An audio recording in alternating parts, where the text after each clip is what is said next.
Who's ready for new Ace Attorney? I know I'm ready for new Ace Attorney. Oh my goodness. Ace Attorney day. Okay, so, this will be the last Ace Attorney game that we need to play. And then we'll finally be moving on to something different. I'm sorry, I know, I won't be the Ace Attorney guy anymore. I'll have to, like, do more things. But it's been great,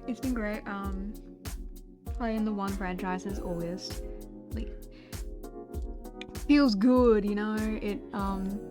It's, like, really helped me, like, get into the groove of this and be excited for every time that we do this shit. Except for that one time, but we don't talk about that.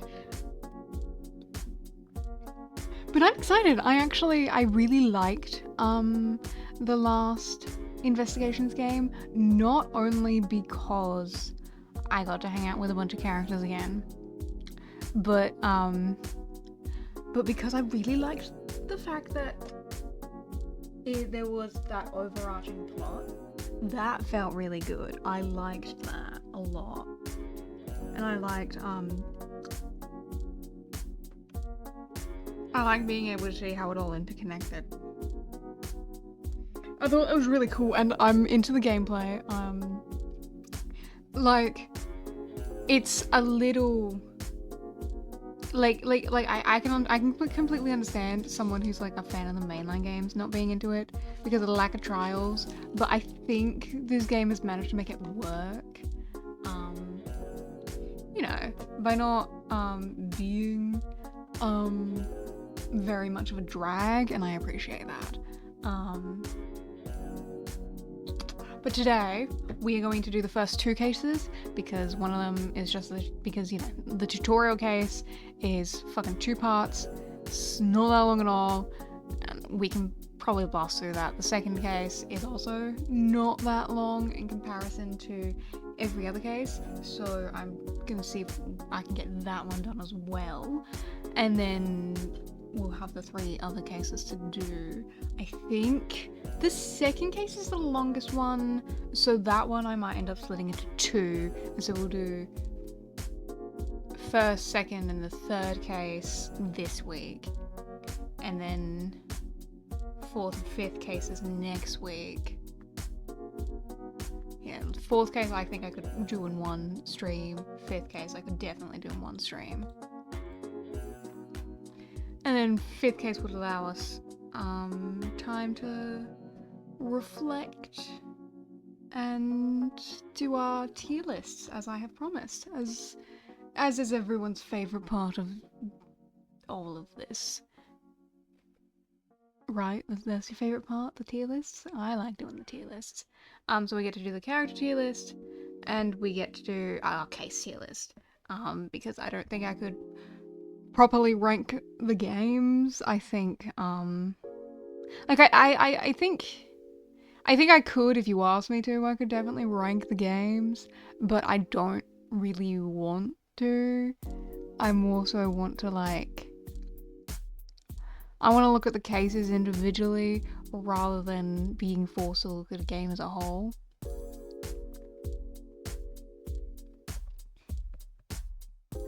Because, like,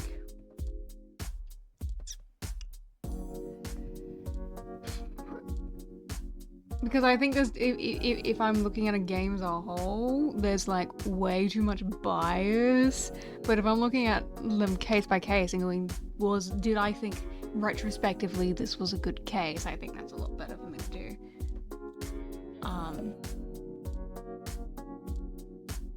So anyway,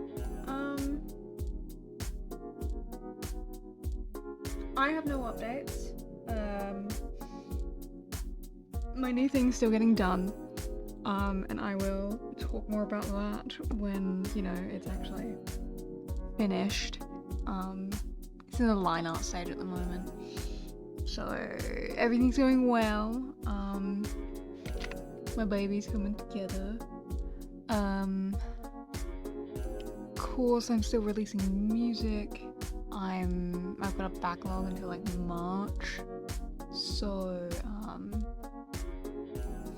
so we don't even need to worry about that. I'm excited for because if you don't already know, I release my covers in threes, in sets of 3, and usually that set of 3, the set of 3 has like a common link between all of them.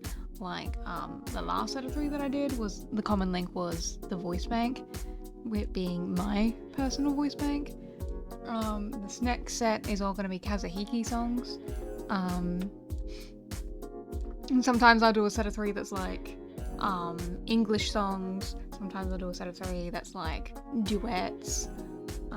I know that one of the ones that I'm doing in the future are all ones where I did the OST myself, which is basically the vocal tuning. Instead of, you know, getting someone else to do it. Because they're all like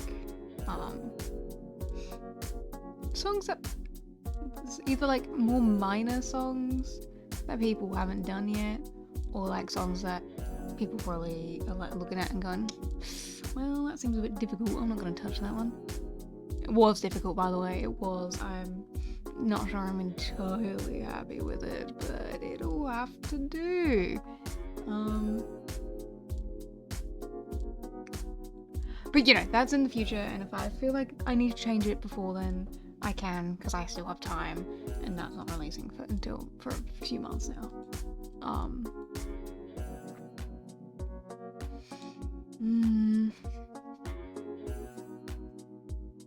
But yes, you may have noticed that I did say that we were playing all this week, and I know that some of you won't be joining me because it is Christmas time, and I'm not sad about that in the least. But who cares? Who cares?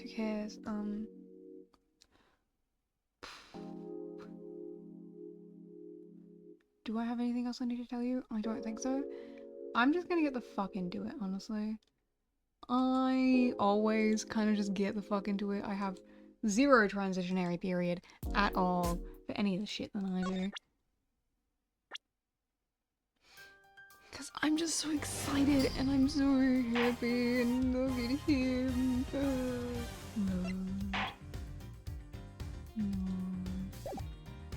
Title selection. Next game! Prosecutor's Gambit. I'm so excited. Look how gorgeous this is. This a library? That's gorgeous. Anyway, I'm excited. I know absolutely nothing about this game, and I am so excited. Blue skies. Here he comes! The presidential plane descends from the western skies. It makes its final approach and lands onto the Gourd Lake. Ooh.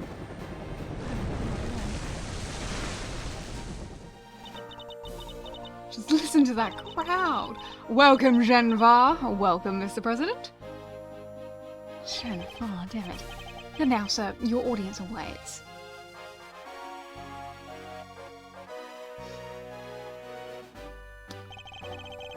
Honored friends and allies, I am here to deliver a message. The odious criminals that... Okay, dogged our beloved country, prosecutors... Oh, thank you to the prosecutor's office, blah, blah, blah. You have our most heartfelt gratitude. However, friends, do not forget, the battle against evil rages on. Here today, I make you a solemn promise that we shall crush the wicked and righteous hammer of justice. Well, that guy's dead. Assassinated.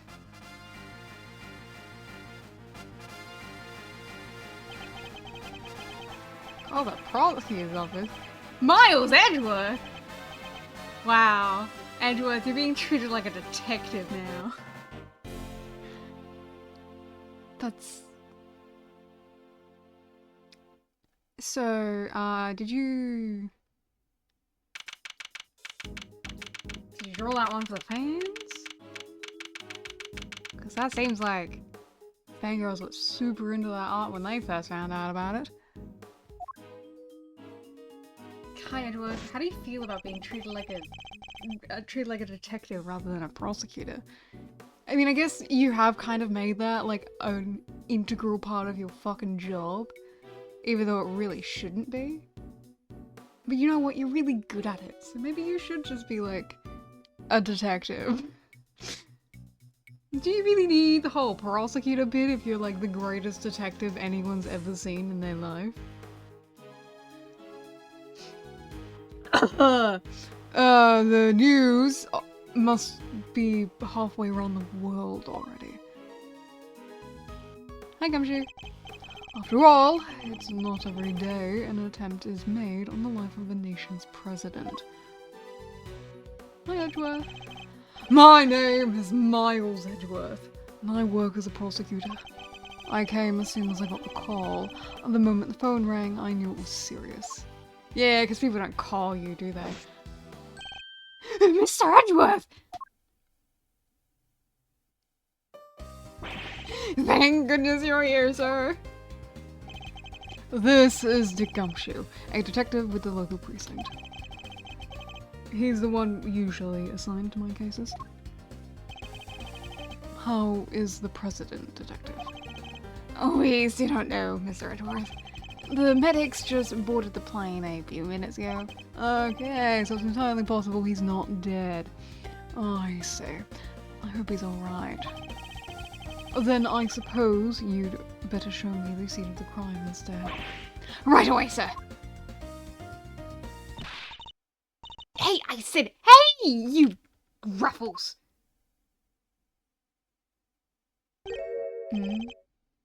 Who's that? You're the prosecutor in charge of this case, ain't you? Wanna give me your first impressions? Anything strike y'all's odd? Hi, Una. Hi, Una. How you doing, Una? Hi, Una. Una, you're so special, and I love and care about you, Una. No comment. Detective Gumshoe with me.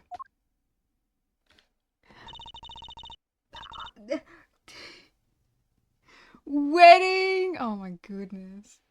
Oh my goodness. Oh my goodness. It kind of does. With the flowers, it kind of does make it look like a wedding. Edgeworth themed wedding. Come on now, Mr. Prosecutor. Don't be like that. Mr. Edgeworth! Oh, wait for me. Oh my god. Una, flooding with me on stream.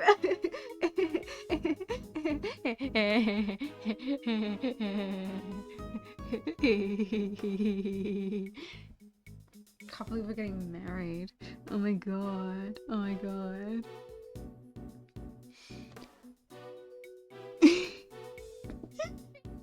Make it look like the wedding with the fucking podium and shit. Like it's just meant to be a setup for this guy to give a speech, and like the flowers everywhere, the fucking carpet, it does kind of look like a wedding. It's just missing the arches. No, detective, I'll need all the facts and as much detail as you can give me. Exactly. A plane to go on the honeymoon, as always. Jesus Christ, that's what he looked like?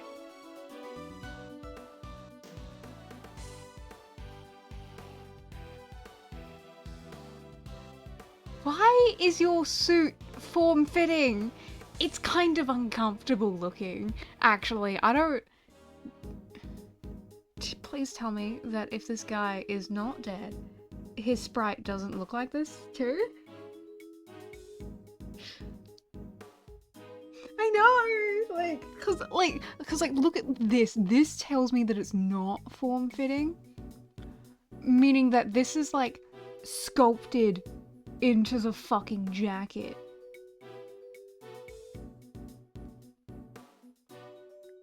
That... Okay, whatever, mate. If that's what you want to do. Well, the scene was right here at Gord Lake, as you already know. A bunch of people were gathered to welcome the president of Jangfa. Maybe scrawny and stretched it into the muscles? Maybe. I don't know. Wow, they really went out of their way to make him look like a lion. It's kind of uncomfortable. Dejun Wang. Yes, I read about his visit. It's been all over the news for days now. It was raining until just before he landed. Luckily it let up and he went on stage as planned. And then smack dab in the middle of his speech, bang, a gun goes off and everybody runs for cover, terrified for their lives. Apparently?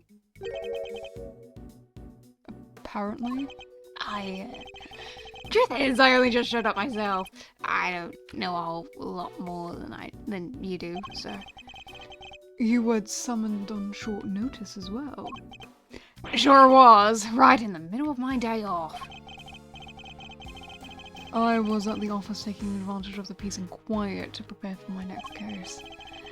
And then the boss himself calls you to the scene. A very dull moment, huh, Mr. Edgeworth? The boss? Yeah, and Chief Prosecutor was right here in the park, so the whole thing. First chance he got, he yelled at the top of his lungs, get Mr. Edgeworth right away. He's the only man for the job. Something like that. I see. Oh my goodness. Oh, Pog! You like my Edgeworth voice, that makes me so happy. Oh, they cordoned the perimeter at the park off, so as soon as it happened, you'll be happy to know. So our would-be assassin is still here somewhere. Good.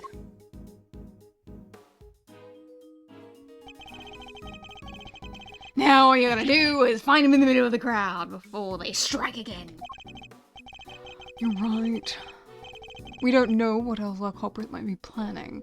These people are in danger. We don't have a moment to lose. Let's begin with the basics. And search every inch of the crime scene for clues, no matter how insignificant they seem. Precisely. The president was shot at, which means a gun was involved. That's our first clue. Alright, duly noted. Detective Gumshoe, how exactly was the security detail surrounding the president's speech organized? Well, sir, our officers were mainly focused on securing the perimeter of the park. The president's people took charge of the rest. He has his own team of bodyguards. And see those guys over there? Maybe we should ask them a few questions? Twins, I say. They went through the effort of making one of them a little shorter. Yes, Edgeworth, I know how to press spacebar. Thank you, Edgeworth. Oh, he's so gorgeous, isn't he? I love his walk cycle so much. What a guy. Yeah, I know. Okay, I was just admiring the walk cycle. Can I help you? You're one of the president's bodyguards, correct? Could you tell me about his security detail? How his security detail was arranged during the speech? Two of our senior operatives were attached to the president. The rest secured the stage. This isn't our first rodeo. Anything suspicious in that crowd and we would have spotted it right away. I see. So the president's security was tightly orchestrated for the duration of the speech. Let's investigate further. We should speak with other witnesses and continue to look over the crime scene. We can't afford to leave any stone unturned.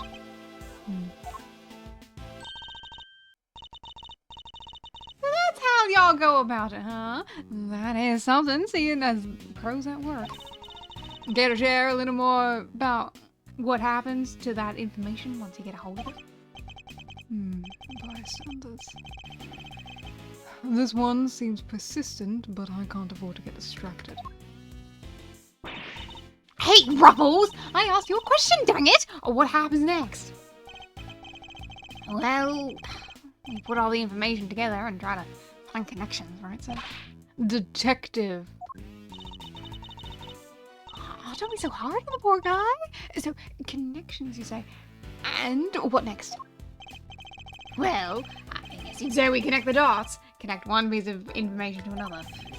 It's Mr. Edgeworth's forte. He's a logic master. Yes, I can view the information I have in my binder and connect them together. I should try it out now. Thank you. Thank you, Edgeworth. I love logic.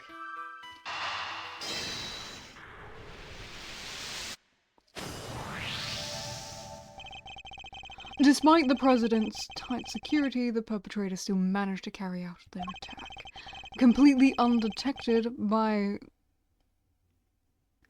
a contingent of highly trained bodyguards, no less. No mean feat. This would have taken some serious planning. In other words, the assassination attempt was almost certainly premeditated. That's the stuff, Mr. Edgeworth. The old logic never fails, huh? Indeed. All we need is to find the right clues, then make the right connections between them. Wrong connection, however, will only wind up further from the truth. Which means I must make well-reasoned connections if I intend to draw logical conclusions. Hell yes! Let's get this investigation started. Time to examine anything that looks suspicious. Yes. Hello, detective. Can I actually look at the papers on the ground? No. Odium. So the president had a nasty surprise while he was giving a speech. Same thing happened to me when I was a kid, right in the middle of a public speaking contest. And there I was, yamming away, when all of a sudden an earthquake almost jumped out when I was a kid. Oh, that sounds terrifying. Even the word earthquake makes me crazy. You were listening? I thought you were ignoring my little aside like always.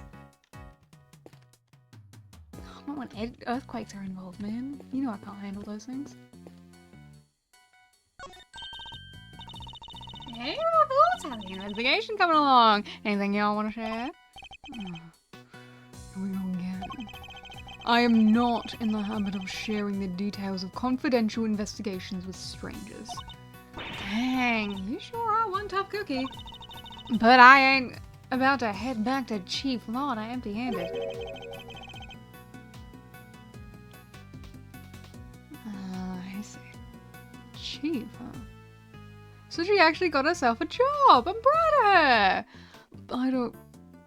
Don't I know that name from somewhere? No, it must be my imagination. Damn, I just have to investigate the stage then, I guess. No! I was as surprised as you were, sir. But there's no mistaking it. It's a Steel Samurai. Steel Samurai, Warrior of Near Tokyo. It's a popular TV show and my autistic special interest. Old, young, it doesn't matter. It truly has something for everyone.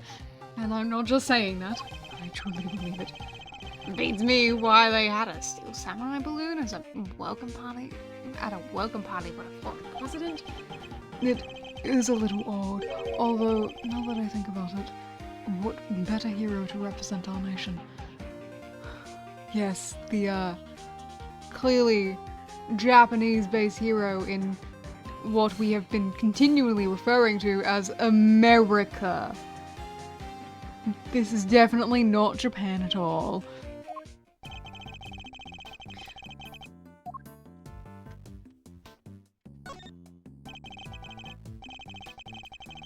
It's the flag of Genfar. The key motif is a blazing red phoenix. Wait, what's this? Something the matter, sir? You don't see it, detective. There's something unusual about this flag. Compare it with the one on the other side of the stage, if you will. Oh, that's a beauty right there. Just look at it flapping in the wind. It's immaculate. Exactly. Which is how a flag should look. And yet, here we see quite a different picture. One thing in particular stands out, what do you think? Right, of course, Is it, I give up. Come on, spill the beans! Go and lead a horse to water.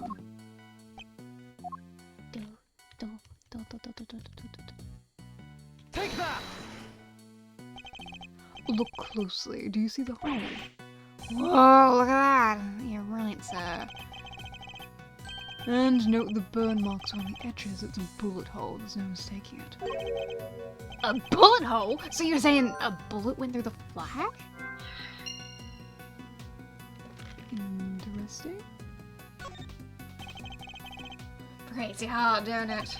It does. What villainy could have befallen him? Witnesses said he pulled right about when the gun went off. Which would strongly suggest that the bullet struck the balloon. I'm sure you're devastated by that, Edgeworth. Looks like we got a case of cold-blooded samurai murder on our hands. This is sacrilege! I won't rest until the culprit has been apprehended.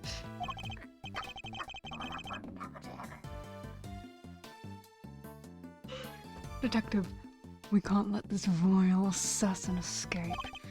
Oh, we won't, sir. Oh, You can count on it. That's so cute. He's so cute about his love of the TV show. Oh. I think I've gotten enough information for the moment. Time to put the pieces together and see what we can figure out. Yes. Okay.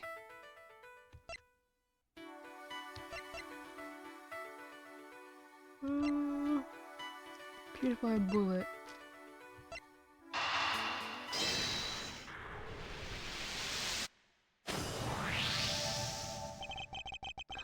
There is a bullet hole in the flag, and it seems highly likely that the balloon was popped by a bullet as well. Which means 2 shots were fired, right, sir? Possibly even 3. The president was shot as well, remember. Equally, the hole in the flag and the hole in the balloon could have been made by the same bullet. What we need to know is how many gunshots there were. Alright, on with the Ruffles! Ruffles! Y'all figured something out, huh? Care to share? Who exactly is she? And why does she keep shouting at us? Robber Nick, I guess. Seems pretty interested in the case. Come on! Give me something here. We do need to speak with some witnesses to find out how many gunshots there were. Fine. Let's see if she can tell us anything. There y'all are. Tabby Lloyd, at your service. I'm looking for the into the case for, well, just for me right now. I know, she's so cute with her arms in the air. God, look at her. She's just wearing so many sponsors. What the hell?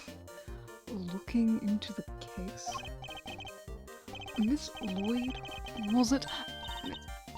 Well, what can you tell me? Any exclusive details you want to share? How about the perp? Have you made any demands? What about them ruffles?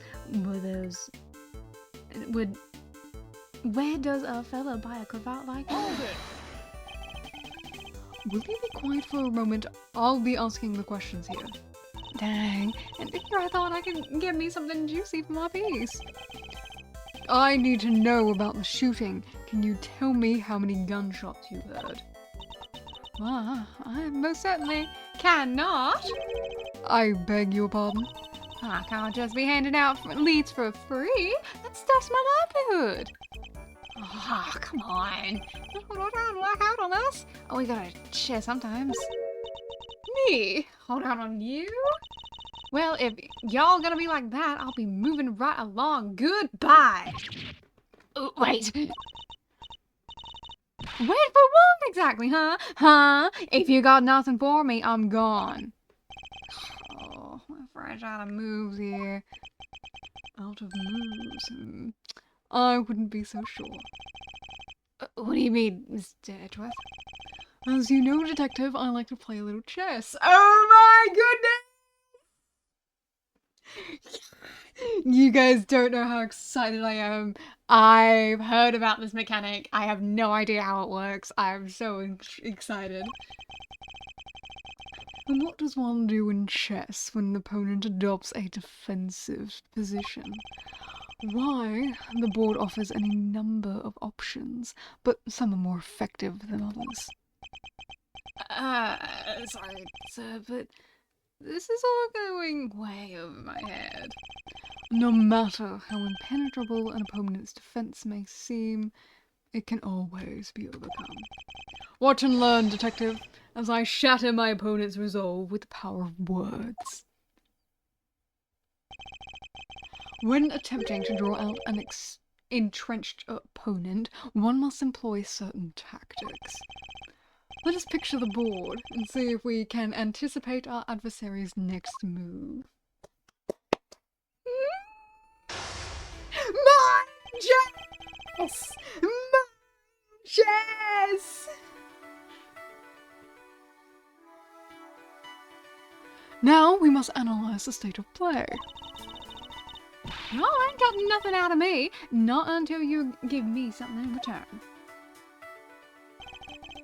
My opponent has dug herself in deep. Her defenses won't be easily broken.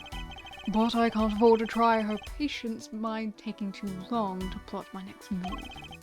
In other words, I must be conscious not just of my strategy, but also of the passing time. That said, I can't afford to waste words either. In fact, it can pay dividends not to. If my opponent gets too agitated... If you're fixing to ask me something, will you danged well ask it already? I may be able to gain a tactical advantage by calmly biding my time.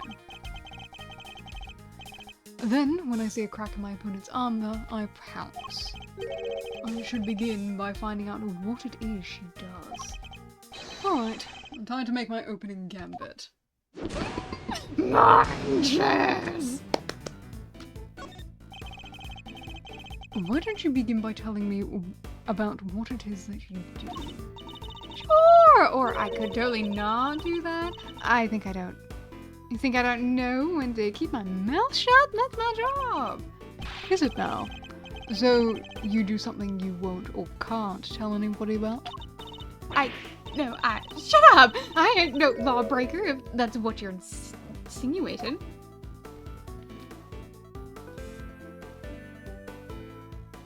Well...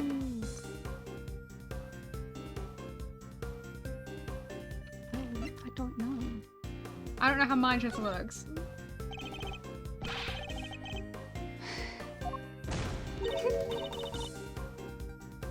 I figured that's what they wanted me to do. Cute. Oh, okay. I get it now.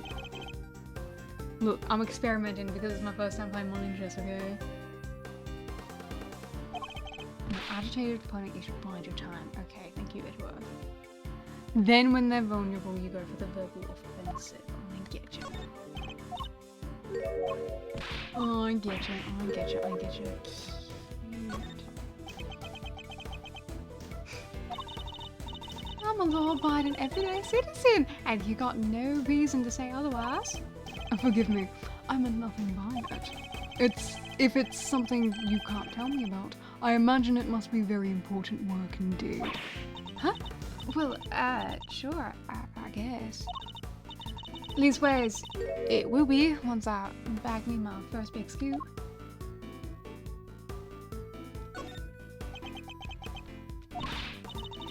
Hey, partner, this ain't no time for silent treatment here. I'm a busy woman.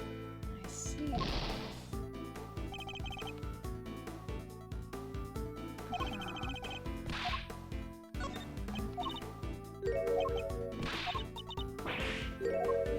This is such an interesting mechanic. I'm so interested to see how this goes outside the tutorial.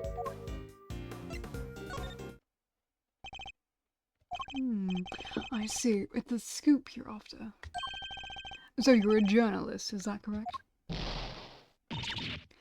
Dang. Sure. I'm your friendly neighborhood reporter. The hungriest cub on the beat. And that's the mystery of what she does for a living solve. Perhaps our hungry young cub has gathered information vital to the case. Let's make that our next line of inquiry.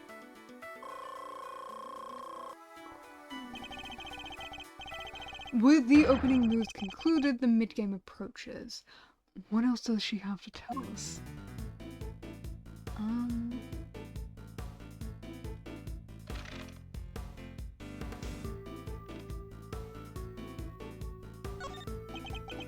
You're a reporter, which means you must have been making a record of some kind. You got more questions? You gotta give me something first. That's the deal. I am not in the habit of making deals. Now tell me what I need to know. Sorry, Ruffles, I can't help you. I don't have a clue as to how to push the conversation forward after trying the tactic. At the time of the incident, were you present at the scene of the crime? We might get a check fate. Look, it'd be so lame if he does do that, but I'll fucking love it. Come on now, Ruffles. You ain't gonna give little old Tabbies something first? Absolutely not. Then I ain't giving you nothing either. You think I'm a sucker? Think again.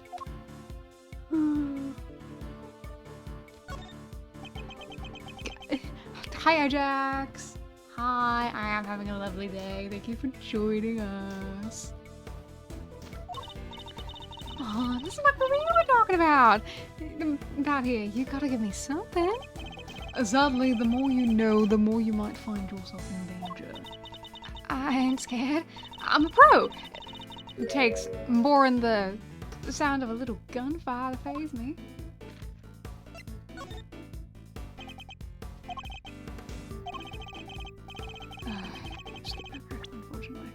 Maybe a pro, as you put it, but I'd say you're still a little wet behind the ears.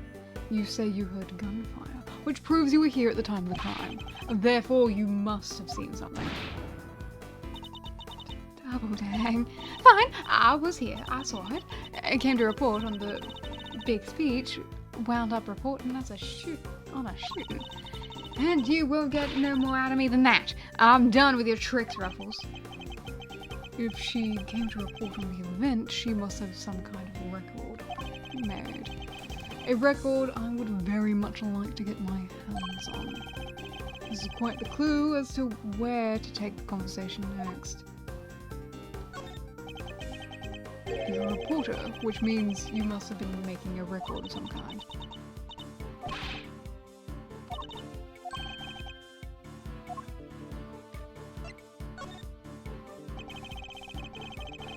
No self-respecting reporter would leave the house without a means of putting things on record. So tell me, Miss Lloyd, where is yours? Of course I made a record. I told you I'm a pro. Dang near wore my shoes out running around on this one. Why? I'm not about to just hand it over to the first person who asks me. I'm not just anyone, young lady. I am the prosecutor in charge of this case. Don't you young lady me. You ain't getting it, no matter how many times you ask.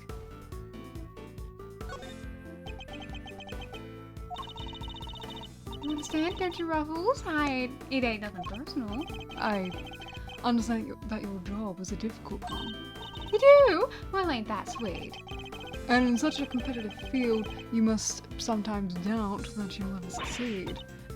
No, I'll go plenty far, I'm sure of it. Yeah, just as long as I've got my trusty tape recorder, I'll always be ready to nab me a scoop.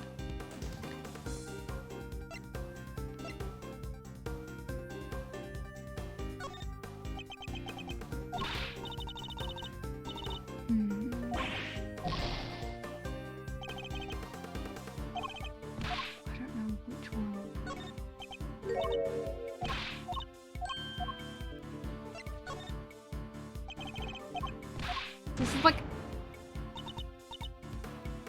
This is so cool. Being under the time pressure, that's really interesting.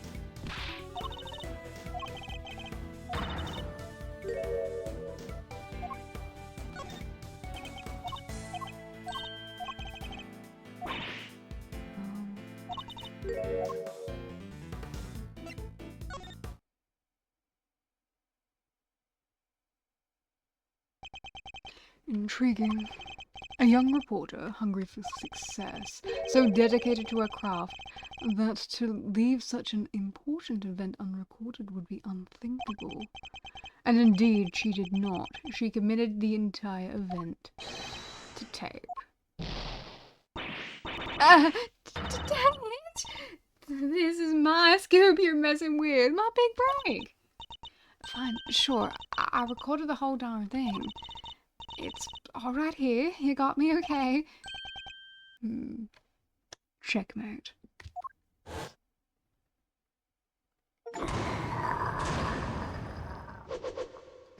Grabbing him. He's shaking him violently. What a boy. Oh my goodness. Cute as he... I love him.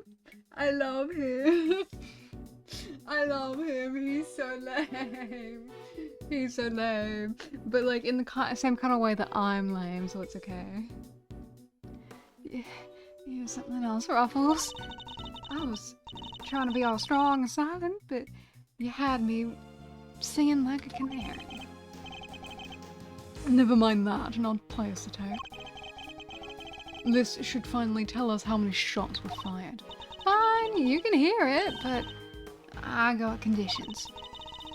You played me like a fiddle, Ruffles, only the chief ever played me so good.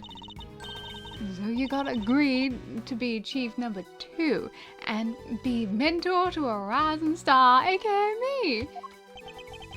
Chief number 2, huh? Kind of like a second parent. That's a big responsibility, sir. One more thing. I want exclusive reporting rights for the first 24 hours. Come on, you gotta say yes. What kind of mentor wouldn't give his star pupil the exclusive, huh? She's a difficult woman to refuse, and I need to hear that recording. 24 hours is more than I can promise, but the story's yours until the case is solved. And the job of chief number 2? I think not. Karma, you're no fun. I guess girl can't have everything. All for the sake of the scoop, huh? Alright, you got yourself a deal. I got exclusive access starting right this second, Ruffles. Good. Then our first order of business is to listen to that tape.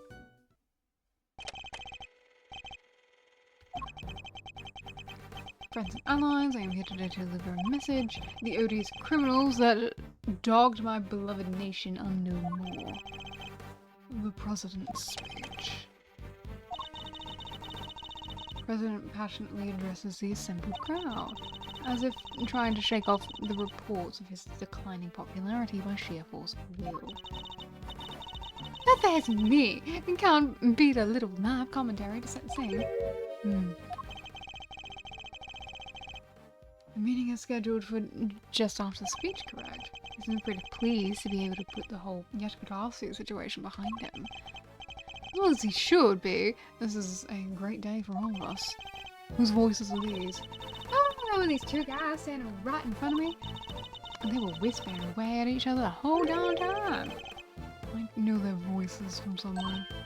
Wait, the part where the gun goes off is right after this. President thrusts his fist into the air as the excitement reaches fever pitch. The battle against evil rages on. Here today I make you this solemn promise. We shall crush the wicked and righteous hammer of justice. 2 gunshots.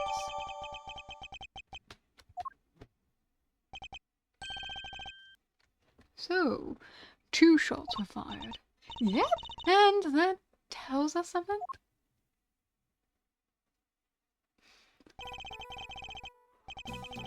Something very important indeed. It allows us to deduce the trajectory of one of our bullets.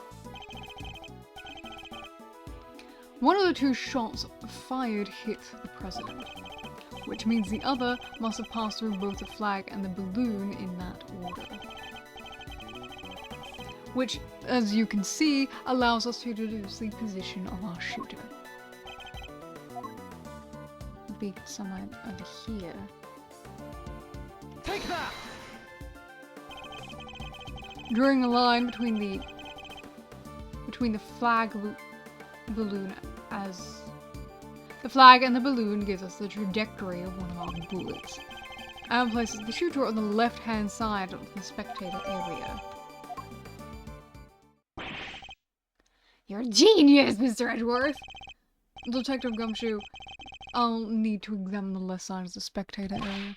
Roger that, sir. So you need me to clear those people out of the way, I guess? I do, and what evidence remains to be found may already be deteriorating. So I'll need you to be quick about it. Yes, sir.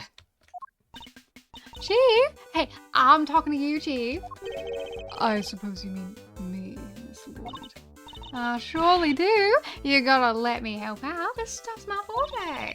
I'm the best crowd herder you ever did see. I'll prod, promo, and push 'em wherever you like. A very kind offer, but I think a less hands-on approach might be preferable. Also, about this chief business, I am nobody's chief. Interesting. Interesting that you refuse to be in that position of power at this time of your life. That's interesting. Whatever you say, Mr. Edgeworth, sir. Your wish is my command. I somehow doubt that. Considering you do become chief prosecutor, don't you? So you do get referred to as chief later in life. That's interesting.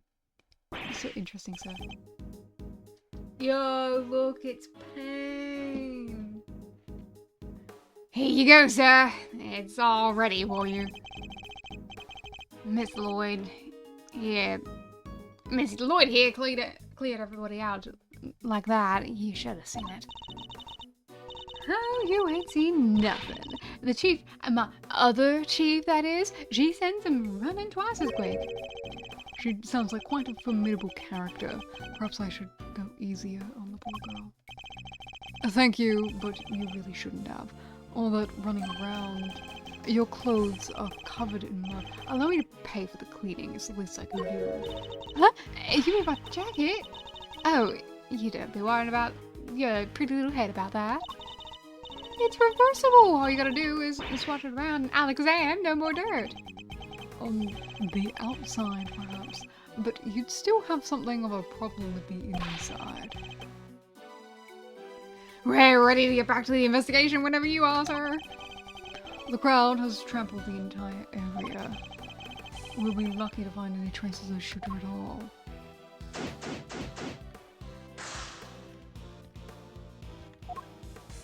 Hi, Fade. At the tutorial, as always. Well, this is quite the situation, wouldn't you say, Mr. Edgeworth? Who is he again? It's Payne, Mr. Edgeworth. Winston Payne. Oh, we work together at the prosecutor's office. He's a prosecutor? What brings you here today, Mr. Payne? What indeed? Well, why, only the invitation of the chief prosecutor himself. His voice. I recognize it from the tape recording. Was he one of the men who was standing in front of Miss Lloyd?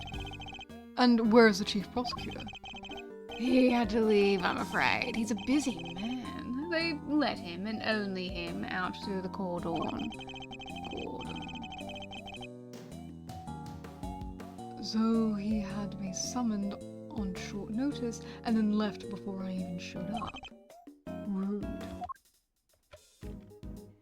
Interesting. Flag on the ground. Recording.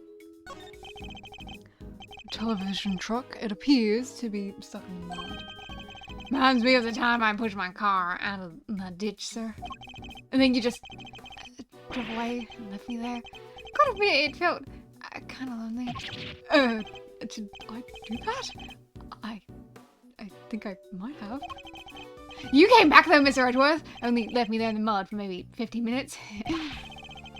I know you'd never forget about me, sir. Of course I wouldn't. Barring those 15 minutes, anyway.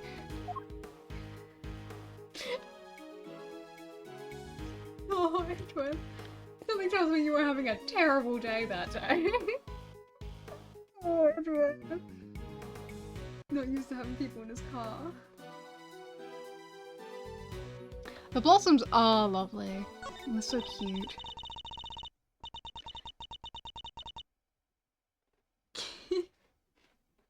He's under the blossoms next to the bin. Oh my goodness. Una, that's like the most romantic thing you've ever said to me. Oh my goodness.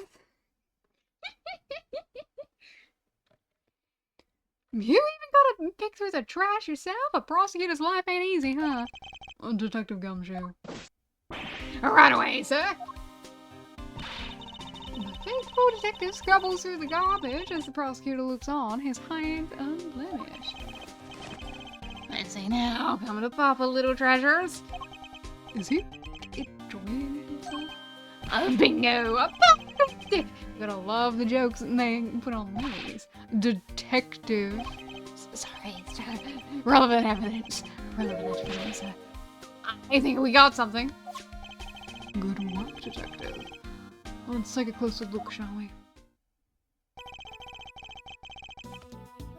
By examining a piece of evidence from all angles, we can uncover human details. We sure can. Just tell me which way you want it, sir. Yes.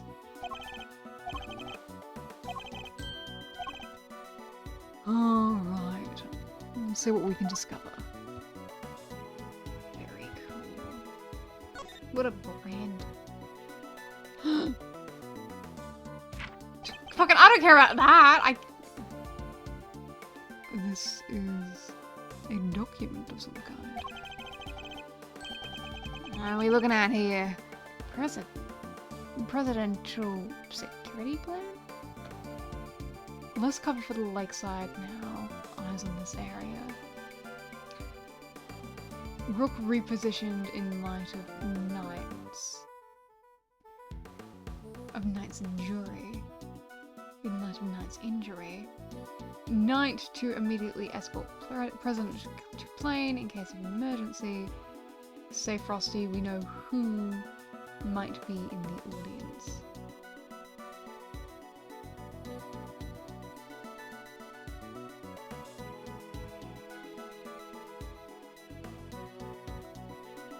Okay.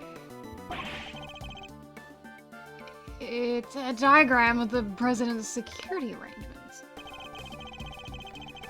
Shows how the president's bodyguards were positioned. It even has his people's names on it. Rook and Knight. So his bodyguards aren't mated to Jennifer.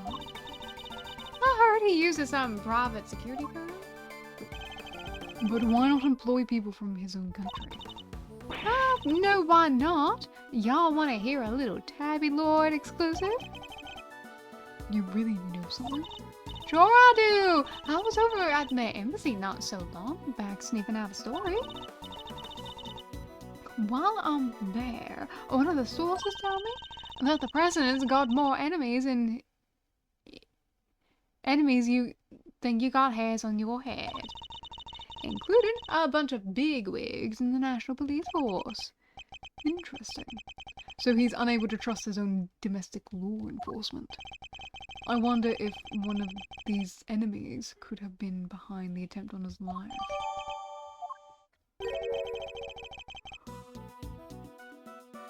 What was it doing dumped in that bag?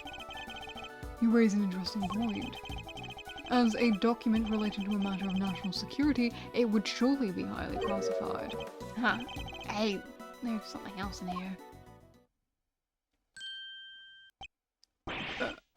My.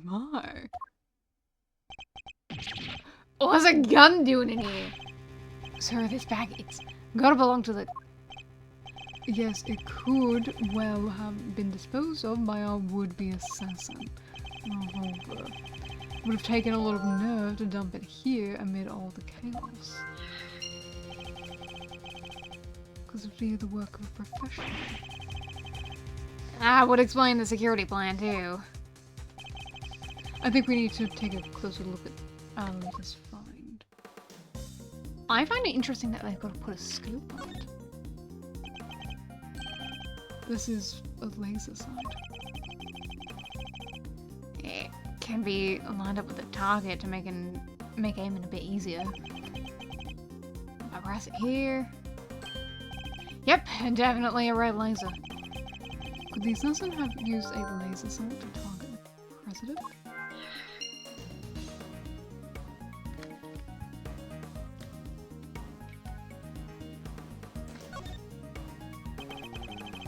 That is called the grip. I've held a gun a few times. I've held a few guns in my time, though they've never felt quite right in my hand. This one is no exception.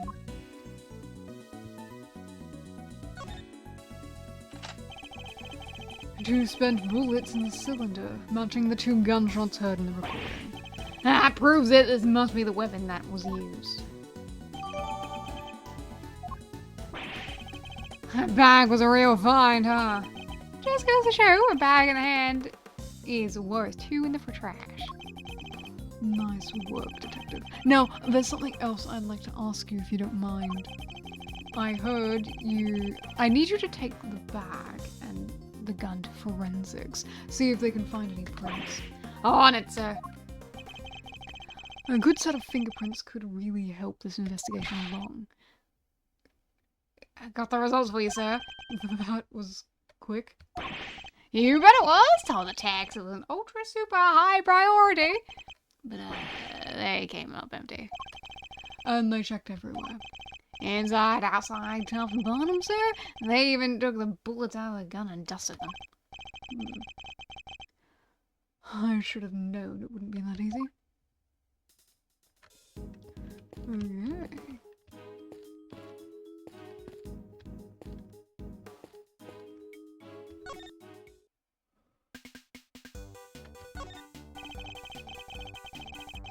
You say you attended today's ceremony in order to gather material for your article of some kind? You bet I did. It ain't the kind of thing that happens every day. And when did the ceremony begin? Right after the rain stopped. We got lucky. It was raining all morning before that. Somehow, the president's plane touched down right around... Anyhow, the president's plane touched down right around 1:45. And the speech started at 2 on the nose. What about the shooting? That's like maybe 20 after? So 20 minutes after the ceremony began. Yeah, shots rang out, tearing through the air, and that only moments before had been alive with cheers. In tragedy, the president dropped to the floor, felled by an unknown assassin's bullet. At 2:25 p.m. on March 25th, I've been reporting to you live from the scene here at Gold Lake. What was that all about? Sorry, I was just making no voice notes. Gotta get those ideas down the second they come into the old noggin, you know. And every day I get to report on the assassination of a president, after all. It's dramatic! It's emotional. It's got everything I need to write in an article that puts the readers right there in the scene. And did the president really drop to the floor? Officers at the scene said his bodyguards escorted him straight into the presidential plane. Hey, y'all can't blame me for getting a little carried away right now, can ya? I'd better take any testimony she gives me with a good-sized pinch of salt. Stop it, calling me a reporter and all. It's kind of weird that somebody else says it. Still, Tabby Lloyd, a reporter at large, does that does have kind of a ring to it, don't you think? But you are a reporter, correct? Sure am, a reporter in training. Have you even had any articles published? I'm fixing to look at my work, huh? Well, that might be tricky. And yet you call yourself a reporter nonetheless. Well, I soon will be, won't I? This right here is a big old scoop, no mistaking about it. And I got the whole scene on tape and didn't miss a second. And it's all thanks to my trusty mic and my even trustier tape machine. I'm about to set the journalistic world on fire, just like my mentor before me. You know the Chief Ruffles, my mentor, my inspiration? No, but you have mentioned her repeatedly. Did I can't rightly say I remember. What kind of reporter forgets things like that? Well, it's just like the Chief always says. You gotta treat information as irresponsibly as you can. What kind of mentor says that? Oh, you should have heard her the day she gave me this here tape machine. You be sure to bag yourself in the juiciest, sleaziest scoops you can, you hear? Wonderful. So she's the kind of reporter who sees fire under even the faintest trace of smoke. Nah, I'm the kind of reporter who puffs on smoke till the smoke about chokes you. How is that any better?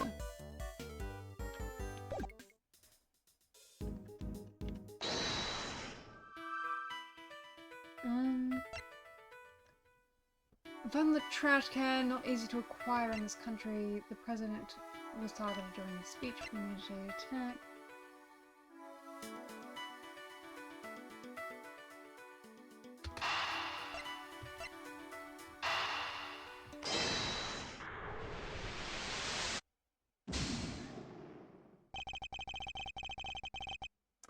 Okay, in that case, I'll see if there's anything else around here that I can pick up, and then we'll come back to this. This wood sign looks almost brand new. I imagine it was placed here recently. What's to say? 50 yards to the Gordy Museum? 70 yards to the never mind. What's the matter, detective? Just read it, will you? 70 yards to the boathouse. Feels like a million years since that whole sorry affair unfolded. Fond memories, detective. Yeah. Fond memories, sir. I got an achievement for that! Hell yeah!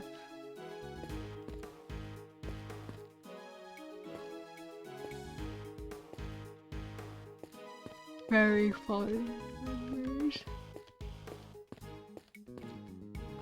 Oh, someone dropped a hat.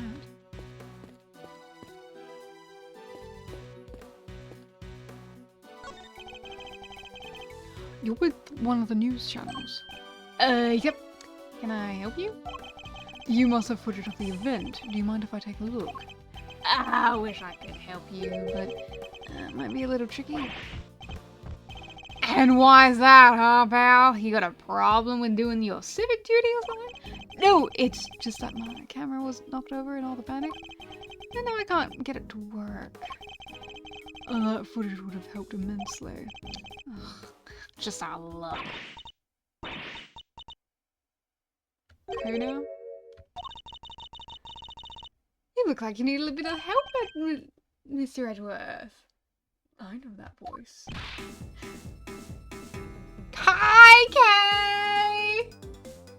Oh my goodness, hi, Kay! Okay. Wow. Why didn't you just jump down in front of me? Honestly, I'll leave you alone for 2 seconds, but don't worry, your hero's here to save the day. That's right, the one, the only Kay Faraday! Hero? Only you would give yourself a title like that. So you're not a great thief anymore? Not right now, but it's not like I quit. I'm just on sabbatical. I'm taking time out for some intensive training. Being the second Yatagarasu doesn't come easy. Kay helped me with on a few occasions about 2 weeks ago when I was working a case. Oh, okay, so these games take place extremely close together. That makes sense. The case of the Yatagarasu, a mysterious thief who seemed to appear and disappear at will, and who claimed only to steal the truth. She calls herself the second Yatagarasu, the successor of the so-called Great Thief. There's not a lock I can't open or a trap I can't escape. And when it comes to stealing, well, I'm still in training, but I'll get there soon, and I'll get there soon enough. What are you doing here, Kay? What do you think I'm doing? I've been enjoying the festivities, of course.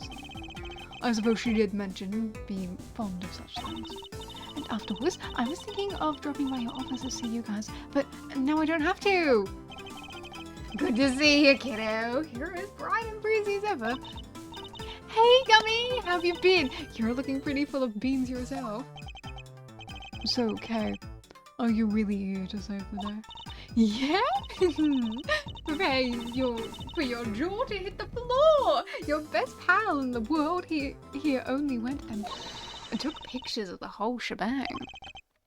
Did you now? Then you'd better show them to me.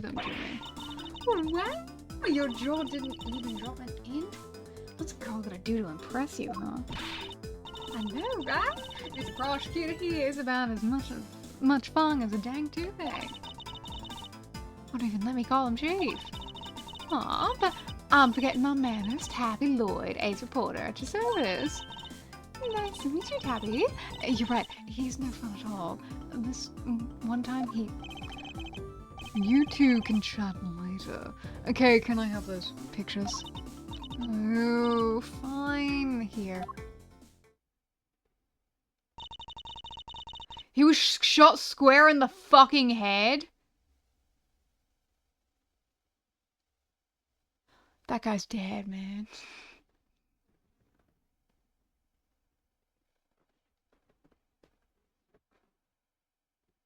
I took this one right when the gun went off. It was total chaos, people running everywhere. The president and his 2 bodyguards. The names of the security plan were Knight and Rook, I think. What's that? Thank you indeed, Kay. I think you've provided us a vital clue. Ooh-wee! Your eyes just lit up like a pair of dang Christmas lights. Well, Mr. Edgeworth, care to tell the readers what you spotted? A contradiction. Huh? What now? I don't see nothing strange. Allow me to show you. The picture shows a moment of the incident, but another piece of evidence shows something different. I need to highlight the point of contradiction and employ my powers of deduction. First, to find the contradiction in the photograph.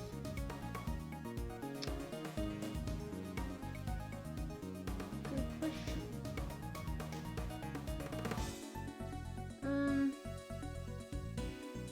Fuck.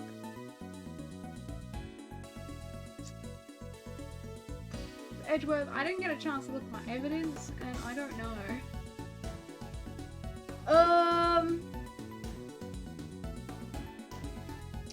The contradiction.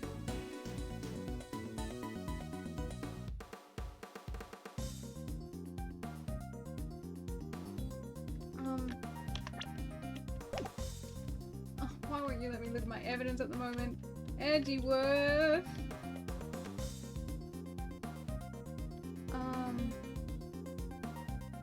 Contradiction, what do we already know?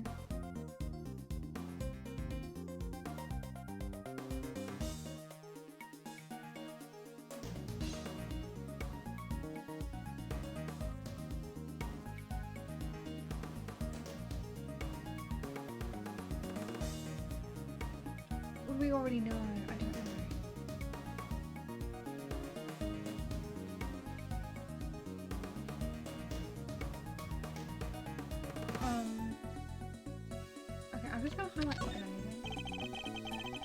Thank you, Edward. I want to look at my evidence.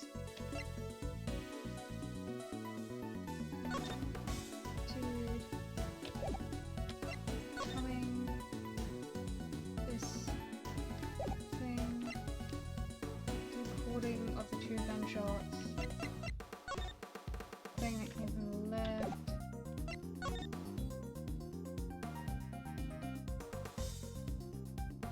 Rock repositioned in light of Matt's injuries. That's correct.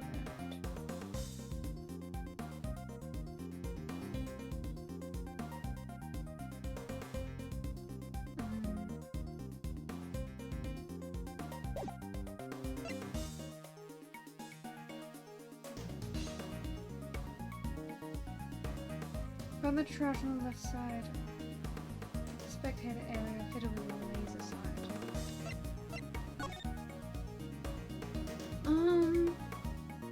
Contradiction.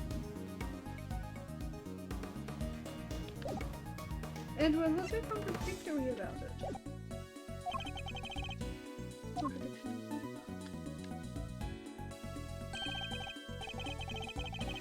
Okay, this is the contradiction. Now to present the evidence that proves the contradiction. Where he was standing, so it couldn't have been square in the forehead. Eureka!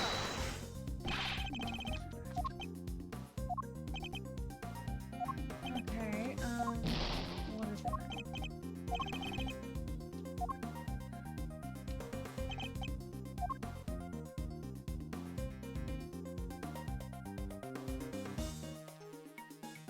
Then it's one of these.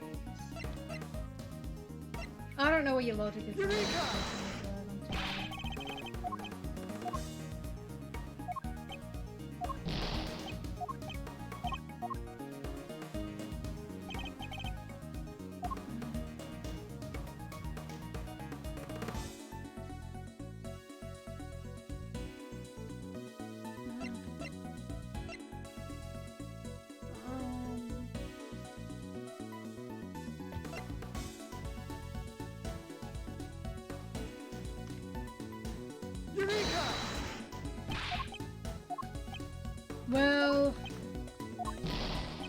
Well,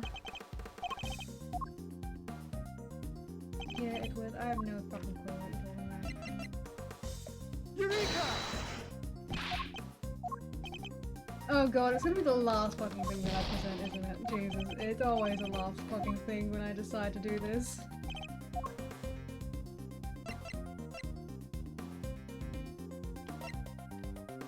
Eureka!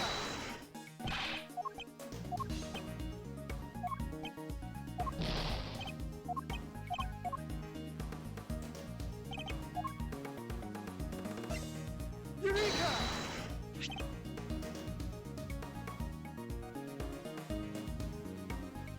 Look closely at the picture of President Lloyd in the newspaper clipping.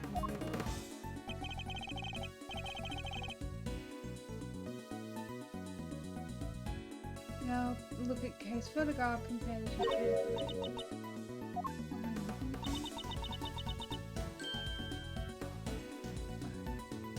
What? Explain it, please.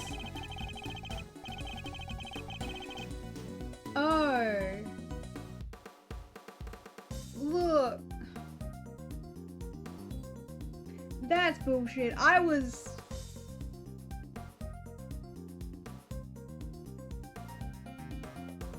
Look, man, I was assuming that he'd already been shot. So I took that as blood. You can see where that confusion came in, Edward. I say it's not my fault. I say that was not my fault. It wasn't any of it. Some kind of birthmark? Yeah, guy's got a big red birthmark right in the middle of his forehead.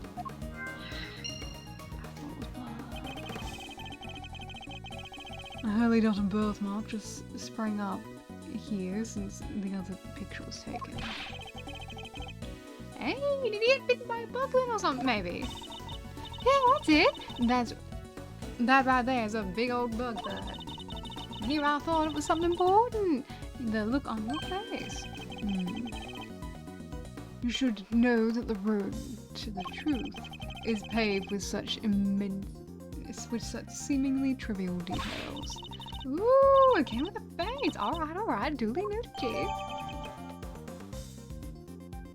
Yeah, it's the exact moment the incident occurred, so it's not my fault that I just assumed it was blood and he got shot square in the fucking forehead.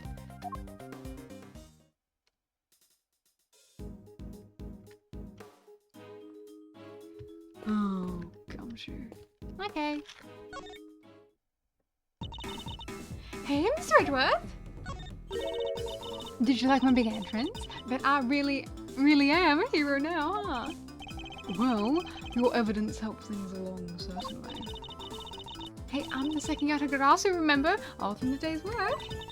Kinda wish I could have showed you how far I've really come with the whole great thief thing there. The training you mentioned? About that. Don't worry, I haven't stolen anything yet, I promise. So the whole great thief thing is just on hold. For now, anyway. That's a relief, I suppose. Yeah, I wanted to get there and start stealing back the truth like my dad. I've got a ways to go with my training, and I need to find some partners in crime. I hope she means that figuratively. I can't be the only girl in the world looking to pull off the most daring heist ever attempted. True, but not many people are looking to pull off a career in larceny either, I'd imagine. Yep, no doubt about it. If you compare the pic I took to the newspaper clipping, the red birthmark stands out like a sore thumb. That's a contradiction, right? Indeed, though I very much doubt it's due to the birthmark suddenly appearing. Oh, that reminds me, I might have to steal that line of yours. The road to the truth is paved with seemingly trivial steps. Funny. I don't remember that being the exact sequence of words I used. Why just rob a house where you can rearrange the furniture too? You may call it rearranging, but I call it irretrievably corrupting. You're so cute, Edward. Assassination attempt.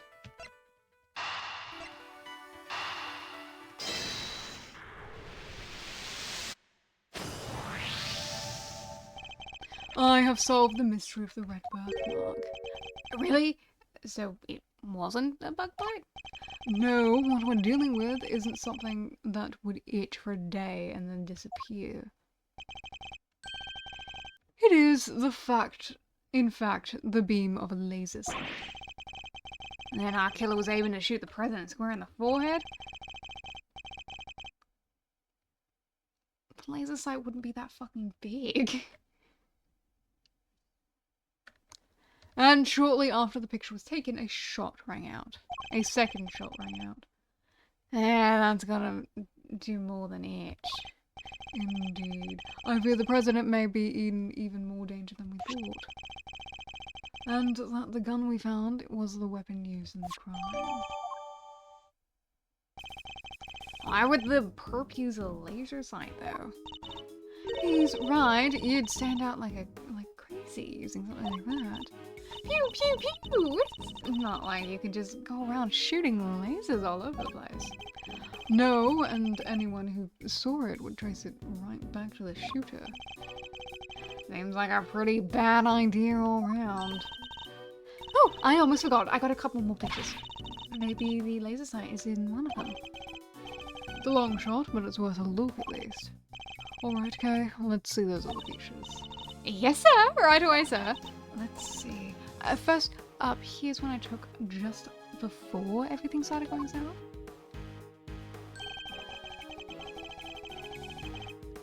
Might be more useful to use if half the frame wasn't taken up by your face. Hey, can you blame me for wanting to get a selfie with the president? Lucky for you, this was right before the gun went off. And this one I showed you before is from just after the first shot was fired. The second shot came just seconds after this. And then there's this, I can hardly see anything.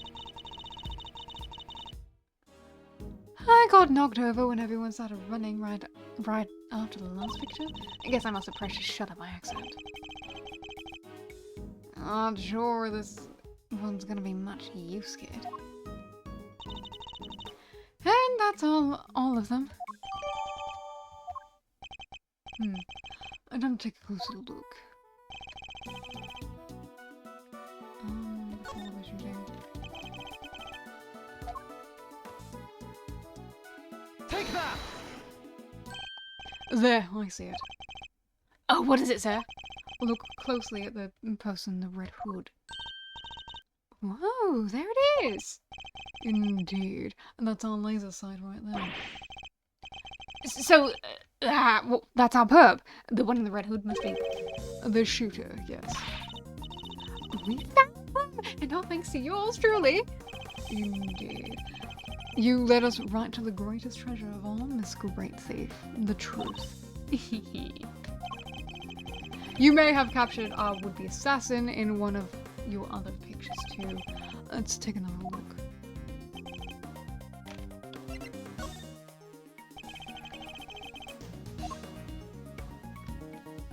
Take that! Look! Right there! A red jacket. That must be our suspect. Looks like they took advantage of the confusion to make a getaway. Luckily, we can see exactly where they headed. Ah! The samurai dog stand. Precisely. Which means they escaped towards the right-hand side of the spectator area. Detective Gumshoe. On it, sir! Consider it cleared! Good. I'm counting on you.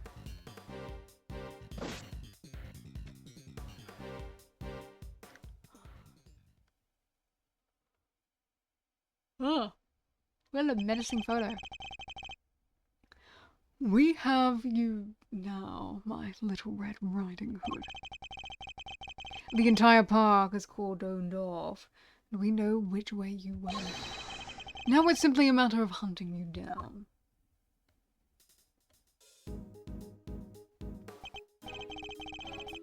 Now let us continue the investigation. There's evidence here somewhere. All we have to do is find it. Gotcha. Oh man, someone lost their fucking shoe in this mess. I feel bad for him. Ooh.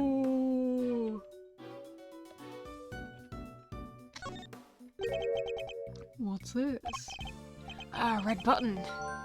Hey, do you think? Could have been dropped by our Red Hood suspect. Yes, I certainly seem so. Seems likely.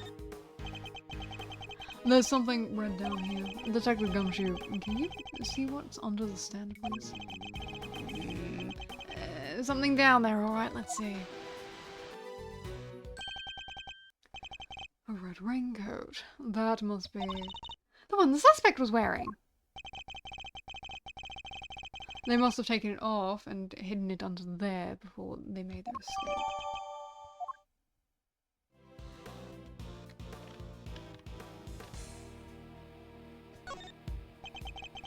The sleeve. The inside, it's inside out and the button is missing.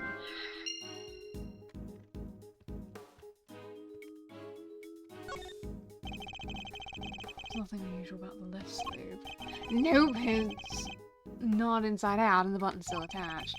It seems entirely too neat to have been removed in a hurry and on the ground. Too neat.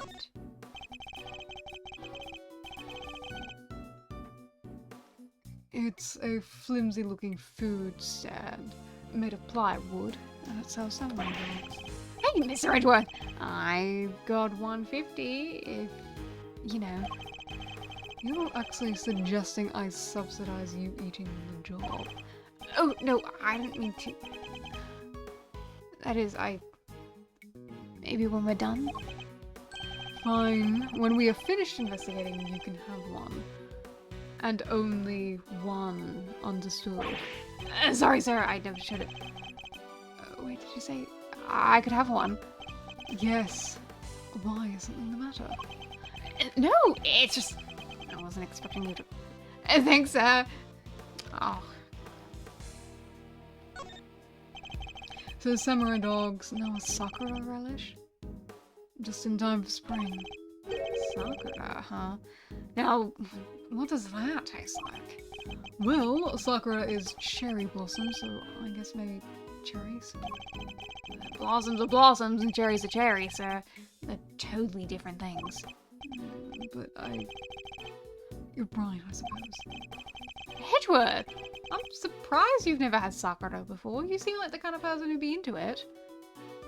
So what does Sakura really taste like? Is it any kind of mystery?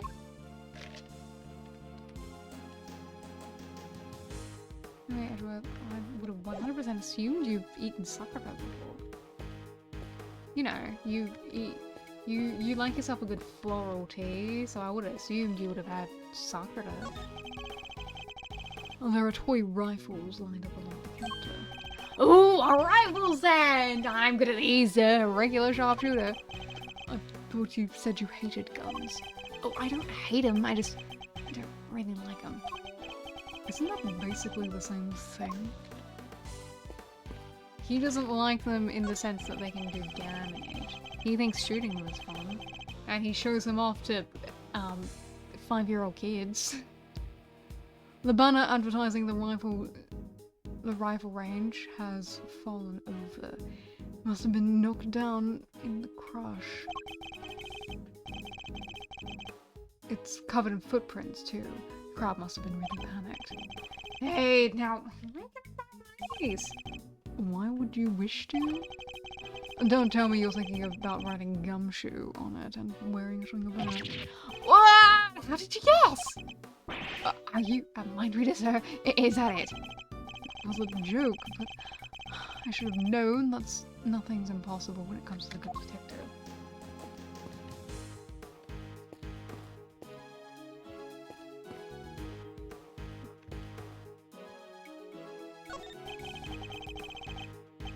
It's the hand of the steel samurai balloon.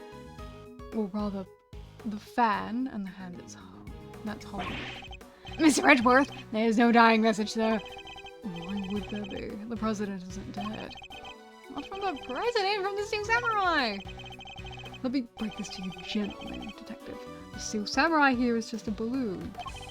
But you said it goes off 1,000 times. Every piece of evidence has to tell a tale. Which means the Steel Samurai must have something to tell us too. Dare I delve into what else you've misconstrued?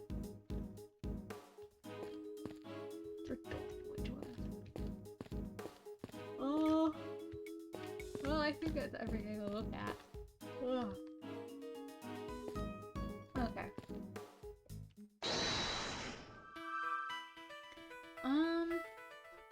Red button. I'm slow.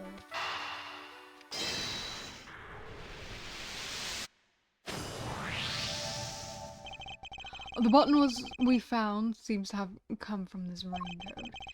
It must have been pulled loose when the killer took it off. Huh.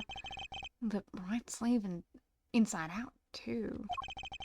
It seems it was removed in a hurry, fast enough to tear a button off, no less. I surmise our assassin disposed of their gun and bag in the trash immediately after shooting at the president. Then they slipped into the panicked crowd and moved from the left to the right side of the spectator area. This was because they knew the trajectory of the bullet would point to the shooter on the left side. Finally, they removed the raincoat and hid it under the samurai dog stand. The killer would have needed to get rid of the coat as soon as possible, hence its hurried removal. The fact that the right sleeve is inside out is a testament to how quickly it was taken off.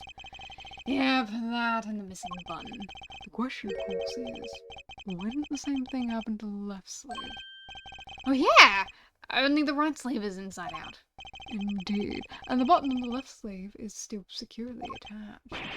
So, what does that mean, Mr. Edgeworth? If we're to answer that question, Detective, we'll need to inspect the raincoat in more detail.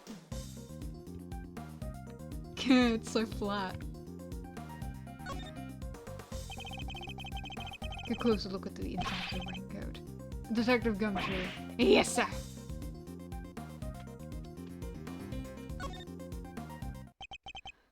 This is a blood stain. And considering where it's located, I say the blood belongs to our would-be assassin. So we're looking for someone with an injury? Not just an injury, Detective. An injury on their left arm. Huh? How did you know that? It's simple. The right sleeve is inside out, suggesting that the suspect removed the raincoat in a hurry. Conversely, the left sleeve is just as we would expect it to be. Therefore, the suspect's left arm was never in the sleeve in the first place. And once we understand that, everything else falls into place. Now, Detective, there is a blood stain on the left side lining of the raincoat Because the suspect's arm was too injured to fit through the sleeve. Precisely. Or at least we can say that there is a good probability that that was the case.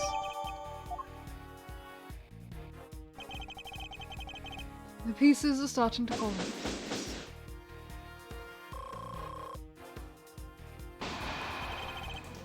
Detective Gumshoe, I need you to go and search the crowd for the likely suspects. Yes, sir. Suspicious characters with injured left arms coming right up. You're even smarter than you look, Ruffles. And taking all them itty bitty pieces and putting them together like that, you'll have your man in no time. That's right, Mr. Edgeworth. That's Mr. Edgeworth for you.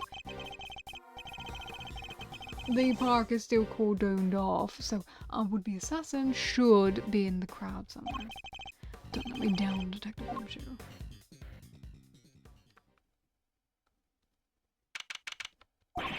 Mr. Edgeworth, we found someone who fits the bill perfectly, sir.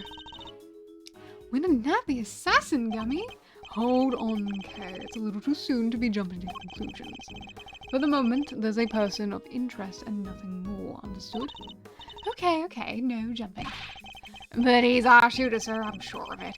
He's the guy who tried to take out the president.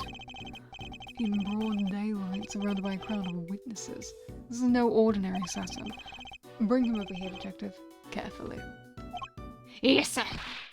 Come on, boys. You heard Mr. Edgeworth.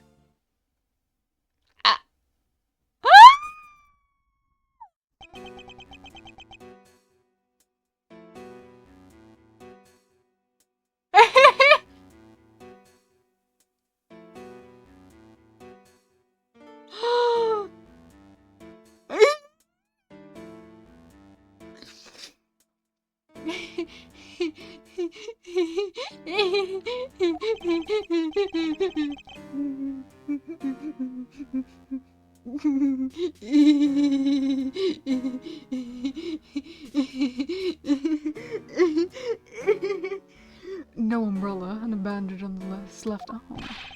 Well, pal, state your name already. Doe. John Doe. Charmed, I'm sure. John Doe. Not a name you often hear in real life. That's correct. I know this man from somewhere. I'm sure of it. And you are Prosecutor Edgeworth. You know my name. Of course. I have been following the day's developments with some interest. Now, perhaps you'd care to explain why you've asked to speak with me?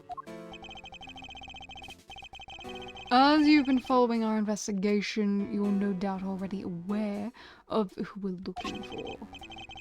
So let me ask you, do you recognize this raincoat by any chance? Forgive me, but I'm afraid I do not. I see. Well, I believe its owner to be the would-be assassin we are seeking.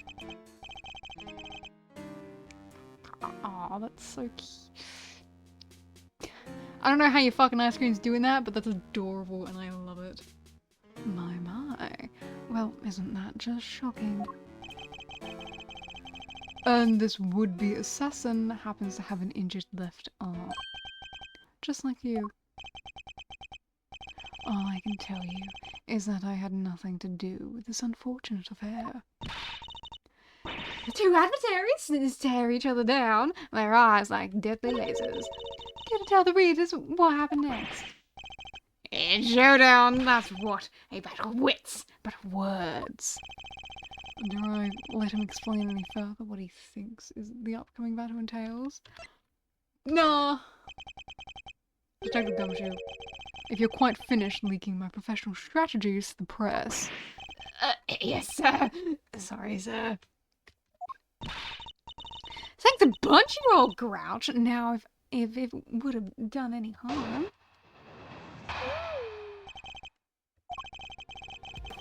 I can understand why whoever wore the raincoat would be of interest to you. But you have no proof that this person is injured, as you claim. My left arm may be injured, but I can still use my right. When it started raining, I simply opened my umbrella. No raincoat required. So, you contend that you were not wearing a raincoat, is that correct? It is. And is that so strange? Not everyone wears one after all. I happen to prefer an umbrella. Team raincoat over here. They're perfect for when a girl really needs to move.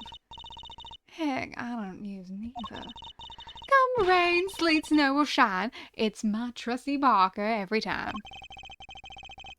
Not exactly the line of inquiry I was hoping to pursue. So, you see, I am not your would-be killer. And I'm not in the habit of making baseless accusations, Mr. Doe. Please, I am just a simple... I'm impressed you're able to do that. Forgive me. My wound seems to have begun bleeding again in all the excitement. The owner of the raincoat is definitely our assassin, and said owner has also has an injured left arm. I'm on to you, Mr. Doe. It's only a matter of time.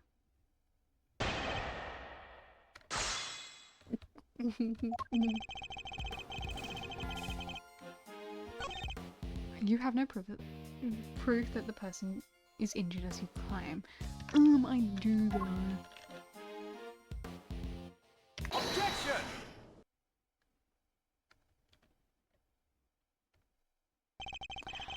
You seem like a careful man, Mr. Doe. But not quite careful enough. After all, you left something behind, something of vital importance. I'm afraid you must have me confused with somebody else. The coat does not belong to me. Or do you claim to have some kind of proof to support your accusation? Your arm isn't troubling you too much, I hope. Your wound seems to be bleeding again. I'll survive. Although I can't pretend it's not something of an inconvenience. You have my deepest sympathies. Because if it wasn't bleeding quite so badly, you could have perhaps made a clean getaway. What exactly are you insinuating? As we have already established, whoever wore the raincoat is injured.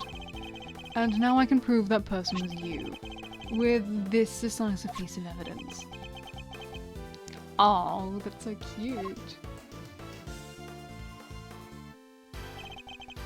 You see, Mr. Doe, there is a small amount of blood on the inside of this raincoat.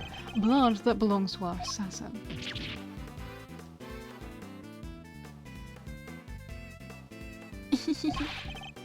Attempted murder of a foreign leader causing a diplomatic incident. I'll throw the book at you. You can give us the silent treatment all you like, but we don't need you to talk. A simple blood test will give us the answer we require. All it takes is for us to compare the blood on your bandage with that of the coat, and that will be that. We have the evidence. Why don't you make it easier on all of us and come clean? Admit that you were the one who attempted to assassinate the president of Zhengfa. I am not your assassin. You're stubborn. I'll give you that, but if this were a game of chess, you would already be in checkmate. Now, do the honorable thing, admit defeat. Doesn't look like a man with no moves left to play. Very well, you have me. I'll admit it, I was wearing the raincoat. You confessed! Say the word and I'll snap the cuffs on him right now. But I did not shoot the president. What? Mr. Edgeworth, the only thing you have proven is that I was wearing a particular raincoat. And as far as I'm aware, that is not a crime. I am no assassin. I am a simple ice cream seller. I know what you are! I know what you are, and it excites me! One who happened to be wearing a red raincoat while watching the president speak. I was as surprised as anyone when his bodyguards sprang into action and shots rang out. It's when the spectators panicked and started running and screaming for their lives. Now, are you finally satisfied that I am telling the truth? As if your story stinks. You don't scare me. The evidence is on our side, you know. Look, it's right there, plain as day, the assassin, and they're wearing a red raincoat. Intriguing. But that is not me. Oh, come on! Tell me, Mr. Edgeworth, do you really think I was the only one in the entire park wearing a red raincoat today? I do, actually. But then why does he seem so sure of himself?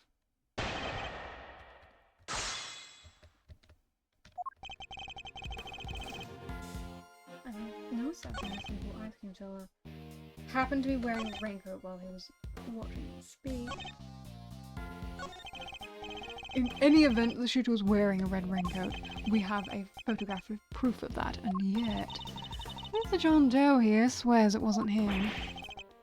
Guy's lying through his teeth, I'll tell you. No one gets away with disrespecting Mr. Edgeworth, pal. Not on my watch. Calm down, detective. We will get to the truth out of him by catching him alive. Yeah, so let's keep at him. He'll let something slip soon enough. Hold it! A simple ice cream seller, but a knowledgeable one, I assume, on the subject of ice cream at least. But of course, ask me anything you wish. Ugh, I don't know the first thing about ice cream. You know what the most important thing about making ice cream is, of course? Mr. Edgeworth. Why, the most important thing about making ice cream is to approach it with a virtuous heart. And what does virtue have to do with anything? Without proper reverence for the craft, I'm afraid all you'll ever make are sweetened crystals of ice. There. I hope that you see now. I am nothing more than an ice cream seller. Hold it! Why a raincoat? Why were you not using an umbrella? Is that so strange? It was a rainy morning. Most people were wearing a jacket of some kind. Well, I'd say it's a pretty strange choice, considering you couldn't get one of your arms into it. Better that than have one of my hands occupied by an umbrella. I have ice cream to serve after all. Then why go to such lengths to avoid testifying to that effect in the first place? Forgive me, I simply hadn't remembered until now. It's been an eventful day after all. Eventful? Well, I hardly know what else to call it, Mr. Edgeworth. The president of Zhengfa was shot at. Hold it!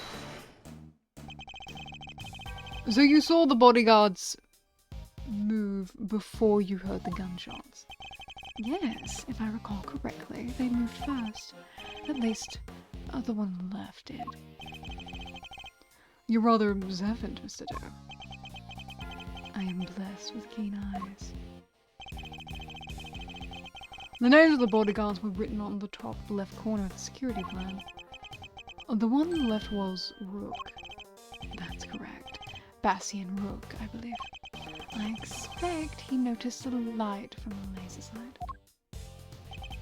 Yeah, it's definitely a guy called John Doe with no other name at all, and is definitely not in my top 10 characters of all time. I've got no idea who this guy is.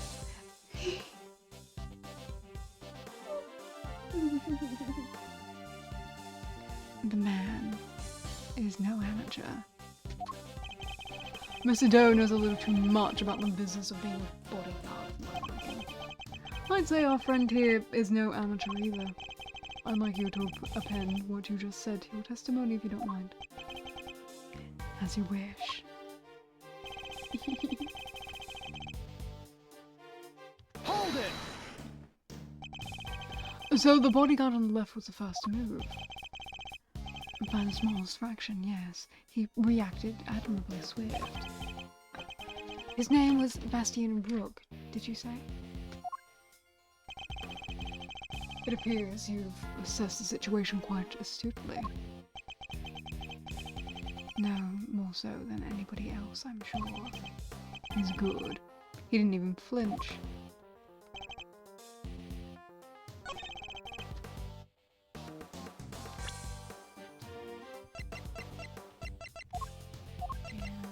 Assuming this is like all Objection!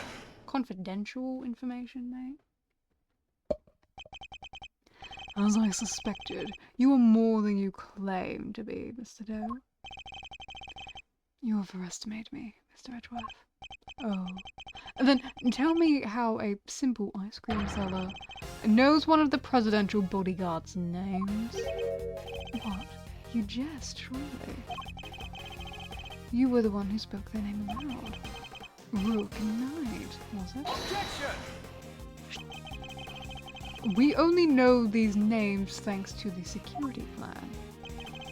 But look closely, only their surnames appear. Yet we all clearly heard you say the name Bastian Rook. How did you come to possess such information? Information we ourselves didn't have. Seems pretty darn suspicious to me. Well, how did you know? Explain yourself. It was merely a slip of the tongue. Not a lie! He is the assassin, just like we said. Come now, miss. Isn't it a little soon to be jumping to such conclusions? I did know their names, yes, and the reason for that is, well, I know Mr. Rook. He and I are acquainted.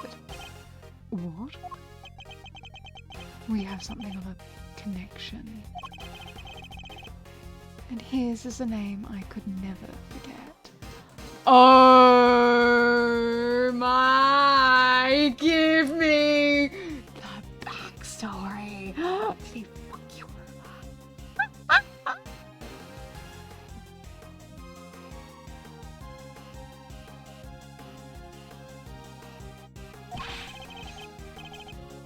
You think we're stupid, pal? Stop lying. I am not lying.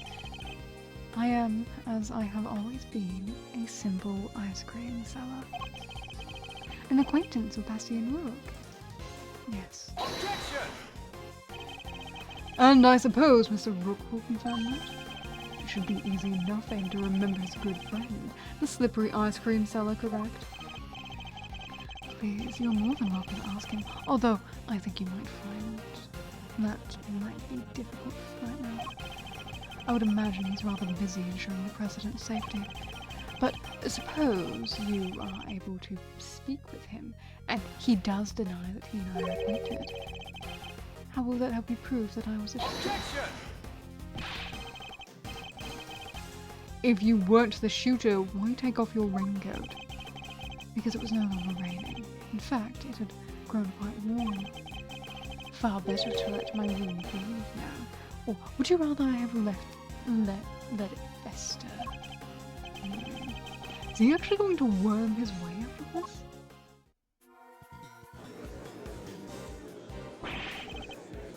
What are you waiting for, Mr. Redworth? Hurry up and arrest that man! He's clearly guilty. If I were you, he'd be in jail already. You might be willing to arrest a man without sufficient proof, but I'm not. No, come on, Mr. Redworth. There's got to be something you can do. Shocking scene here, as the culprit seems all but certain not to escape justice. Seems the court of public opinion has spoken very well. As I will clearly be viewed with suspicion no matter what I say, I might as well share what I know. What you know? What's his angle here? I saw another person with a red hood. Ooh. Are you kidding? It's the person you captured in your photograph. I first noticed them just before the president's speech began. It was still raining then. Their outfit was the same color as my own, which is what drew my attention. As did the laser beam that was aimed directly at the president's head. He's claiming there was another red-hooded person. Preposterous. I knew that if anyone saw me dressed similarly to this individual, I could fall into suspicion myself. And so naturally I removed my body. Objection! So not only did you see the assassin, but they were wearing exactly the same thing as you. How very convenient. I had thought you might find it far-fetched, hence why my not mentioning it until now. I know you law enforcement people are very skeptical types. You would never have believed me. Especially not if I had said that the shooter was standing right next to a certain prosecutor. Well, I know you don't mean me. I wasn't even summoned until after the shooting. No, not you, Mr. Edgeworth. Your colleague over there. Huh? Me? Yes. The photograph will prove it, I'm sure. You see, right there, in front of the person with the red hood. That's me, yes, but what exactly are you saying? What is endgame here? As I mentioned, I have been following your investigation with some interest, Mr. Edgeworth. And while pondering the details, I noticed something strange. Strange? What exactly? Come now, a man of your talents should be more than capable of spotting a contradiction such as this. I'm afraid I don't follow. The picture shows the chief prosecutor, Mr. Payne, and the shooter. But there's something weird about that, is there? There's nothing weird about that, is there? Think carefully. The picture was taken right in the middle of the president's speech. One of the other pieces of evidence you've gathered is inconsistent with what we see here.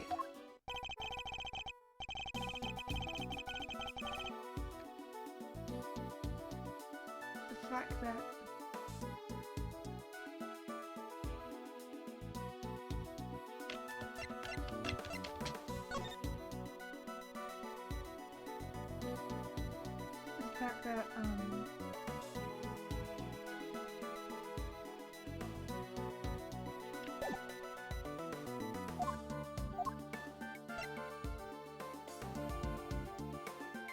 that Lloyd isn't in the photo? Take that! Of course! The tape, it contradicts the photograph. So you have noticed at last. What's he going on about, Mr. Edgeworth? Someone's missing. Someone who should be there. Huh? But who?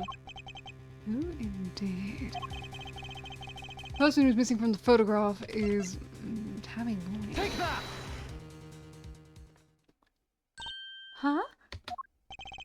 Miss Lloyd. How do you figure that? Mr. Payne's voice can clearly be heard on Miss Lloyd's tape, considering that he was conducting a private conversation with Chief Prosecutor. Oh, there were these two old guys standing right in front of me. They were whispering away to each other the whole darn time. She must have been very close indeed to capture it on tape.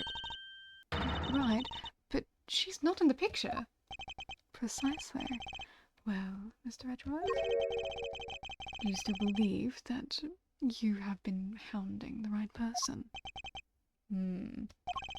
Miss Lloyd, would you mind answering a few questions? Whoa, y'all are fixing to put me under the microscope now? Sure, alright.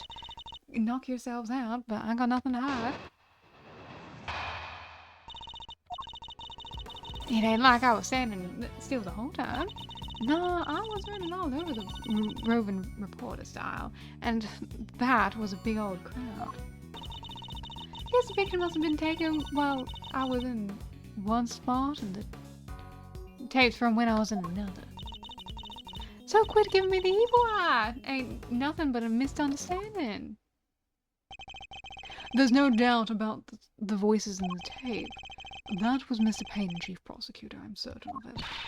Tabby wouldn't lie to us. I know she wouldn't. But if she did, That would mean that she's a perp. Y'all quit messing with me as if I could have done a thing like that, little old me.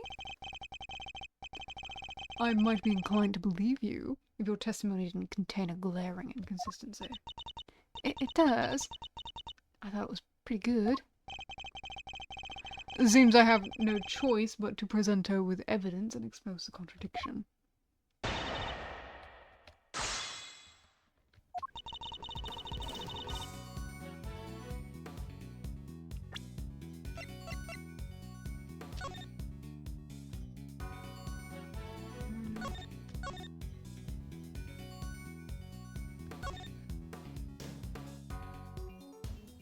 High-pitched gentleman.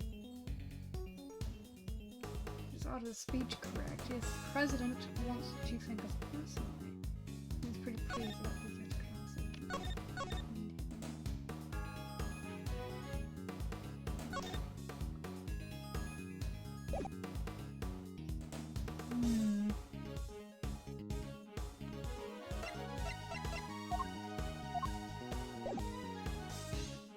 Hold it! Why would you move around if your main aim was to record the president's speech? What now? How do you mean? Surely the speech would have been best recorded from a single consistent position.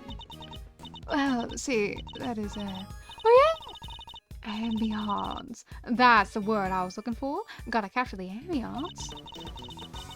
Can't put the electric atmosphere down to print if I don't have a bunch of it on tape for inspiration. Surely all you achieved was to fill the tape with unwanted background noise. Y'all question my methods? I don't do standing still, alright? Hold it! You were running all over. Where exactly? Here, there, everywhere, I guess. What? Y'all don't know what all over means? You think I remember exactly where I was when in a crowd like that? What do y'all want from me? I'd like you to at least tell us whether you were to the left or to the right of the stage. Left? Yeah, left, I think. Suspecting the picture was on the left side of the stage too. Coincidence? Hold it! So, the fact that you were not in the picture is to be expected. Is that what you're trying to tell us? It surely is. I called your pals, the prosecutors, on tape while I was in one part of the conversation. And then that picture was snapped while I was off someplace else. Look at that.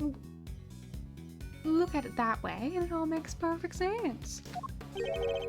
Your assertion, then, is that the picture and your recording are taken at different points in the speech? Yep, time means everything. You learn that soon enough in this line of work. So if I can prove that the two did happen at the same time, her entire defense will come tumbling down.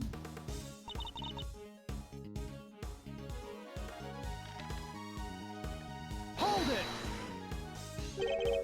Evil Eye, are you suggesting that I might be attempting to intimidate a witness? No, I'm just suggesting that you lighten up a little.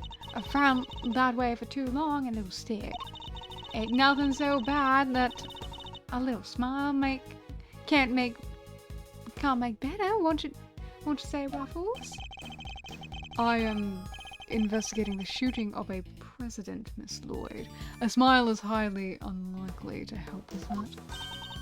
So proclaimed the prosecutor, all the while beaming from ear to ear. Paragraph ends. Perhaps what I ought to do is deploy my even eviler evil eye on her next time. I just can't get a read on her. But I don't feel like she's hiding anything super bad either. I agree that she doesn't seem to be ill-intentioned. But who knows if that means something much worse is lying just underneath. Regardless, we must put aside our immediate impressions. Her actions are on the record. And I have proof that that contradicts her testimony.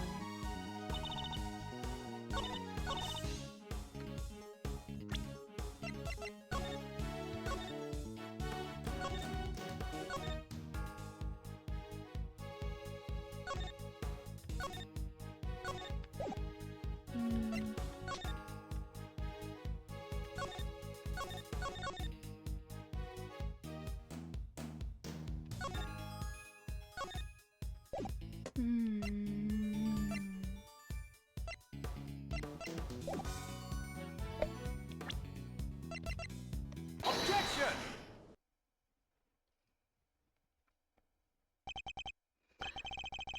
Miss Lloyd, it's imperative for a reporter not to lie, wouldn't you say? You're danged right it is, and I don't lie. And yet the photograph and the recording were definitely taken at the same time. What? You can't prove that. Oh, but I can. The evidence is right here in these pictures. This one in particular shows something that lines up precisely with when you were making your recording. The fact that he's raised his hand in the air. Take that! See here, the president has his fist raised. And what about it? Would you be so kind as to place the tape again? See, it ain't that simple. What if I were to tell you that you don't have a choice? You don't make it easy, do you, Ruffles? Remember, we are concerned with the moment the president raised his fist. A criminal organization, no matter how big, is above the law. President throws his fist into the air, excitement reaches fever pitch. There's a moment right there. Correct. We've now confirmed that it occurred in the recording. Which means Tabby should be in the picture too. And she is, right there for all to see. Miss Lloyd is in fact the person in the red hood. What? So you're our shooter, huh? Nah, I don't even own a jacket like that. Oh, that's right. From everything we know, the owner of the red coat... We have already proven that the red coat, that the raincoat belongs to Mr. Doe. You, Miss Lloyd, were wearing something else. Something that just also happens to have a red hood. So, where are... There were two people with red hoods all along. Indeed. Mr. Doe's last statement was true. Wait, but we only found one raincoat. Where's the other one? Now, ice cream seller never mentioned a raincoat, only a red hood. So, tell us about your jacket again, Miss Lloyd. This whole thing? Well, the best thing about it is, like I said, is that if you get mud on it and such, it's reversible, see? So you just turn this on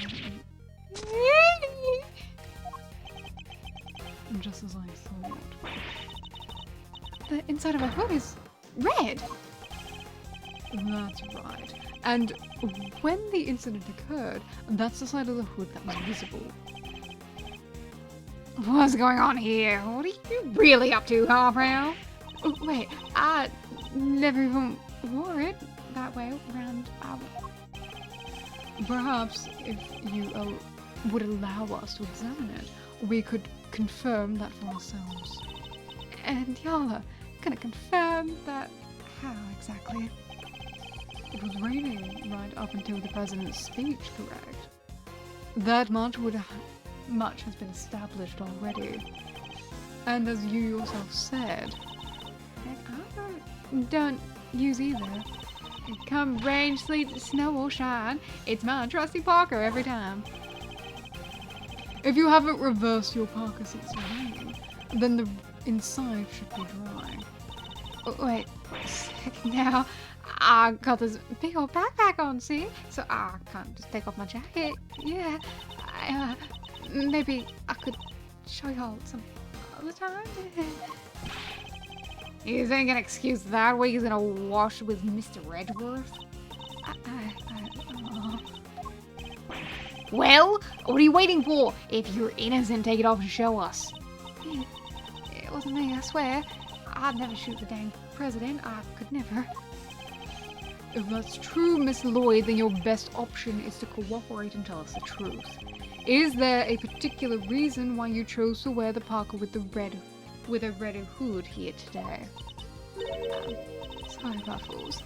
There's something I've never told you. Something I couldn't. So I'll come clean, I promise. Just go easy on me now, you hear?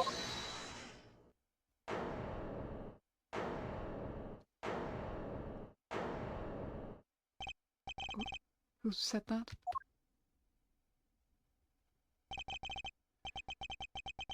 Hold your horses. It's a little soon for the end game. You! I've seen fan art of you.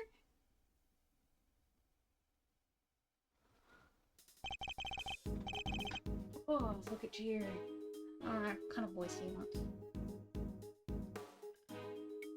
That goes for you too, Mr. Prosecutor. You lost this one the moment you made your opening move. And that's one of the men from Case Photograph.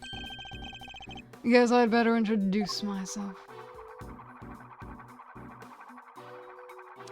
I see why I've seen fan art of you now.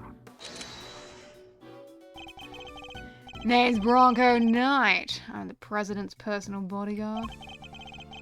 And second in command of a security detail. Point that thing someplace else, pal. What's wrong with you? Sorry, can't help myself. It's just too much fun being this good. You're not a member of law enforcement, so how did you get a gun? These old girls on loan from Zhengfa, temporarily issued to us presidential bodyguards. Anyway, never mind that. I got 2 tidbits of news for you. You want the good or the bad first? Choice is yours. I'm indifferent, whichever you prefer. Really? Giving up on the first move advantage just like that? Whatever your loss. Guess I'll push out the first pawn then. So you play a little chess, I take it. Ha! Fellow fan are you, Mr. Redsuit? The name's Edgeworth. You could say I dabble. Duly noted, Mr. Edgeworth. Alright, I'll start with the good news. The president's okay. He didn't suffer so much as a scratch. He didn't? Oh, that's a relief.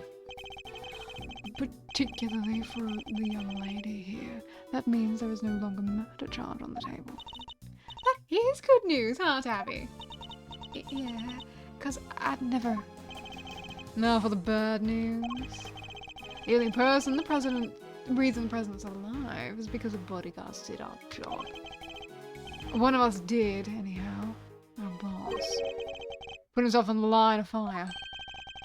You're referring to your colleague, Mr. Rook? Yeah, it's game over for him. No way! Rook is dead. A genuine loss. So, you're saying that Tabby... Yeah. Your friend had killed my colleague. My brother in arms. Heck no! I didn't do it. I didn't kill anybody. I could never. I'd shut my mouth if I were you, murderer. Sure, we did what we had to do. Sacrifice one of our pieces to protect the king. But to lose someone like him during a casting? It's a real shame. Casting? What does that even mean? It's a chess turn. Very simplistically speaking, it's a move where a rook switches places with the king. Then why didn't he just say so? Mr. Knight, what? Yeah, what? We'll need to see the victim's body right now. And if possible, I'd like to ask the president a few questions. Sorry, no can do. And why not? That's the third piece of news. And it's a piece you're gonna like the least. I thought you said there were only two. The National Police Force of Zhangfa will be handling things from here. What? You better be kidding, pal. This investigation was assigned to us. We're not about to hand it over. You're the Edward, right? The one who solved the Atagarasu case. The president mentioned you. I'm honored to have warranted his attention. Makes sense that the chief prosecutor would assign this one to you. Wait, did the chief assign me to appease the president? But that was a mistake. A big one. He should have given the case to somebody with a spine. You're free to take it up with President Wang. If you enjoy diplomatic incidents, that is. Ugh. You're coming with me. We'll continue this in the presidential plan. No.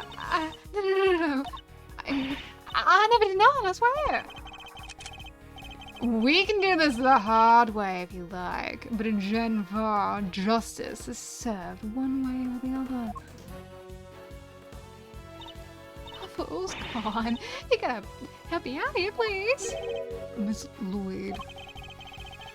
She was the one in the red hood, there's no denying that. But I can't help feeling we still don't know the whole truth behind this case. Oh, I'm innocent. You gotta believe me.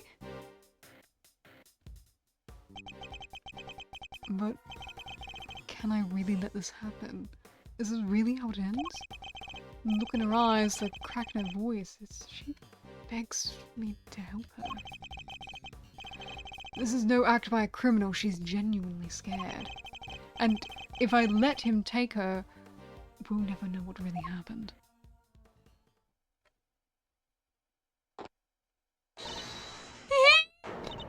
What? Huh? What the? Get your filthy hands off of...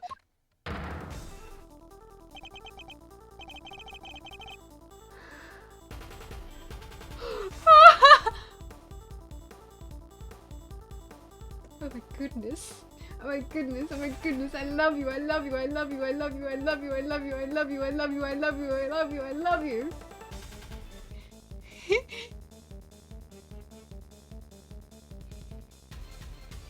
Quiet now. Is that really any way to greet me?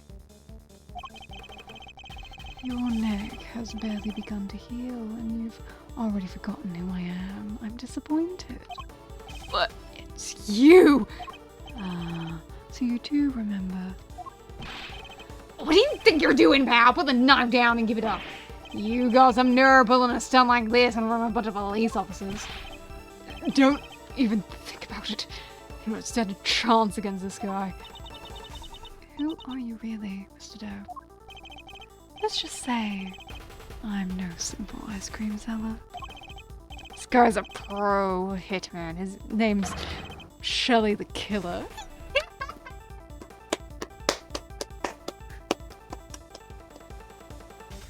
I'm so happy!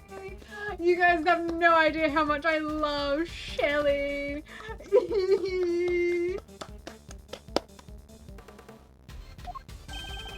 De Killer.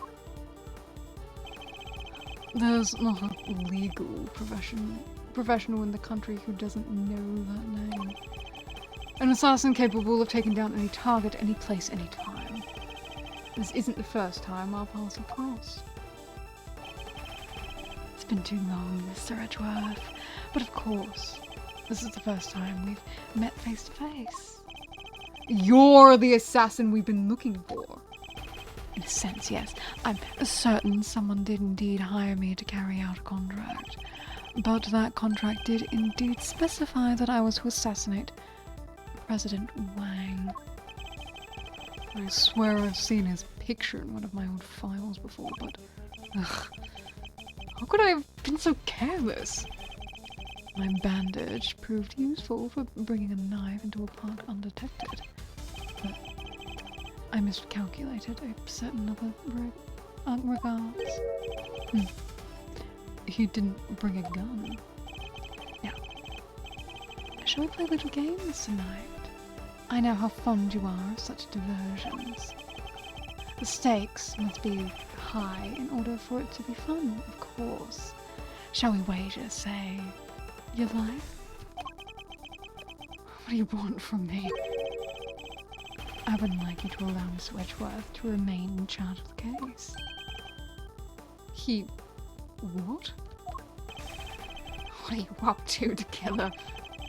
I would simply like our mutual friend to see things through to their conclusion.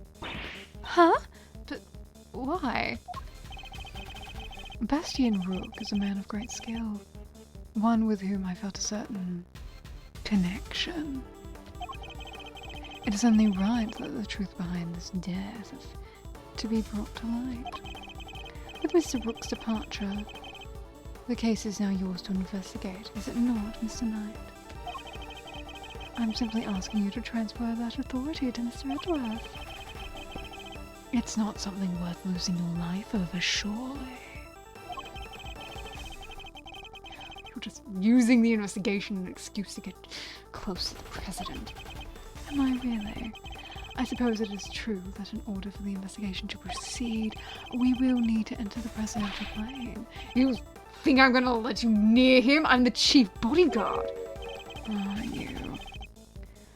And here I thought you were only second in command. Rook's not around. That means I'm number one. I wonder if you have what it takes to step into such capable shoes. Of course I do! I'm the leader now, me! If that is indeed the case, then I would ask that you make a choice worthy of a leader. Will you needlessly throw away your life, or will you allow the investigation to continue? Is he really doing this to gain access to the president? Does he even need to? What is he plotting? You have no objections, I trust, Mr. Edgeworth? Come, let us continue the investigation. What do we do, sir?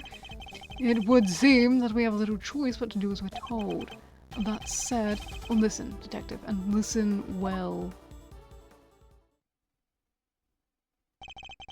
I'll buy us some time as I investigate. Meanwhile, you gather the other officers.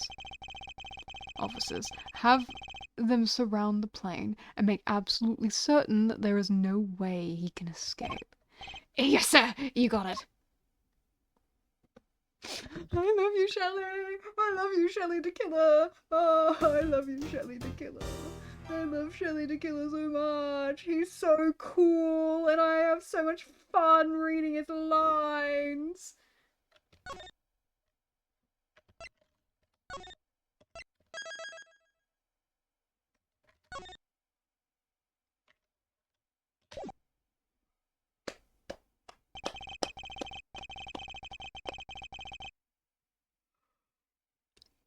With the death of Bastian Rook and the revelation that Shelly de Killer was in our midst, the case had taken a turn we could never predicted.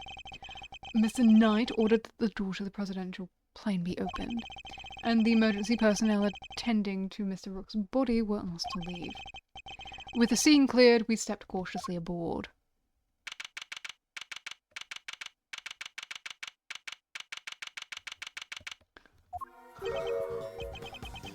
Oh my goodness, look at this plane. No president in sight. Now where could he be?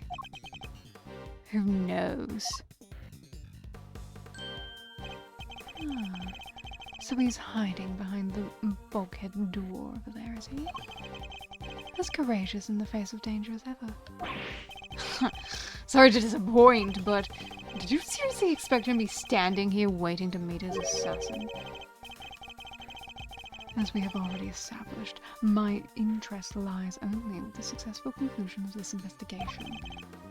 Now, Mr. Edgeworth, if you would be so kind as to examine the body. Alright.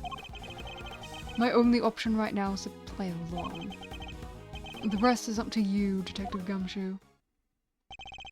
So, the attempted assassination of the president has become a murder of a bodyguard.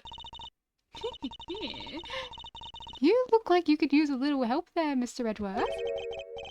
Not that I need it, but yes. That's what I thought. Then there's nothing else for it. Okay, Faraday, great thief extraordinaire. We'll just have to take it from here. Oh, really? You mean you're going to solve the case for me? Nope. I thought not. But I will provide vital assistance. Now, let's get to scouring this crime scene from top to bottom.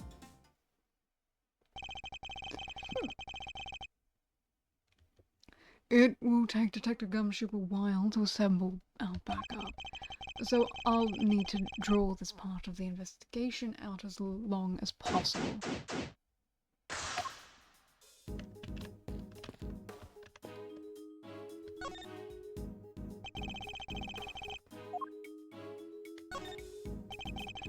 It's the victim, Mr. Bastian Rook, bodyguard of President Zheng Fa. He's one of the guys that brought the president inside as soon as the shooting started. Hi! How are you? I'm doing well. I know that you're wondering. Look, we're having so much fun! We're having so much fun! The goopy. We're having so much fun. I'm enjoying myself so much. This is already, like, amazing first case. I love it. There's so much bias happening right now. So much bias happening. Which means that he continued to do his duty right up until his dying breath. At least he'll get posthumously promoted. Okay, it's better to know when to say nothing at all than to end up with your fortune in life. Oh, what do you mean? I mean, bodyguards don't even operate on the same rank promotion system as police in the first place.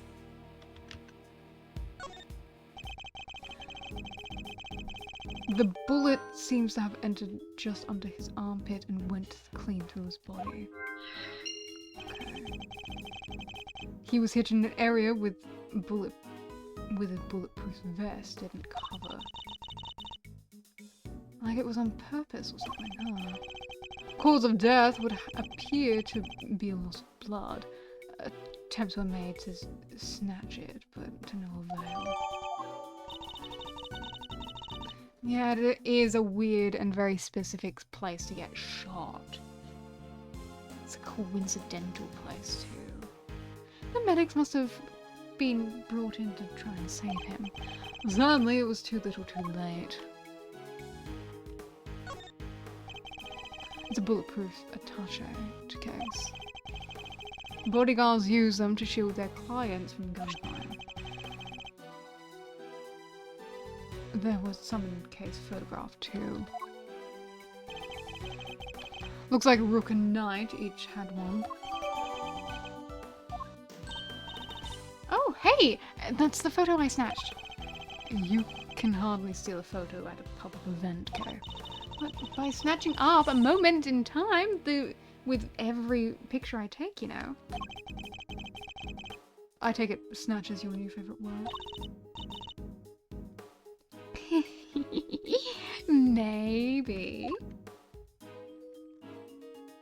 Okay.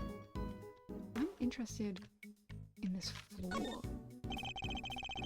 There are two large rectangles cut out in the floor here. I can see some hinges through the gaps. It's an emergency entrance disguised as an emergency exit. All the president would need to do is lower his rope ladder and make his miraculous escape. Which would make it an exit, not an entrance, so which is it? It's an exit, but it's used as an entrance, but not disguised. But it disguised as an exit. Yeah, I think. Congratulations. You've even confused yourself. That's quite an achievement.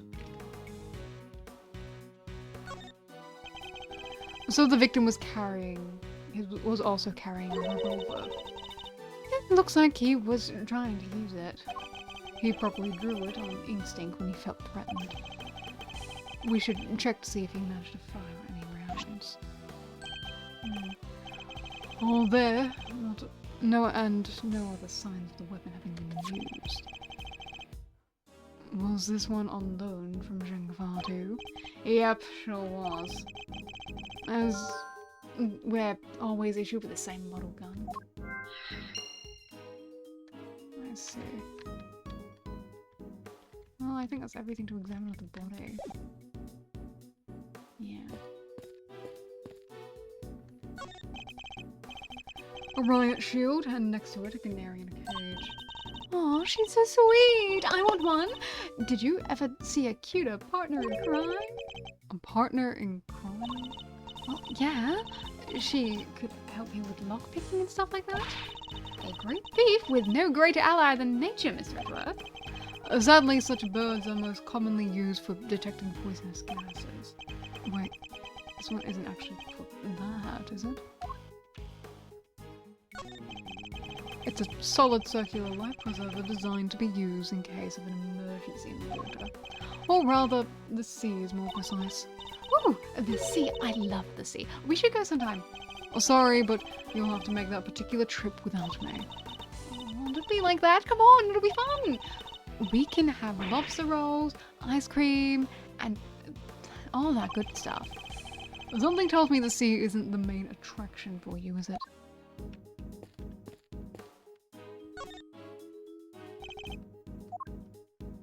What's this? These are personal safety alarms. Are very colourful. Looks like they get a lot of use as well. I like the president. He seems like a thoughtful guy. Buying these for his kids? Maybe his wife too? Why would they be here if that was the case? No, these are for his personal use. Objection, Your Honor! It is simply not possible for one person to use so many personal alarms. Why, you ask? Because he is human and therefore possesses only 2 hands. 20 hands wouldn't be enough to count the number of objections I have to that objection. That looks heavy. So this is what a president wears, huh? Maybe must be made of something super special. Yes, to protect him from bullets.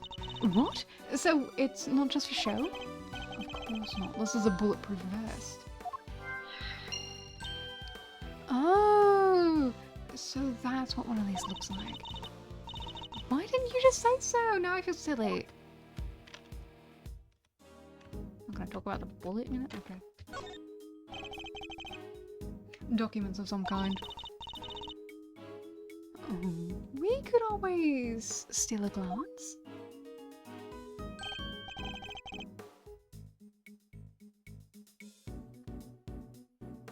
Rook lead. Night second. Another security plan. This is the earlier one before his injury. Also covered in case of amphibious assault. President's safety is paramount. Spectator area should be covered at all times. March 19. And this was made several days later.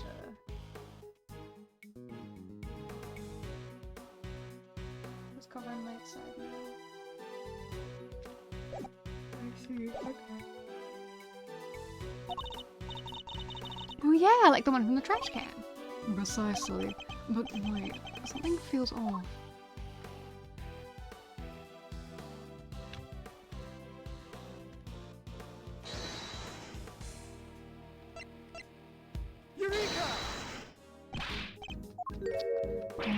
Fine, but I'm not wrong, Edward, so... Anyway.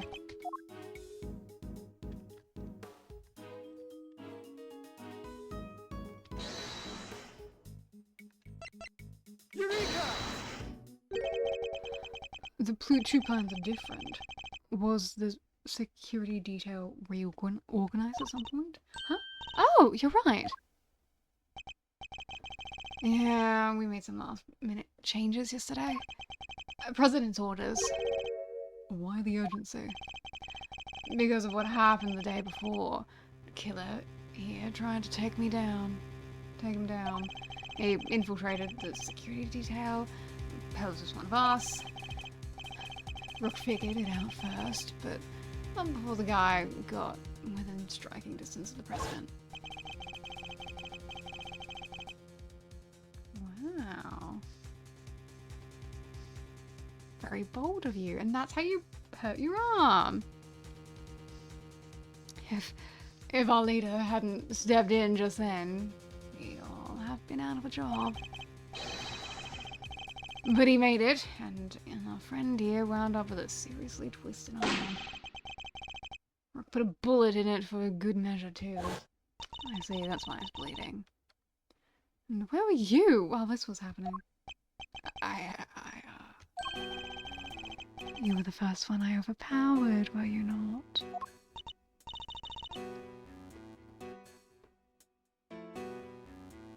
Ooh, that's embarrassing.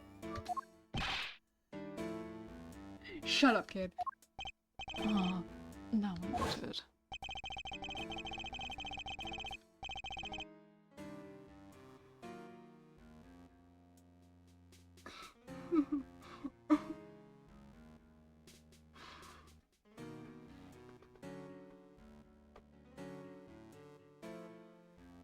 I should not be communicating the thoughts that are in my head right now. Oh my god. Oh my god, I embarrassed myself. Oh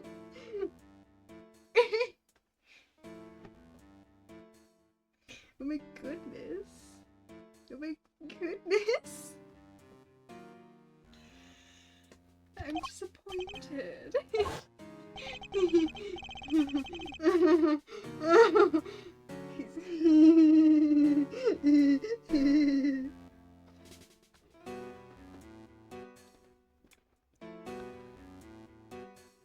Twisted up my neck so bad I can't even look to my right.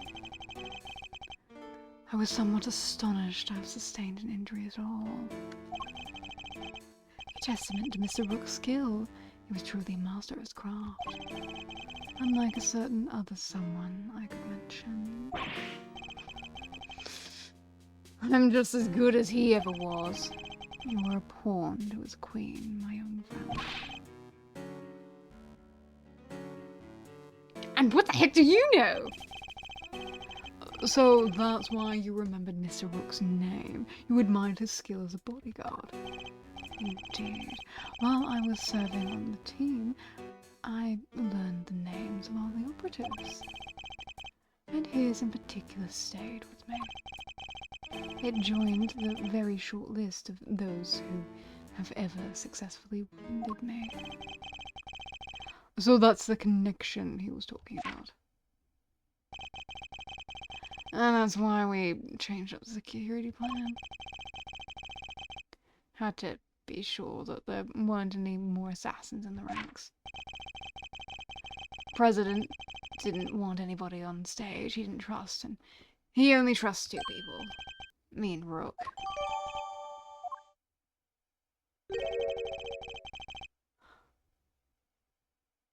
So, how does that explain your change in position? Oh yeah, he switched over to the right-hand side. I told you, can't turn my neck to the right. Could only cover the president's left side. So I wound up moving to the right side of the stage.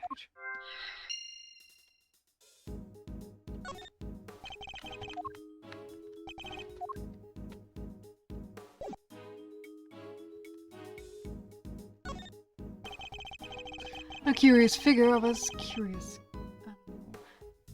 with a curious expression is staring straight at me.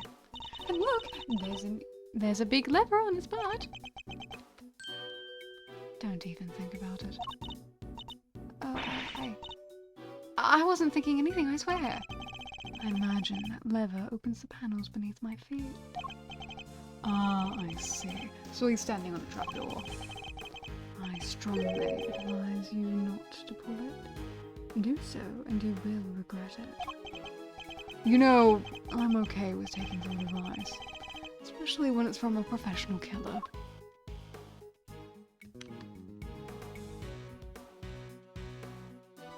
Interesting. Is that everything on the desk? I think so.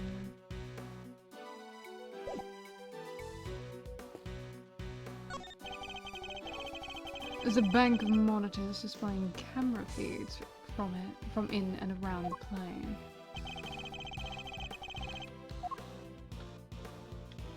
That's me.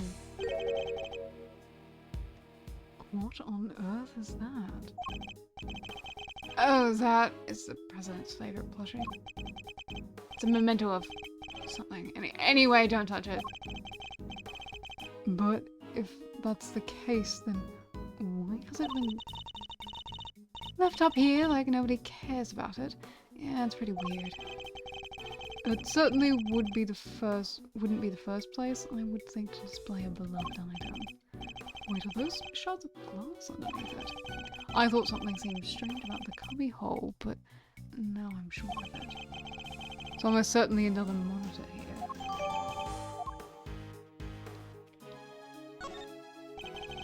This monitor is displaying feed of this very room. I think they're cheap when they bought these, huh? Very high res. Oh, I'm afraid I can't quite tell myself, but I can even see the little crow's feet around your eyes. Oh, my bad. They're just the usual deeply etched lines, you know? On your forehead. If you're quite finished. Watches are displaying the cockpit and parts of the plane's exterior. But I don't see anything out of the ordinary. Hi, Gray! Something else I need to look at.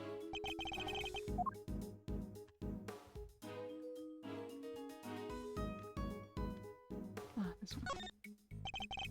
That's the outside of the plane. Most intruders could not hope to approach without being spotted. But such measures would be mere child's play in my case.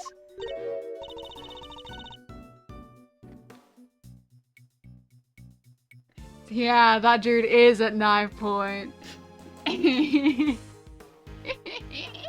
I love it. I'm having so much fun. Whoa, you're saying you can get past cameras like these without being seen? Of course, with these. You have to teach me now. Are you taking apprentices by any chance? Hey, you do realize who you're talking to, don't you? Sorry. I had to ask, though. What great skill for a great thief, you know? Unfortunately for you, I'm not the type to take on understudies. You're not, huh? Shame. Shame? In what way, exactly? Worth it. Anyway. Door. Oh, the president is on the other side of this door. Ah, what a door it is. Bet I could get the better of it, though. Get the better of it? Doors aren't there to be beaten. But look at how heavy it is. Look at that lock. It's just sitting there begging me to try it. Calm down, Kay, and think. Why might this door be locked? For me to open it, of course. Precisely, for you to open it, of course. Wait. What is the right answer, anyway?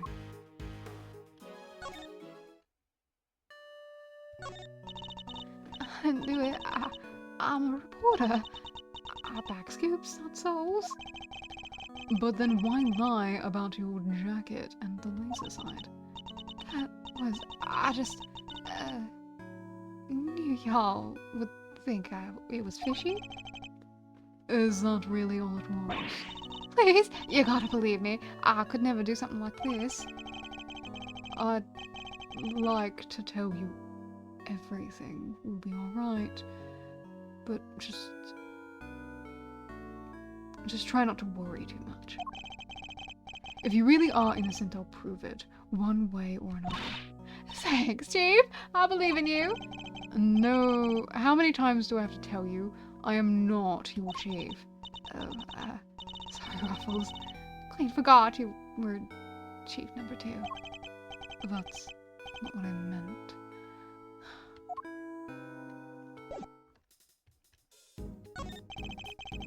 There's a wide selection of protective equipment here. Bulletproof vests, hazmat gear. No way! There's even a spacesuit! I get the sense that the president thinks he's very much in need of protection at all costs.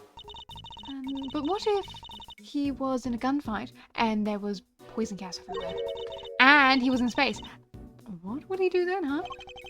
Then he'd simply put on the bulletproof vest, the hazmat gear, and the spacesuit. That's probably easier said than done.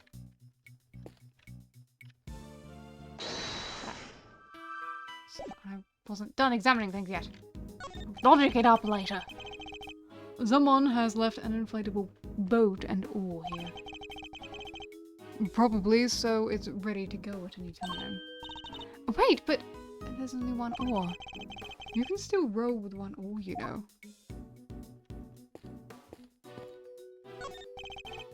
2 gas masks, in case of a poison gas attack, I suppose. The president certainly seems to think he's at risk of assassination at all times. Wow, gas masks! I've never seen one before. It's hard. I've heard plenty about them, of course. Oh, from a fellow thief, I presume. No, from the German Ninja! You know, my favorite kids' TV show. Princess Murasaki was getting married, but Toxic Ninja Wolfsbane showed up to lay down some sick burns. And time to tune out. Might save myself the brains or two. Sound like Phoenix when you say that.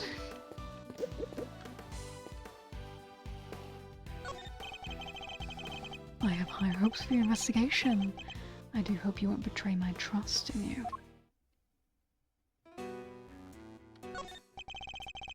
Things are progressing well, I hope. There's no need to worry. Things are progressing just fine. Remember, I absolutely despise betrayals of all kinds. Yes, I know. Indeed you do. So please, do take care not to double-cross me, accidentally or otherwise. Really have no clue, but choice but to do as he says for now. Can't believe I let an assassin into the president's plane. You know very well it was for the good of the investigation, Mr. Knight. Don't give me that! I know what you really want. You do indeed. Because you heard me say it already. I wish to know the truth behind Mr. Rook's death. But you did also say you were asked to assassinate the president by a certain someone? You seem to have forgotten that there are more pressing matters at hand. I don't often carry out unpaid work, but it's not entirely unheard of. Fine. I'll get back to the investigation. Good. I'm expecting great things from you, Mr. Edgeworth. I love you, Shelly! I'm so happy that they used you again. I'm so happy they used you again. Anyway, logical deduction time. You ready? I am. Okay. Bullet through the body and the bulletproof vest. The bullet lodged in it is the president's. Where did it end up? It probably ended up in the vest.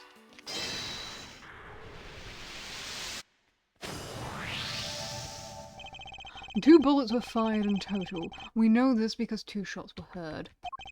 One traveled through the flag and into the balloon. The other took Mr. Rook's life. But there's a bullet in the president's vest too, right? How's that possible? Indeed. The numbers don't add up. However, there is one possible explanation. There is. After passing through his body, the bullet that took Mr. Rook's life then found itself lodged in the vest. In other words, 2 of our bullets were in fact 1. No way! He's right. If the president hadn't wearing that vest, things could have been a lot worse. And he wasn't injured at all by the impact. Even when obstructed by a vest, a bullet can inflict serious damage. Sure, I've known guys who got broken bones that way. President's okay. He's made of strong stuff. Sounds like he didn't even need a vest. Let's not get carried away here. I want that bullet's ballistic markings analyzed. Remind me what those are again? Guns leave a unique pattern of grooves on every bullet they fire. By examining these grooves, we can use them to identify which gun it came from. Think of them as fingerprints of a gun. You can tell all that from a bullet? Well then, what are we waiting for? Analyze away.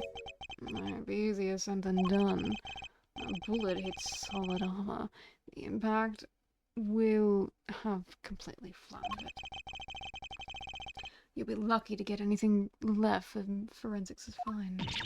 What? But I was all set for some analyzing.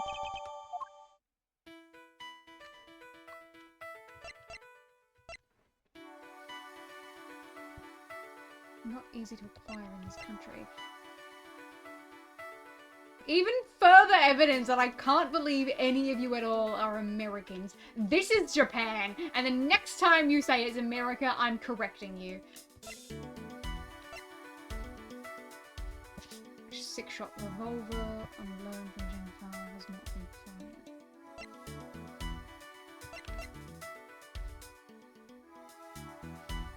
fired. I can't show his head to the right, so we move to the right on this side of the stage.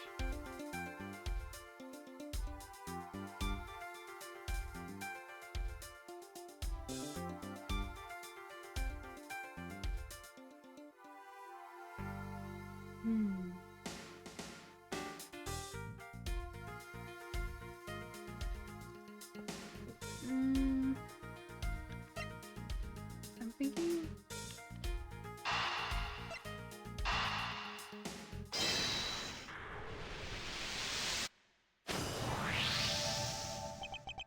The 2 guns are exactly the same, meaning it's likely that one was found, it's likely that the one we found is also from Zhengfa. The bodyguards all got their guns from Zhengfa authorities, right? Yes. Are they, like, super rare or anything? No, I don't believe so. This model isn't exactly easy to come by in this country, but it's certainly not impossible either. Ooh, and here I thought they might be valuable treasures. Yes, it is something of shame. Whoa! I just mentioned treasures and you actually responded for once? I only mean to point out that if the guns were rarer, it would be much easier to trace them. Which would have made them treasures of the evidence variety, I suppose. See? Everything's a treasure hunt one way or another, including this investigation. You could say that. Alright then, it's treasure hunting time. On with the investigation. She certainly seems a lot more enthusiastic all of a sudden. That's quite enough investigating for now. What is taking so long, Detective Gumshoe? Well, Mr. Edgeworth, have you solved the case? No, not yet. Is that so? Then perhaps interviewing another key witness might help you do so. Another witness? Who? You don't mean... The most important witness of all. The man on the other side of that door. He really intends to have me question the president? No. If you would be so kind as to summon him, Mr. Edgeworth. Stop right there, de Killer. You're nuts if you think I'd let him anywhere near you. Well, Mr. President, I'm sure you are watching us through your security feed, aren't you? In which case, I politely request that you show yourself. That is, if you value your bodyguard's life.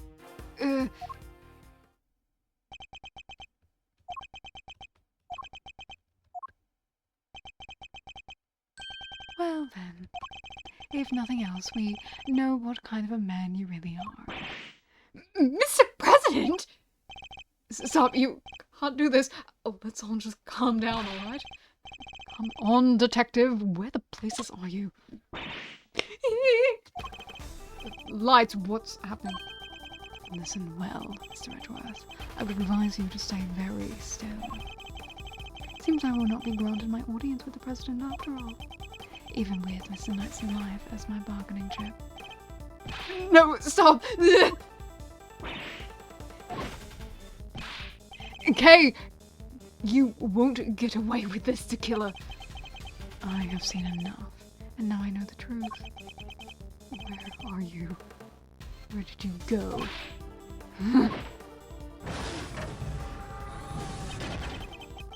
I leave the rest in your capable hands, Mr. Edgeworth.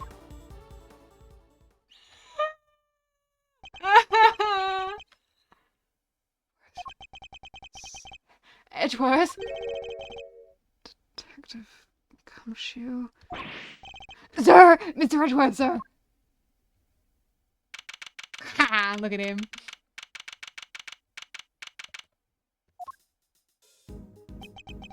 I must have been knocked unconscious. Sir, you're okay. Are you alright, Mr. Edgeworth? Never mind me. He didn't hurt you, did he, Kay? I'm fine. I only just woke up myself. My head will be sore for a while, but that's about it. So you can stop worrying. Detective, did you manage to stop the killer? I'll see. As Lloyd came in running out of the plane and, she told us he'd flown the coop.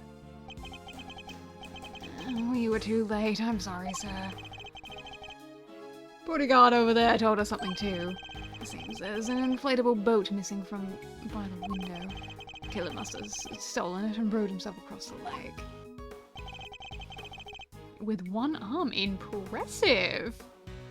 What about the cordon around the park? I'd called everyone back in to stake out the plane, including the guys stationed around the water. No! So he's completely slipped through our fingers. Not the best look for the department, but yeah.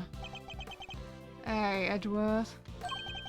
Mr. Knight, you're alive. Yeah. No thanks to that murderer. Oh, that reminds me. I found this lying on the ground next to you, Mr. Edgeworth.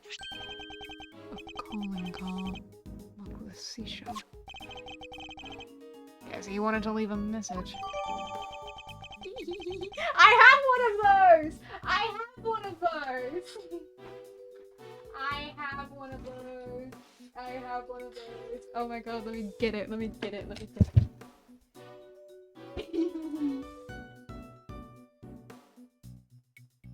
I have one of those!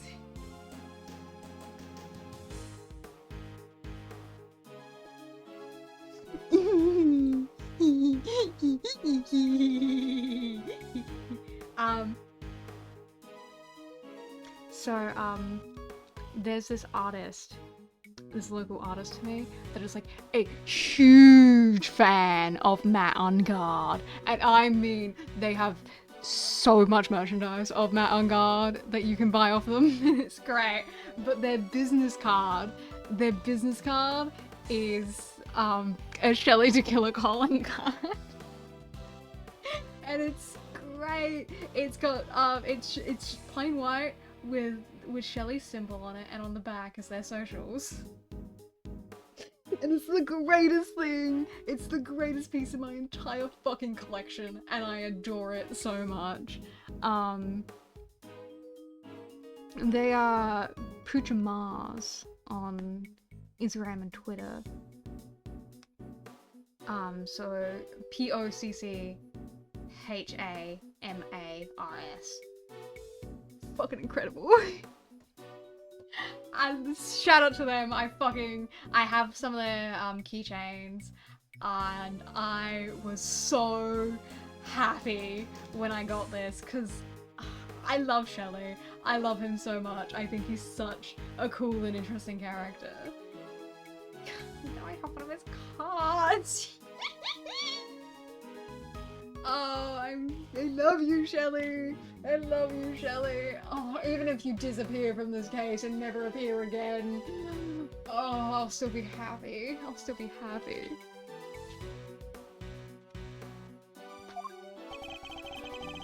The killer usually leaves these next to the bodies of his dead victims. But you're not dead, sir. But I could have been. Maybe that's the message. I can't stop thinking about his parting words. I have seen enough, and now I know the truth. I leave the rest in your capable hands, Mr. Edgeworth. And now I know the truth. The truth about what? Roger that. I'll clear out here, sir. Over. What's going on? That was the president. He's coming out. Now? Oh god! No, gross! He's too muscular and I hate it. No!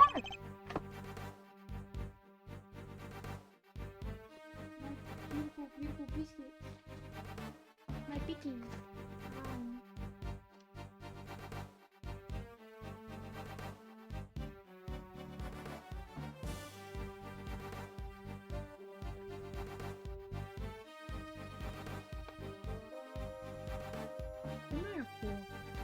Where's my fork on? Did I eat it already? I don't remember.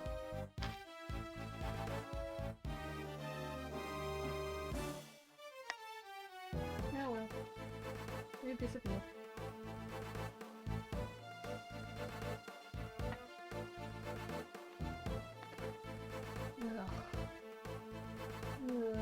All my snackies are getting everywhere. Jesus Christ. How did I even hit him?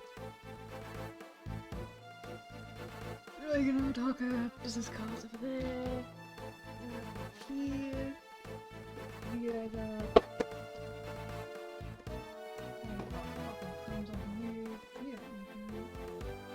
You're a Christmas present, and I can't be giving you with it being on All good now? Everyone okay? Drop it. Oh, it's just even fishing something. Okay, Mr. Wang, what kind of voice do you want, sir? Cause I kinda hate your design already. And so I'm not entirely thrilled to be hanging out with you. But, well, I will if I must. Not like I have much of a choice, I think.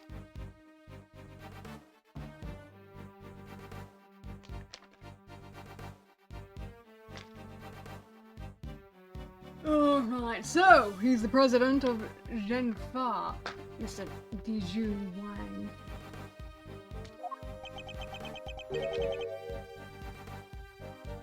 And you are?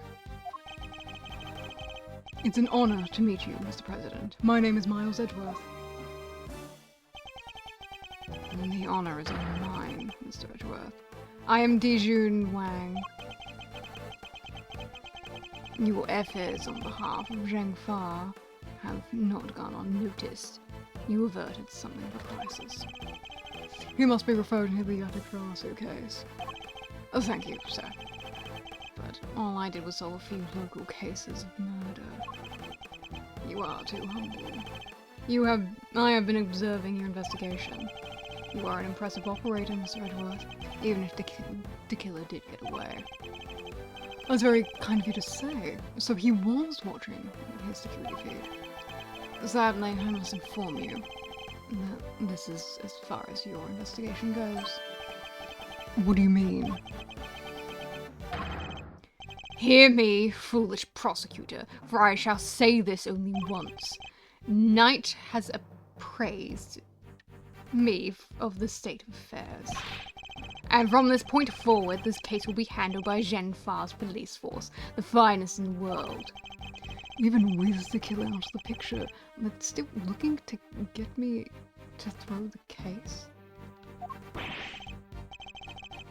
What do you think you're doing, pal? Nobody talks to Mr. Edgeworth like that. If it hadn't been for him, the killer would have... Detective. Forgive me, Mr. President, but I must confess that to being somewhat confused. I fail to see how or why this case falls within Zhenfa's jurisdiction. Fail to say. Enough, puny prosecutor.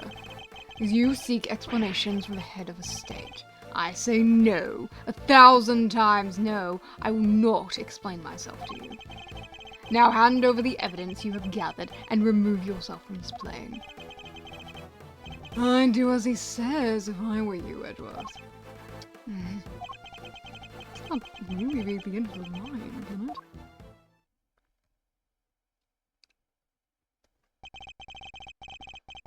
Wow! Guess it hardly is. What a beautiful, beautiful case evidence.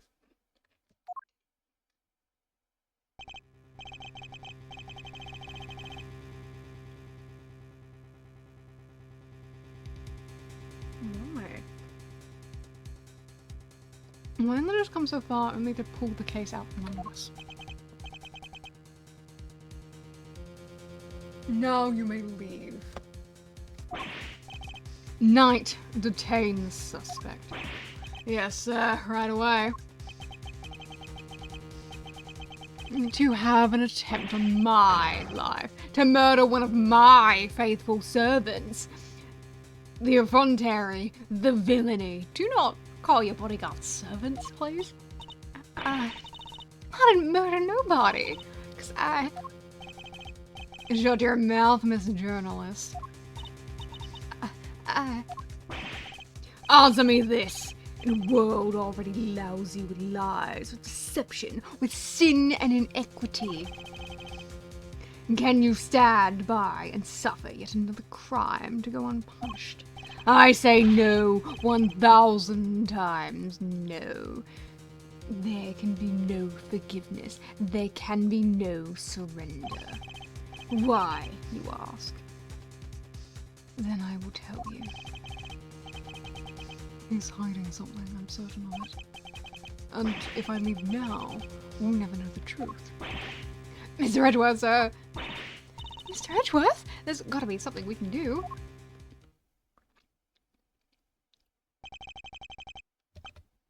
Think, Miles. Remember, how many times have you been faced with situations like this in the courtroom? You've confronted the lies of witnesses and countered the arguments of other lawyers. Has the critical evidence always been laid at your feet? No. And yet you always get to the truth of the situation in the end. Why are you saying this out loud? Because this is white text. This means you're saying this out loud. Why are you saying this out loud to yourself? With your greatest weapon of all, your words. My chest, please.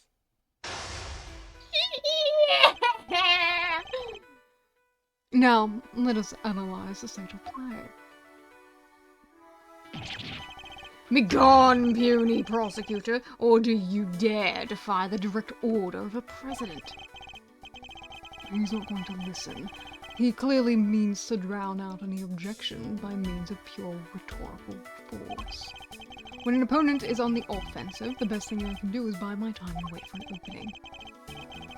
As he said himself, he's a head of state, a seasoned politician. He won't open himself up to attack easily.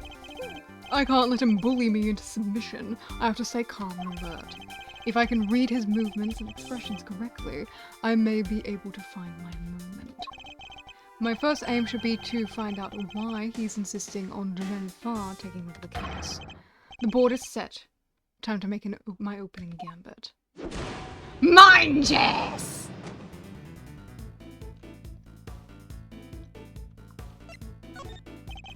Could you at least explain to me why I am off the case? Imbecile, seize your insolent jabbering. I need not explain myself to you. My reasons are my own, and they are none of your concern. If I want to take this any further, I need a clue of some kind.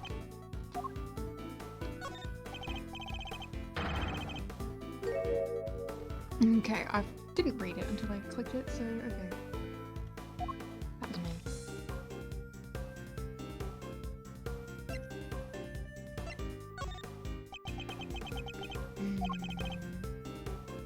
Jennifer, there's no time for back chat. Going to confirm one basic fact. You say that the investigation will now be assigned to your national police force. Let me actually fucking read what you said earlier. So who will take over the case? Okay, so I did click what I thought I did. You say that the investigation will now be assigned to your national police force? I do. Now enough of your pointless questions.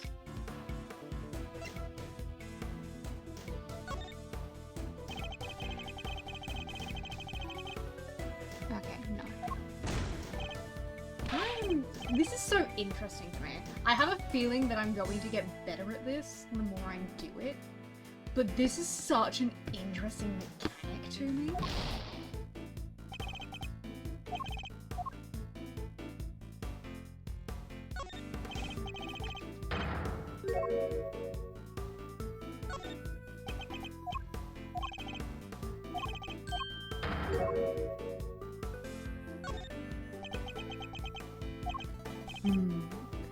Good boy!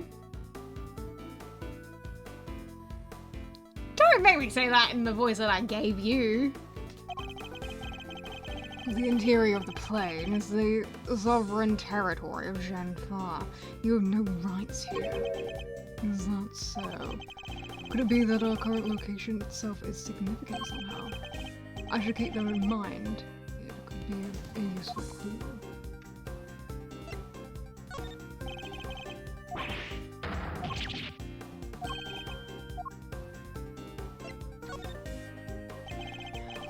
In the course of our conversation, I've deduced certain facts from your behavior, Mr. President. For example, you seem particularly aggressive when discussing our current location. You smarmy smart, Alec. As you said yourself, the presidential plane is the sovereign territory of Jennifer, and from that we can infer that you believe the rules of extraterritoriality apply inside here. Is that correct? Enough! Cease your objectionable whining!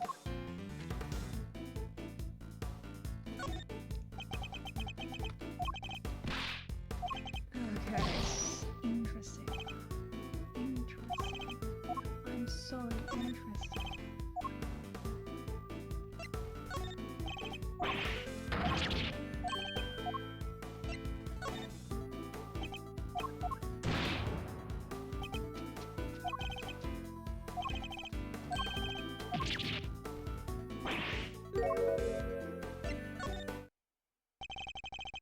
You can rant and roar all you like, but you won't escape my scrutiny. It was unmistakable the moment I mentioned extraterritoriality. You became visibly agitated. He's been visibly agitated this whole time. Can you please change your suit, sir? I don't want to have to fucking look at you. You think you're clever, don't you? Let me answer your little question. It's true, extraterritoriality applies. Your laws mean nothing here. And why does that matter, you ask? It matters because you are powerless. You have neither influence nor authority here. Interesting. So extraterritoriality issue does have something to do with all of this. Let's dig a little deeper into the claim that the plane is sovereign territory, shall we? I see. This next move will surely decide the victor. He may be the president, but nobody's untouchable. I just have to find the right angle to attack it. You believe that extraterritoriality applies here, but can you prove it? Do you even understand what you're asking? Of course. If I didn't, I wouldn't ask it. Have you no shame, calling into question the good word of one such as myself?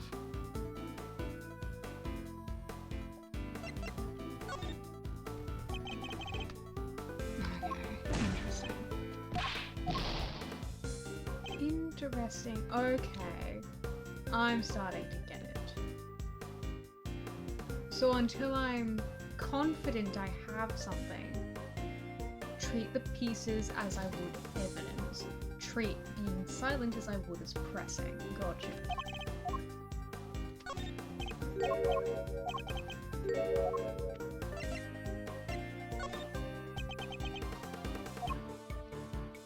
I have no further time for this. You clearly cannot be saved from your own foolishness. You needn't worry about me. I'm not the one who needs saving. That would be Miss Lloyd, the woman who is being wrongfully accused of this crime. Chivalry is admirable, but it changes nothing. The right to extraterritoriality cannot be denied. This is Genfa. If I want to take this any further, I'll need a clue of some kind. Surely you see that you have overplayed your hand. Nobody asked for your opinion. You need only obey me, nothing else.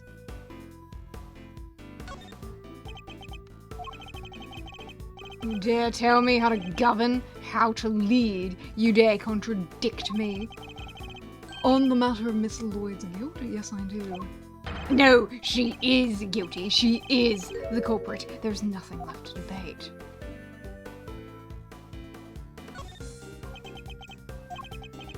Who else could have fired from outside the plane? There is no other viable suspect. Fascinating. So he's claiming that Miss Lloyd fired at him from outside the plane. This could be a vital clue.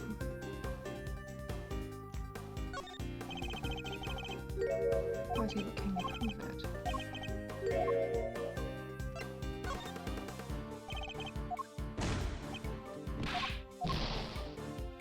Okay.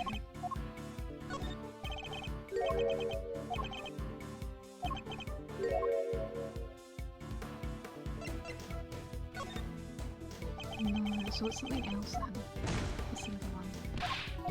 That's okay, Edgeworth. Don't you worry, Edgeworth. I'm really good at getting it down to the wire.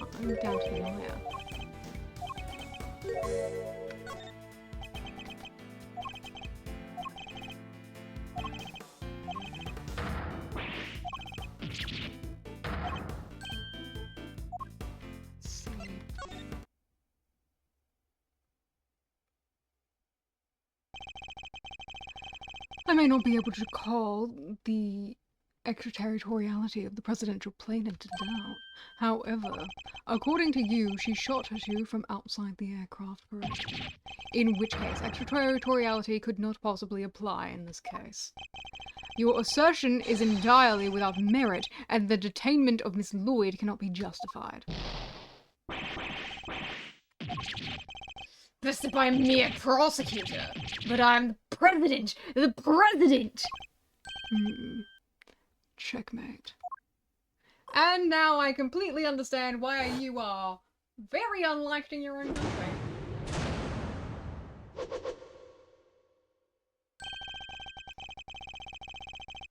I trust you won't mind if we continue our investigation now, Mr. President.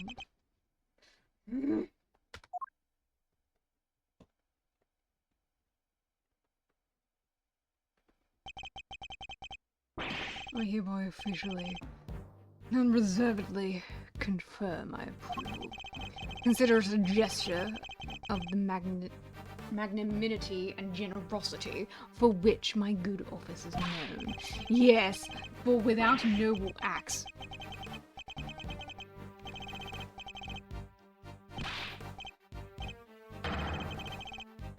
What the fuck?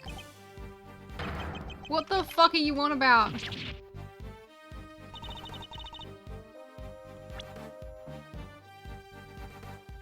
Yeah, what the? Yeah, you could just said, okay, you got me. Mr. Knight, if you would care to return the evidence, take it. Thank you. We did it, Mr. Edwards. We sure did. And now the investigation can continue. Whatever, enjoy your pocket full of horns. I'll be over here enjoying how to put them into play. Then you will definitely enjoy my next move. Mr. President, one more favor, if you would be so kind. What is it? Could you please give us your testimony concerning the incident itself? You want me to testify? Whoa, that's your next move? If you want the president to testify, you'll have to take him to court. All in good time, Mr. Knight. He will get his day in court soon enough. But if a person of interest refuses to cooperate in the investigative state of the process, they are obliged to provide detailed justification as to their reasons for doing so. That's... What's the matter? Is there something you'd rather we didn't know? Stand down, Knight. Do as the prosecutor asks. Thank you for your cooperation. Now listen, and listen well.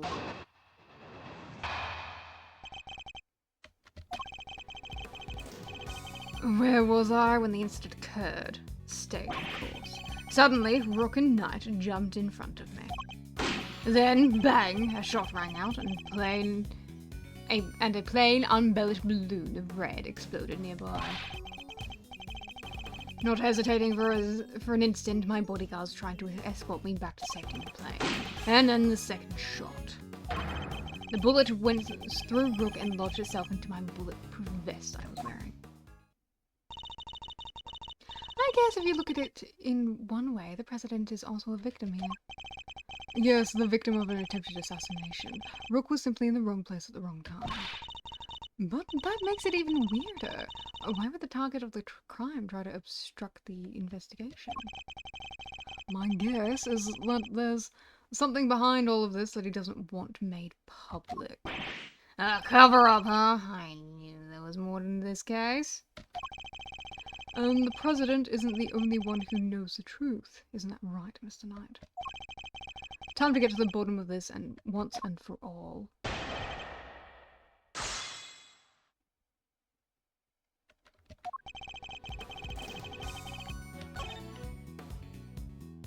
Hold it! When they stepped in to protect you, were you aware of the fact that you were being targeted? Was I aware of that? No, I was aware of my audience, nothing else. When I stepped up to the podium, I entered another world entirely. A place of rapture, a place beyond words. Yeah, I think that's called stage fright. I bet you went like a deer in headlights. No, 1,000 times no. I remember every second. Every moment is indelibly etched in my memory. When Rook and Knight stepped in, I was shocked, overwhelmed, taken aback. Hold it! About the red balloon. Are you trying to test me, Mr. Prosecutor? No, Mr. President. I simply wish to confirm what you remember. Very well. There were two very large and round balloons, one at either side of the stage. The deep crimson hue stood stark against the sky, just as the security plan said they would. The same security plan we found in the trash can, I assume? Rock and Knight leapt to my aid just before the balloon exploded.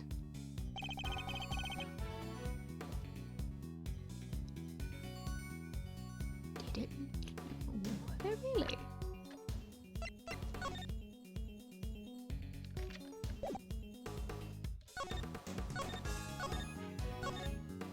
I mean, is that what these are meant to be? These are giant balloons.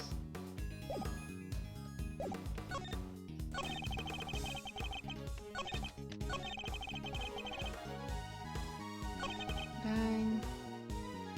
Unblemished balloon of red nearby. Hold it! You said they'd try to escort you back onto the plane? Yeah, that is exactly what I said. They threw their attaché cases. That must be the moment Kate captured on camera. And immediately moved to help me back onto the aircraft. Hold it! Do you know where the second bullet went? Is that how you treat a foreign dignitary? Or do you really think such needing questions necessary? Oh, what's he so upset about?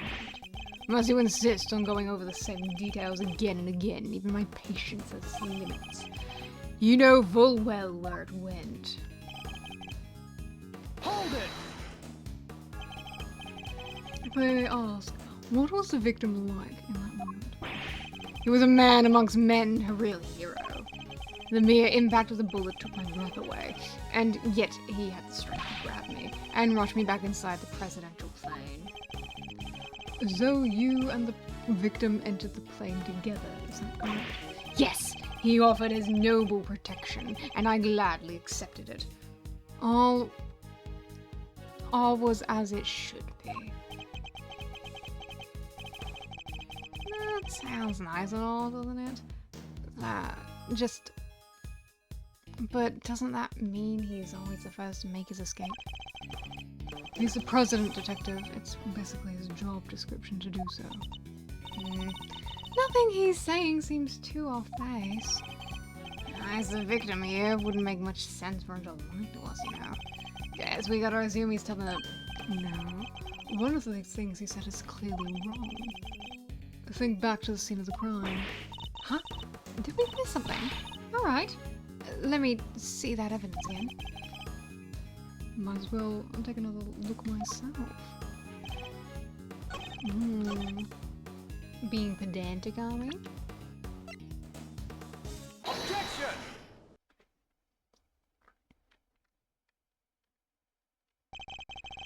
You say it was a plain red balloon that burst, but I strongly beg to differ. What? Take a look at this.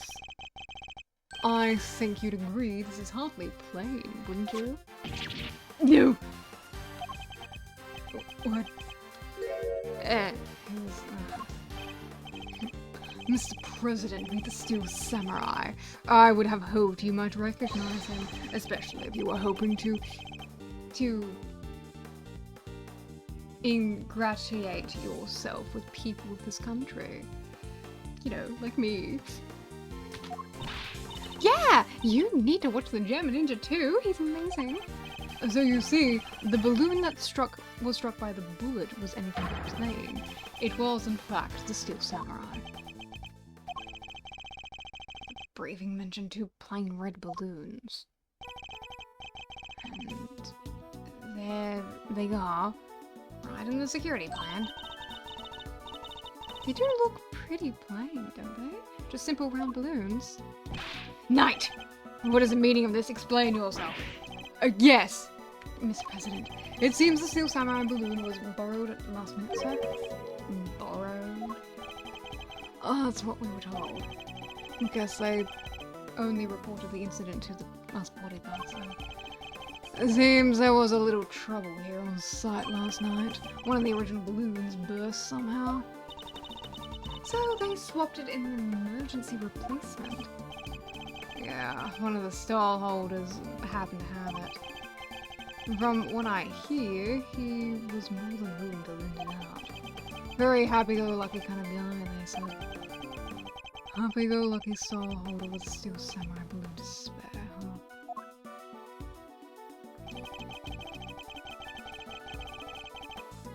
They filled just the bottom part with air to make it look like the other ornamental balloon.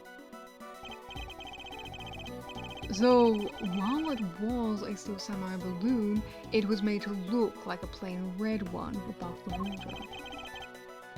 Is that the long and short of it? Wait!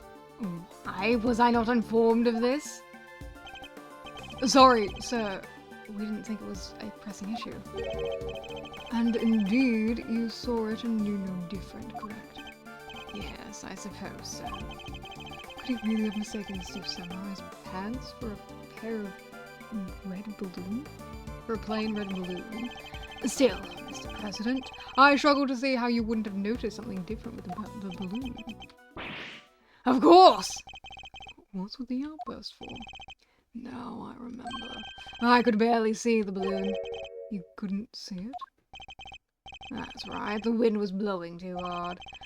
Flags on the sides of the stage were flapping incessantly and blocking my view. Is that so?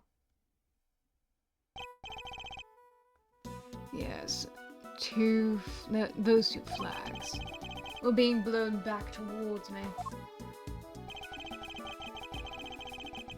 There would have been a strong wind blowing right around the time of the incident, strong enough to blow the flags in such a fashion. Does it conflict anywhere with our understanding of the case? Yes, it does.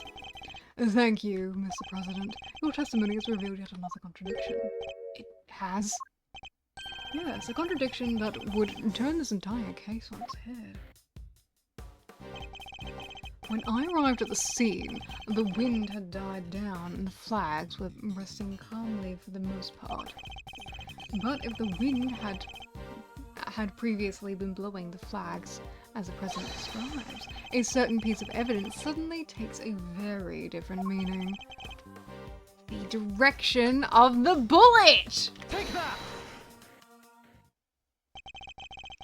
Earlier, we deduced that the bullet that struck the steel samurai balloon and the bullet that passed through the flag were one and the same. From these two things, we further deduced the trajectory that the bullet must have taken.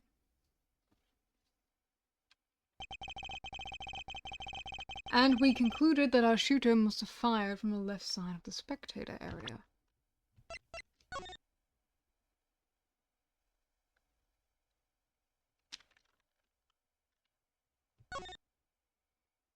Does make you wonder what the fucking laser pointer was.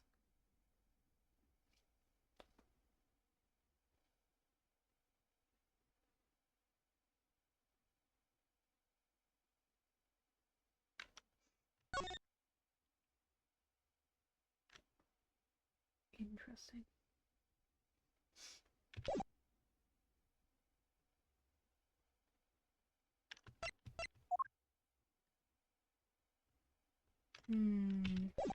It'll come into play eventually. But if the flags were blowing as the president describes, our conclusion becomes quite different. No way! If the flags were pointed in the other direction! Exactly. Our trajectory changes completely. And if we trace the trajectory back to its source, we can ascertain who really fired that shot. Wait, but Mr. Vetera, that would mean... Yes, I know. We may not yet understand the reason why, but we can only... It can only have been one person who did it. Right. Take that!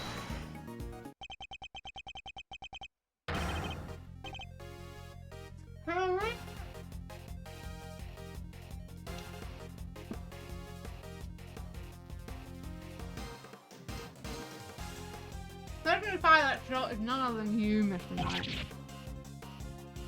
What? The path from the balloon back through the flag leads directly to the spot where you were standing.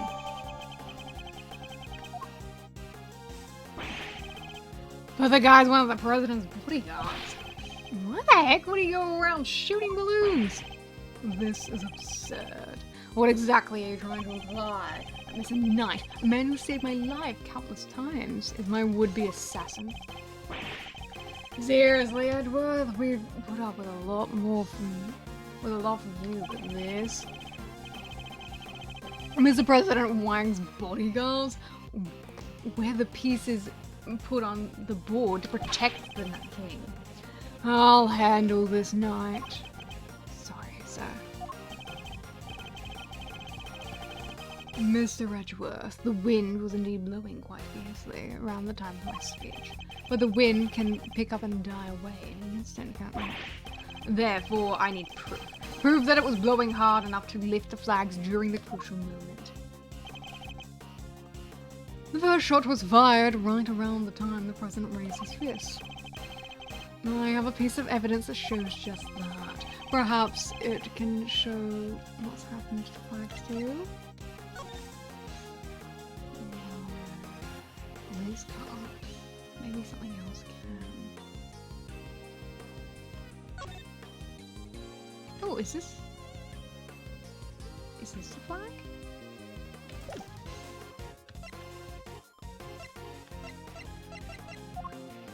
I don't actually remember what the flag looks like.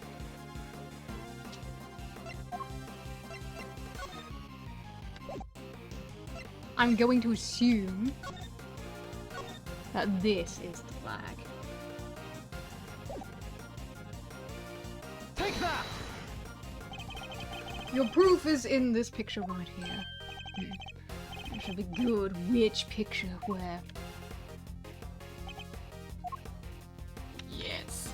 Take that! Well, do you deny that it clearly shows a flag? There we have it. Proof that it was blowing towards you at the moment of the shooting. So that means our pal over there did shoot the balloon? Making him the assassin? Mr. Knight.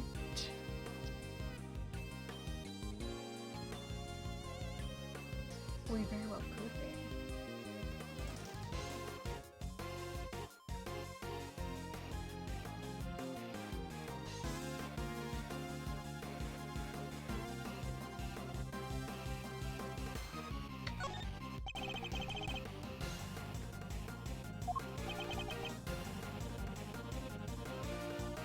A shocking accusation.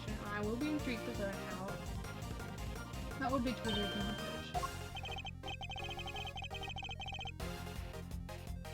What would I have to gain by the president? Yeah, that's kind of what I was thinking too, as to why he wouldn't be. I do think he's involved somehow. Mr. Knight is not the assassin. He may have shot the balloon, but the president was on the other side of him entirely. Therefore, he can't have been aiming at his boss. Yeah, besides, why would I even shoot the balloon? What would be the point? And watch how you answer that, or I might aim for something else next. There was a point, I'm sure, but if I can figure out what it was, perhaps I can finally put the whole conundrum to rest. Shot the balloon. I don't think he was trying to kill the president, though. If he is the guy who killed him, I don't think it was an attempt on the president's life. Well, the fact alone changes everything about the case.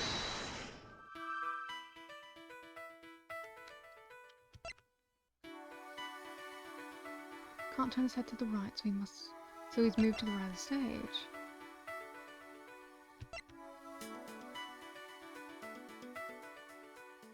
The president was targeted during his speech, a premeditated attack.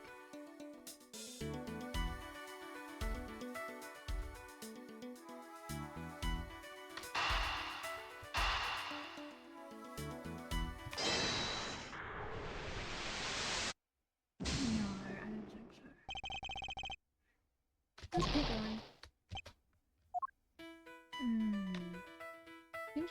Knight shot the balloon on his right side. Can't turn his head to the right, so he's moved to the right side of the stage.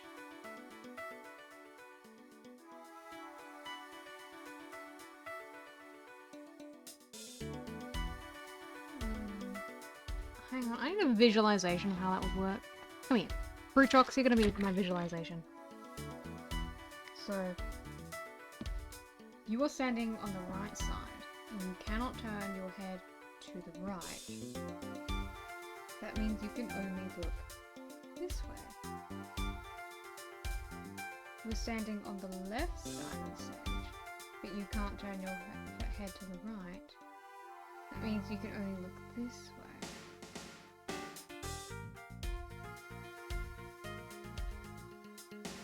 So he was moved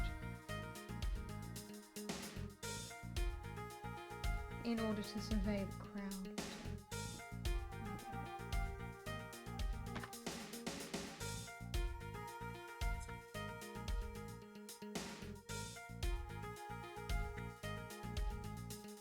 Temple assassination.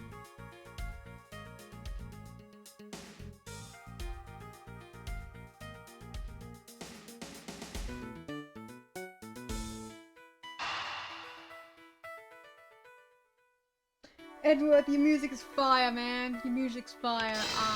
I'm trying to logic it up and correct. Wow. Why did Knight's assigned position change? I told you I can't turn my neck to the right.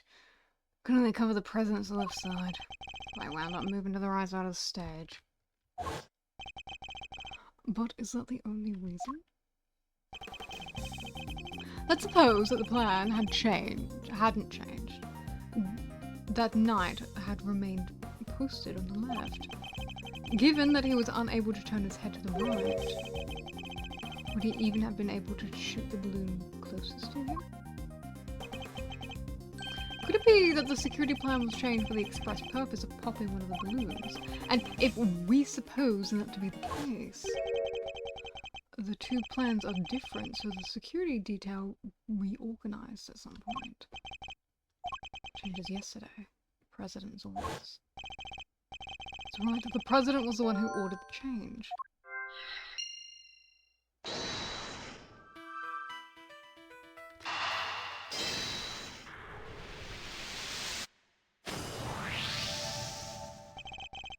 If I'm reading things right, the president knew in advance about the balloon shooting, which means he must have had foreknowledge he would be in someone's crosshairs today as well. And if that's true, then everything else that's been bothering me falls neatly into place. Staged assassination attempt. How does the shooter get a gun past heavy security? And why would they then carry out the shooting wearing such a conspicuous item of clothing? Why use a laser sight that would give away their location in an instant? And how did the president suffer no injuries at all despite the direct hit on his vest? These are the questions that Knight and the president don't want us to consider. There is only one possible reason for Mr. Knight to have fired his balloon. To create the illusion of assassination attempt. What? Huh? Idiot. You don't understand what you're saying, right?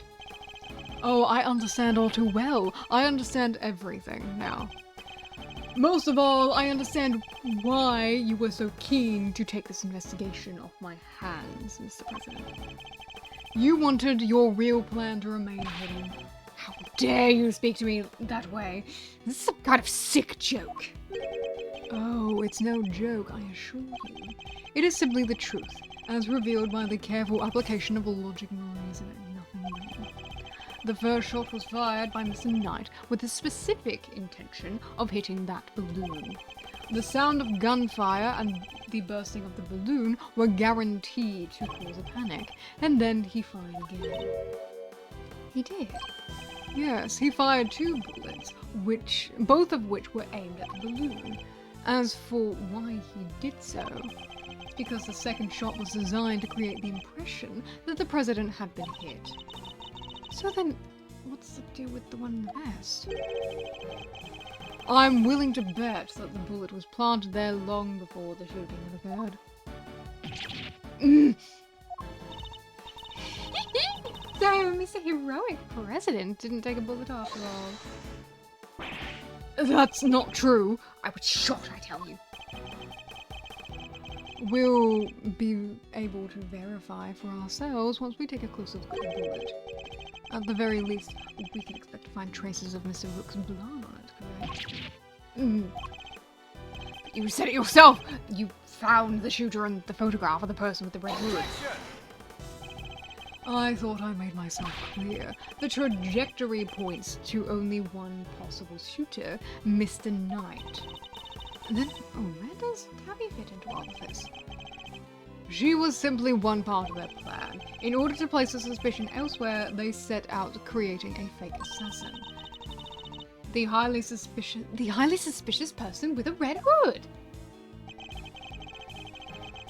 I have yet to ascertain exactly how complicit Miss Lloyd was in the whole scheme, but I can say with some confidence that none of the shots were fired by her. I suspect her only job was to point a laser pointer at the president. That's right, I was tasked with turning your jacket inside out the moment the crowd flew into a panic, yes. Thus making the mysterious red-hooded shooter disappear in the blink of an eye. Then, when the gun and security plan were later found in the trash can, it would have all appeared to have been the work of an assassin so skilled they could vanish into thin air. And then the case would have gone cold. Exactly what our friends here were hoping for. Makes sense now why they wanted you off the case. Indeed, because the entire affair was a cheap ruse perpetrated by the president himself.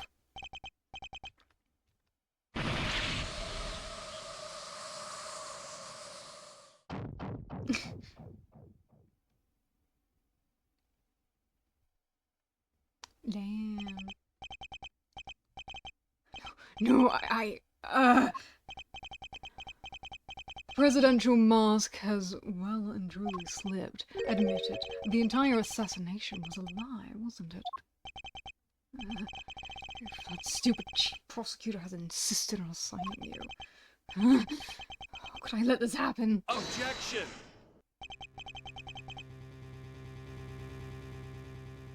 That's enough, Edgeworth. Mr. Knight. Sorry, but I'm speaking with the president right now. Don't think you really needed to do that. Yeah, well, I'm doing my job as a knight and protecting my king.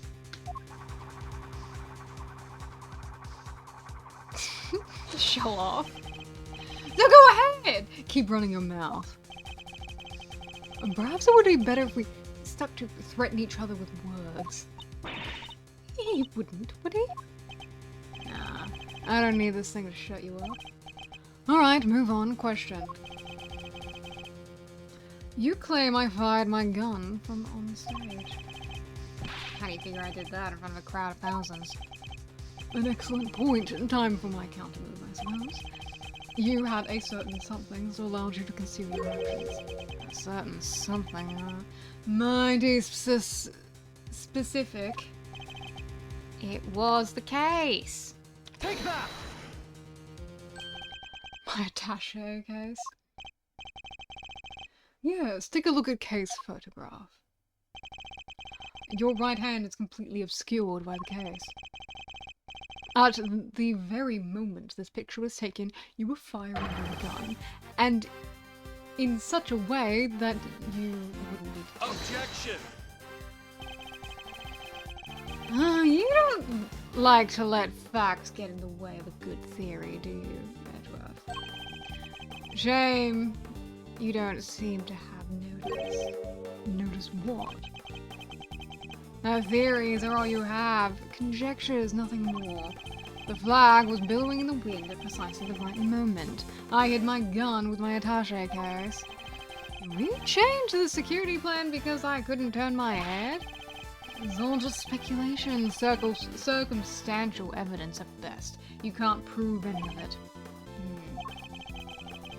If you at least had the bullet that burst a balloon, you might have a scrap of credibility. Imagine. You could have run forensics to see if that matched my gun. But no, that bullet is at the bottom of the lake. You're gonna go dredge it up. I hate to say it, please be right. I don't have anything concrete. I thought not. Maybe now you can shut your mouth.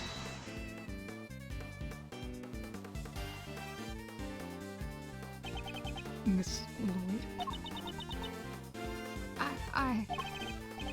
Of course, she can shed some light on this whole situation. I just need to get her to talk. What's the matter? Something you want to say, Miss Journalist? Well, never mind. That's what I thought. Miss Lloyd, I need you to be brave. If you don't speak up, the truth will be lost forever. You are a journalist after all, are you not?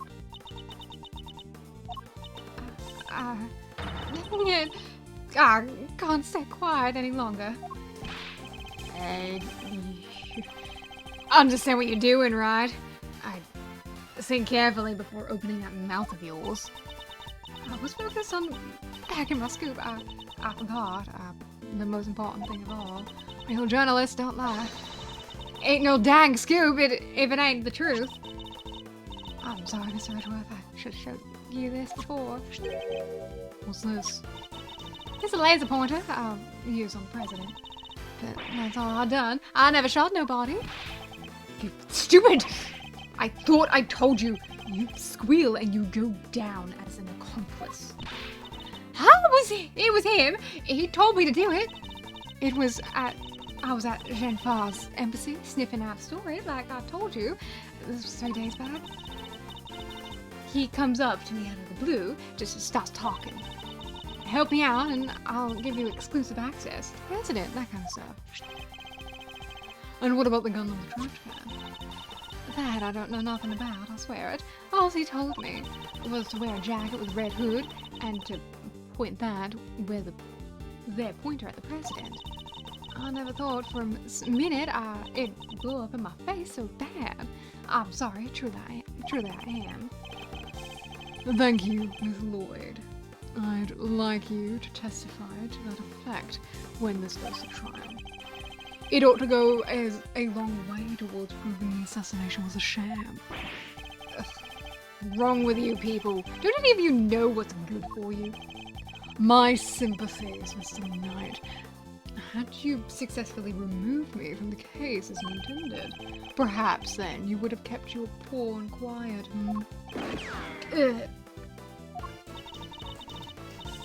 So let me get this straight. You told Tabby if you let slip about our fake assassination plot, we'll have you convicted for murder?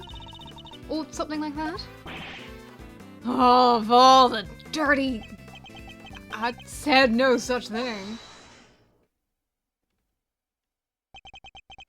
President Wayne, give it up, Knight. It's time to come clean. It's our only choice.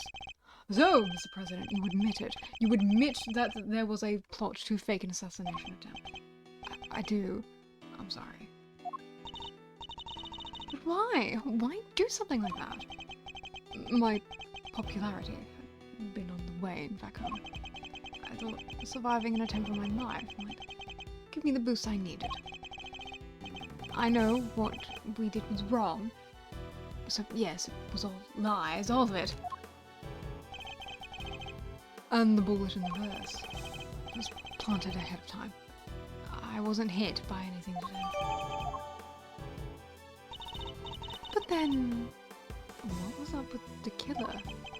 A plan got out somehow. And then he just appeared, hell-bent on turning our fake assassination into a real one. Hence the red raincoat.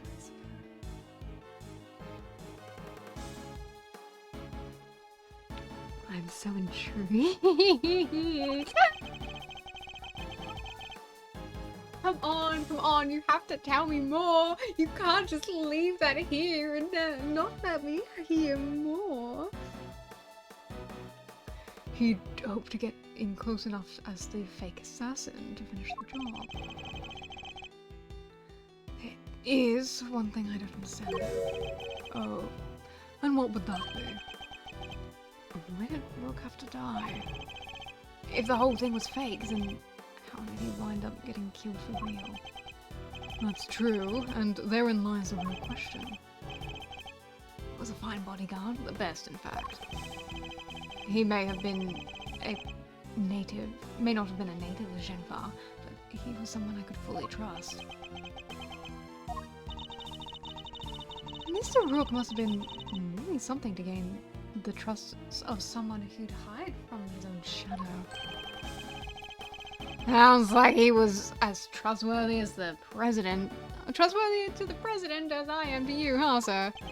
Hi, princess! Hi, princess! Yes, I'm having so much fun! It's such a good case! Such a good case! I believe that's for me to say, detective, not you. Mr. Rook must have known about the plan too, then, correct? He wasn't aware of any specific details, so not really. Oh, thank you, princess, for saying hello. I'm so glad you dropped by.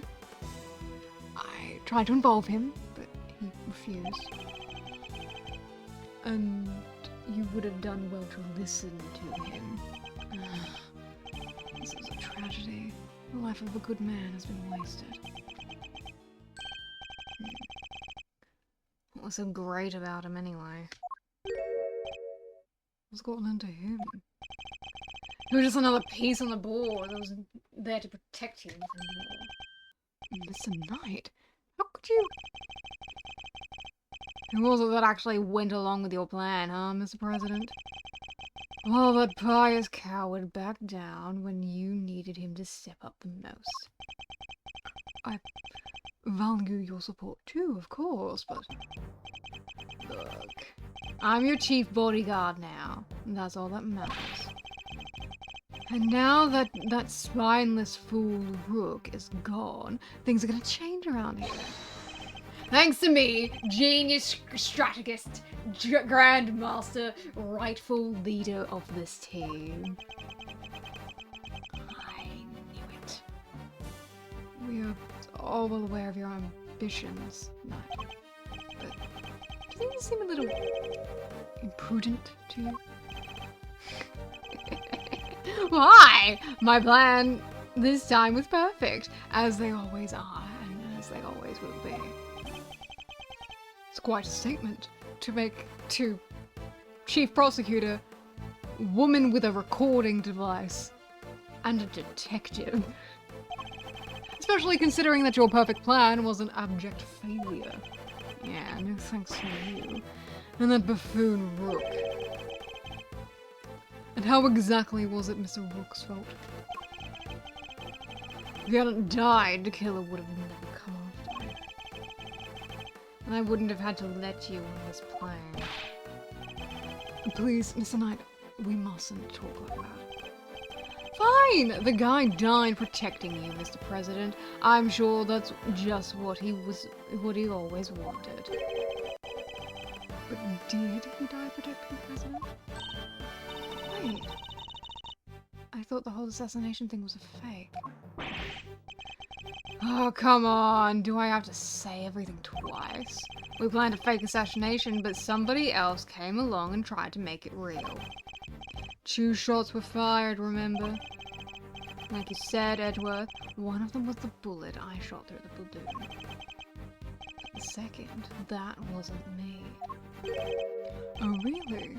Then who did fire it? The real assassin, but not the killer. His plan was to come after the president with a knife. Yeah, because knives do seem to be his style. He's such a classy killer, you know? Why is there a spacesuit in the wall? The guy's paranoid, that's all you need to know. A lily white queen over there. What? Miss Lloyd? Again with this. I'm not your dang assassin. But is that really true? I, for one, don't believe it. Gun in the trash can can only belong to you. As soon as I shot that balloon, I rushed over to help Rook escort the president back into the plane. I left Rook here in this room while I secured the president in the safe room. When I came back, Rook was lying there on the ground. This journalist must have shot Rook while we were escorting the president off stage. That single killer shot was fired by the gun you found in the trash can. So you don't actually know where the victim when the victim was struck by the bullet, do you? The knight doesn't protect the Rook, Edward. He protects the king. You want to translate? He means that his only concern was protecting the president. Lose the king and lose the game. Isn't that the first rule of chess? But a win in which a key piece is sacrificed is a hollow victory indeed. Doesn't matter, it's still a victory. I kept the president safe. I win. Well, it's a bit early to be calling our little match in any case. For this is where our battle really begins.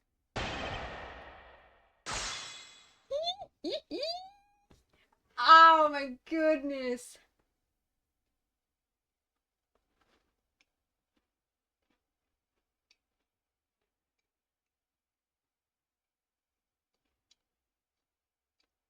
This patient's so cool.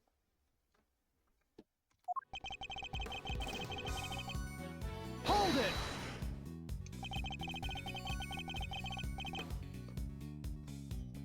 The victim really didn't take part in your little plan, did he? Nope. We kept him in the dark along the details. So he really thought the president was a major. But wait, he must have noticed the shot come from the right next to him. Maybe he did. Guess we'll never know. And even if he did, it was a sham. He still had a job to do. He still had to protect his king. And he was able to make a judgment like that in a split second. Impressive. He really was as capable as they say. Not so capable that I couldn't read him like a book. I made it so we had no choice but to go along with our mental performance. Hold it! Why do that? You and the president both knew the whole thing was real. But it had to seem real. There were people everywhere. It's not a good look, right? Imagine if someone had spotted a man who'd just been shot at, hanging on out in his plane, sipping grape juice like he didn't have a care in the world. And what was the victim doing during all of this? Who knows? I was in the safe room, like I said. Anyway. Hold it! Where on the ground exactly? Right where he is now, in the middle of the floor. The door to the outside was shut. Guess a bullet must have hit him right after he closed it. And thanks to his little blunder, my whole plan fell apart. Listen, no, he doesn't talk that way. He may have kept you safe, Mr. President, but he isn't here now to save your good name. I call that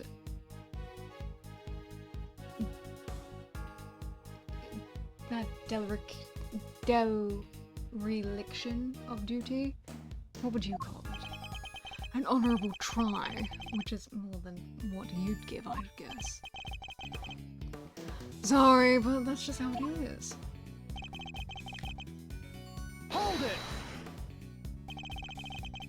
Weren't you and Mr. Rook both carrying bulletproof attaché cases?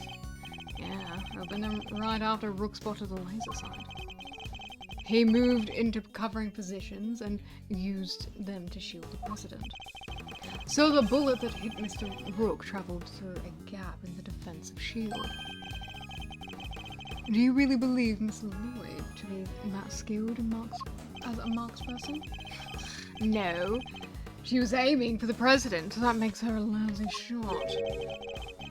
As though it was pure coincidence that Mr. Rook was hit. And the bullet simply happened to find its way past the other two caches and through the gap into this. Seems crazy to me too.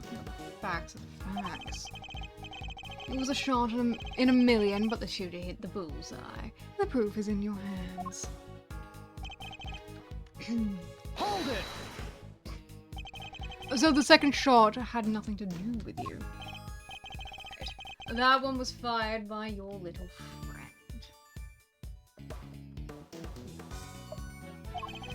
Imagine the scoop she'd have bagged if it had hit its mark. I'm a journalist, you hear? I don't make facts, I report them. Yeah, a journalist who signed up to a fake assassination plan in the hopes of getting a story.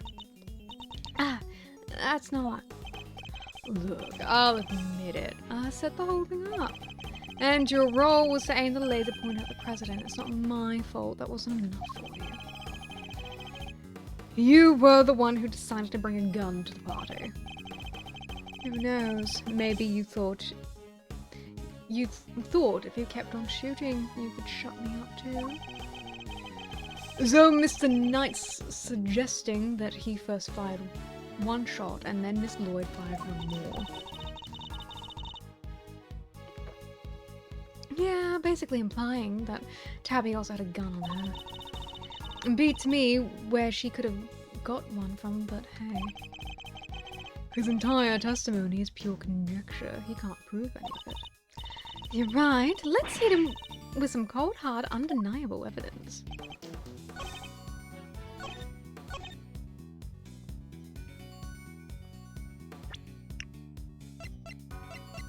Found the trash can. Same model as the victims. Objection! I think it has something to do with the type of gun that it is.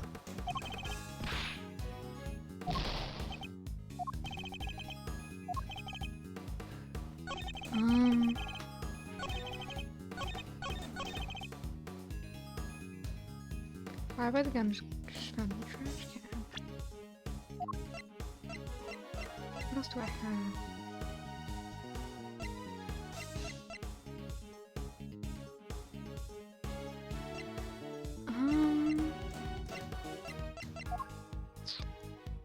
Is this still important somehow? Two spent bullets. Same model as the victims.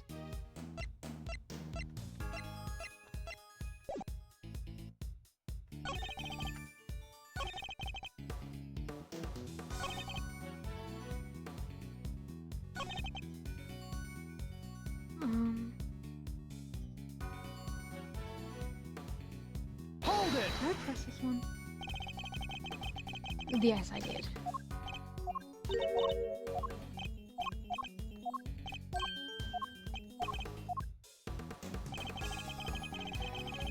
You left Rook in the room while you secured the president in the safe room. When I came back out, Rook was lying on the ground. This journalist must have shot Rook while we were escorting the president off stage. A single shot was fired with a gun you found in the trash can.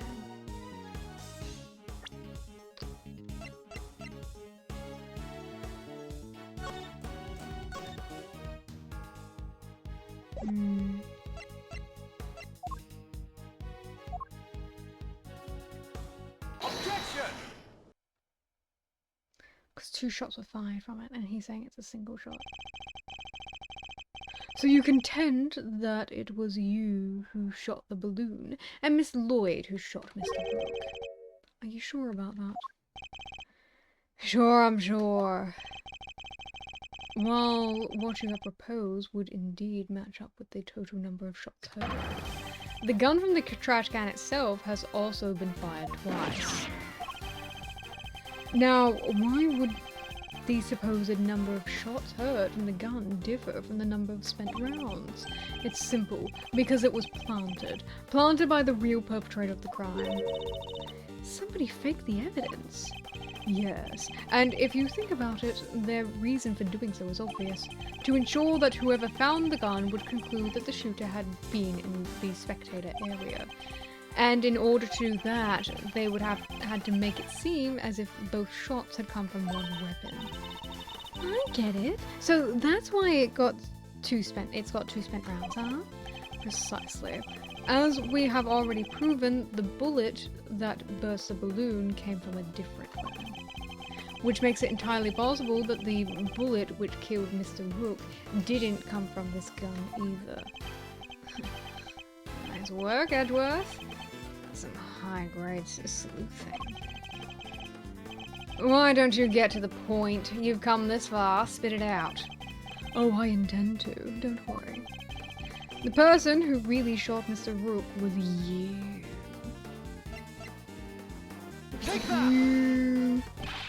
You, Mr. Knight, you're the one who murdered Mr. Rook. Finally got up the courage to say it, huh? Surely not.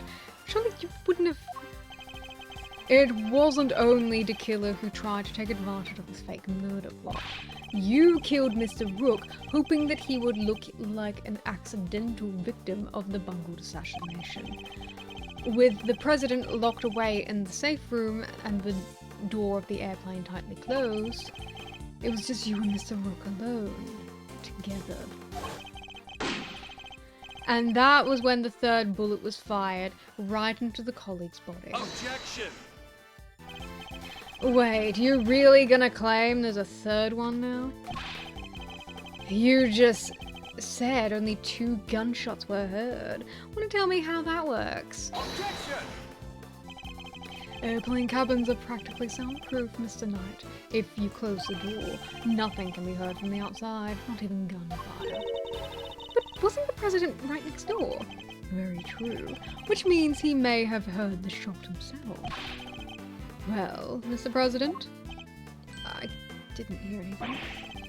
But you can observe the room through your security feed, can you not? The camera in this room isn't normally on. I have to manually switch it on whenever I enter the safe room. And that's what you did this time too, right? Well, that is... It's gotten into him. Mr. President, this is vitally important.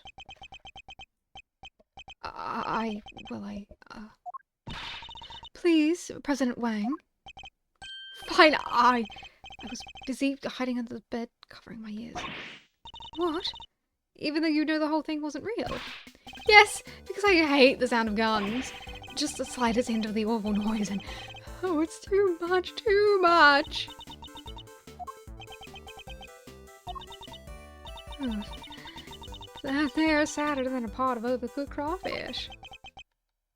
Mr. Knight, you saw that President Wang was cowering beneath the bed. And what's more, you knew from the monitor bank that the security camera for the room hadn't been switched on.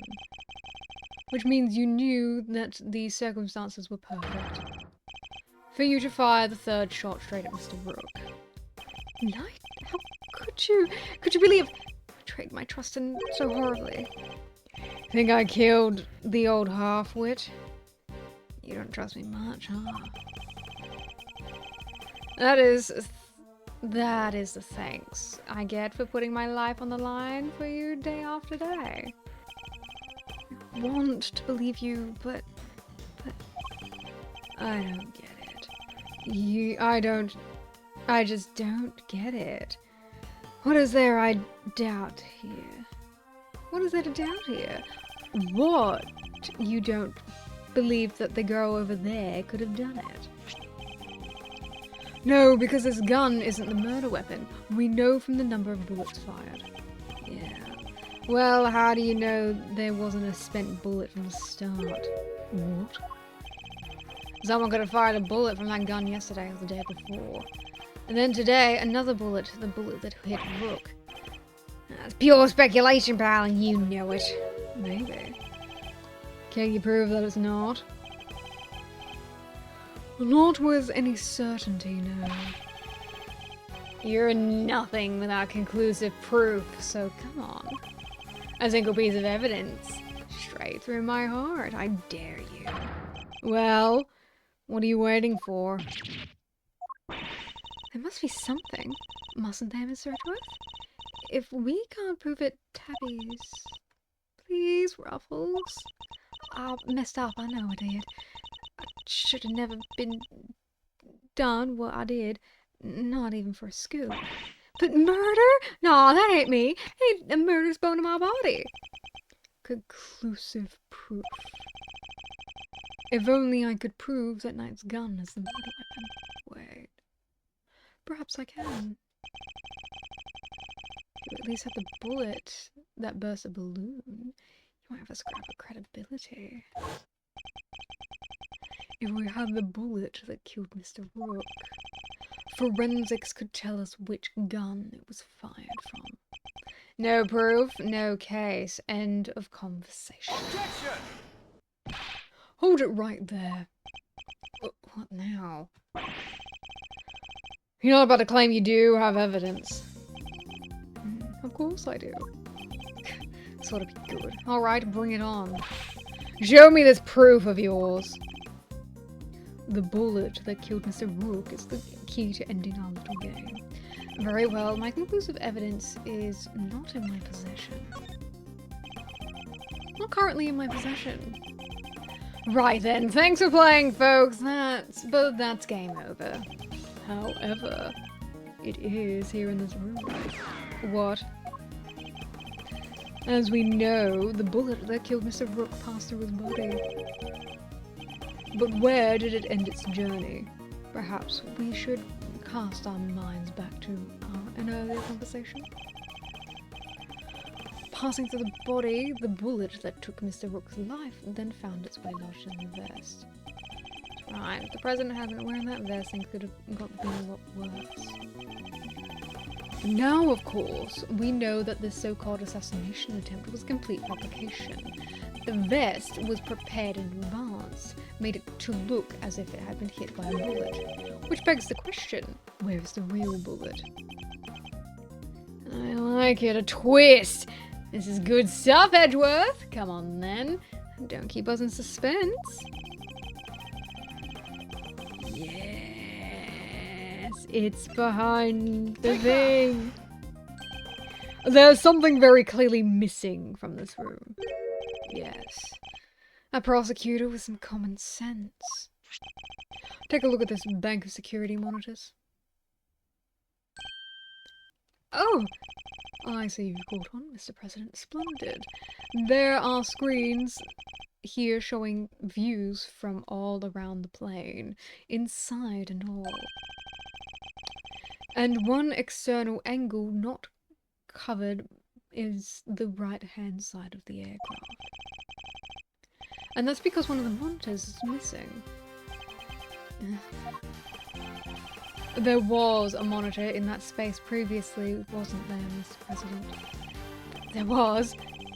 No idea what my plushie is doing there now, though.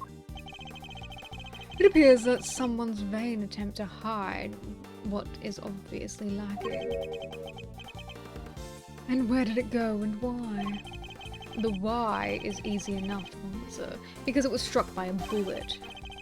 But if we had to believe that the bullet in the vest was the real deal, then anything that hinted at the existence of another bullet had to be removed.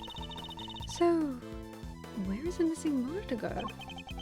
Where indeed? I believe that it must be hidden somewhere in this plane. After all, there would have been no time to dispose of it outside of the aircraft. Detective Gumshoe, conduct a search if you would. Right away, sir. Mr. President, extraterritoriality, remember? I have no objections to search. Please go ahead. It will help discover the truth behind what happened to Mr. Rook. I will not stand in the way. What are you? I don't believe this. Rook this, rook that. Don't you ever think about anybody else? The search has been authorized, detective, if you wouldn't mind. So, I found the monitor. Excellent work. Now go ahead and extract the bullet. Let's see. Put my hand in here. Just, come on, come on, come on. Got it! Well, would you look at that? Blood. This is the bullet that killed Mr. Rook. There's no doubt about it. And there you have it, Mr. Knight. The single piece of evidence you requested straight through your heart. Even you must admit that this bullet didn't come from the spectator area gun. And that then Miss Lloyd can't be Mr. Rook's killer. What? No pithy comeback? Detective, have forensics now analyze the bullet for striations and compare them to the gun we found. Yes, sir! We'll get the evidence you need and you can count on it. Sup, forensics expert? Alright, let's hear what forensics has to say. Our findings are as follows, sir. Firstly, the blood on the bullet is indeed that of the victim, proving that this is the bullet that killed Mr. Rook. Secondly, we found that Mr. Knight's fingerprints on the gun. Probably from when I handed all the evidence over to him. Now for the key part, the striations. If they're not a match, then Miss Lloyd is in the clear. Lastly, the striations on the bullet are a match with this weapon, because of the same type of gun. How could that be? No way! Oh, come on. There's no doubt about it, sir. This is the gun that fired the bullet. How? Well, isn't that something? Conclusive proof that I was right. Show off. What's the matter? Didn't think you had me back into a corner, did you? Guess you misread the board. Cause the only one who's backed into the corner here is you.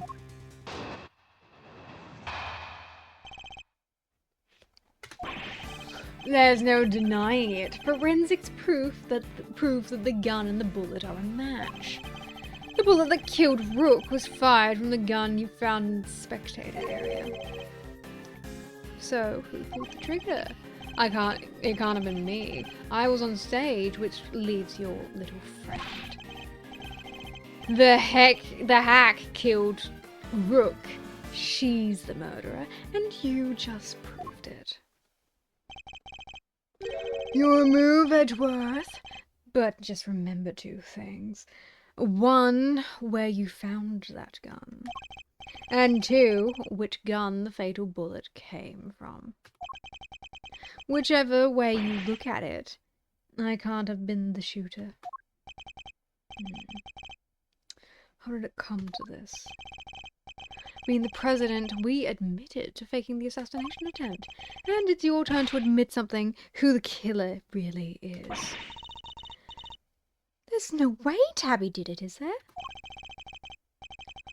Don't let him get to you, Kay. We just need to go over his statements again. There must be something further we can deduce from them. Okay, let's do this, Mr. Edgeworth.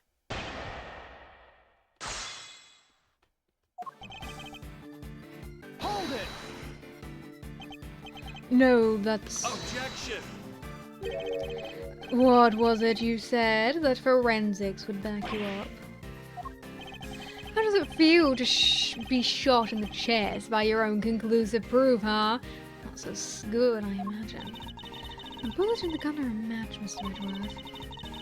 That kind of has to mean that Tabby pulled the trigger now. Even so, I simply cannot accept that. But sir, there's no denying the evidence. There isn't, so what am I missing? If I assume Miss Lloyd to be innocent, then the gun and the bullet shouldn't be a match. What does it go? I was just thinking, if the evidence points to something that doesn't seem possible, maybe there's something wrong with it. You're asking me to call the evidence into question? Well, there's no way that Tabby did it, right? So if the evidence says that she did, then the problem must lie there. You seem very sure about this. Call me my great thief's intuition. Intuition, huh? Still, she could be right. I simply don't believe Miss Lloyd to be a malicious liar, which means... As someone who believes that evidence is everything in court, the irony is not lost on me. If I were to call the piece of evidence into question, it would have to be the gun itself. If something untoward is going on here, it would have to involve the weapon, not the bullet. After all, we only just recovered the bullet a little while ago. Furthermore, we know that Mr. Knight had the opportunity to handle the gun. Yeah. Indeed, he had ample opportunity. There's no doubt that this gun is the weapon that was used in the crime, which means that it must belong to him. Take that! The gun belongs to Mr. Knight.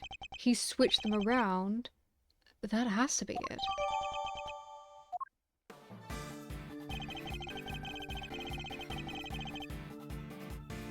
Found a spectator area.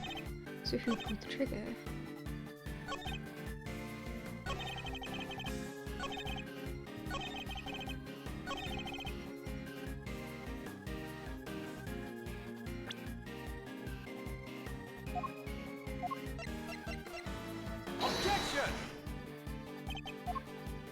Okay, so where do I call you out on that?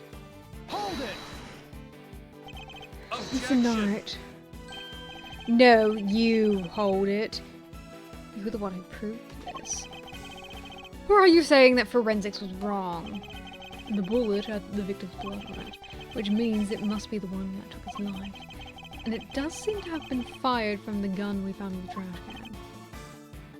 Don't you just love this, Edgeworth? Your face, Edgeworth. What a picture. Ugh. Of a man of dire straits, yes. Well spotted, you. Let's just agree that the facts are what they are and move on. That gun fired the fatal bullet. So who pulled the trigger? Hold it! What proof is there that Miss Lloyd fired that gun? What proof? How about the forensics you ordered? They don't find her prints though, did they? Yeah, the only prints they found were yours, pal. From when I confiscated the evidence, probably. Anyway, say it wasn't Miss Janice. Who was it? Because it can't have been me. Your own investigation put the shooter in the spectator area, didn't it? Are you ready to admit it yet? All the evidence points to in one direction. Hold it! That's not what I proved at all. Oh yeah? So, what did you prove? Still trying to make this about how I fired the first shot? Sure, you proved that and I admitted it. But so what? You're forgetting that you're here to do one thing and one thing only. You got that right, to uncover the truth. Man, do you think ruining your country's relationship with Zheng Fa is going to do that? No, your job is to solve an attempted assassination, nothing more. I'll decide what my job is, thank you very much. You don't get to tell me what to do. Oh, sure. Let the trail go cold while you flip your wig over who gets to say what to do. Or you could finally do the right thing and admit that your little friend is guilty. Never. You're the guilty one here, there's no doubt about it. The markings on the bullet are consistent with those on the left on the weapon from the trash can. But if Mr. Knight were to have tampered with the gun somehow, he could have only done it once I'd handed over the evidence and not a moment before. Isn't there anything we can do, Mr. Edgeworth? There must be something. Our reasoning thus far has been sound, I'm sure of it. Which means we can overcome his defenses this time as well. Really? Even if the forensic results are on his side? If a testimony is untruthful, there is always a contradiction to be found. Let's listen to what he has to say for himself one more time.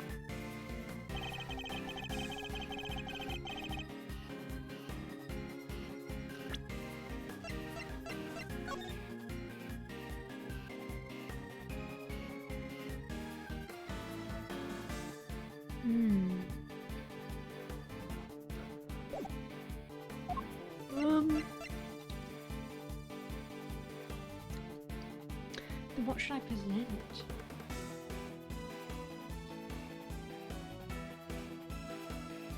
Or to wear? Oh, my back. Oh, Jesus. You know what? I should probably like do more stretching before stream, so I don't have to stretch in the middle of it.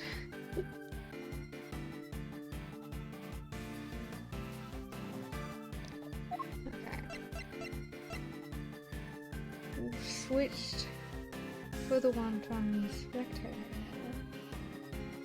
Bullet markings match those of the bullet fired incident.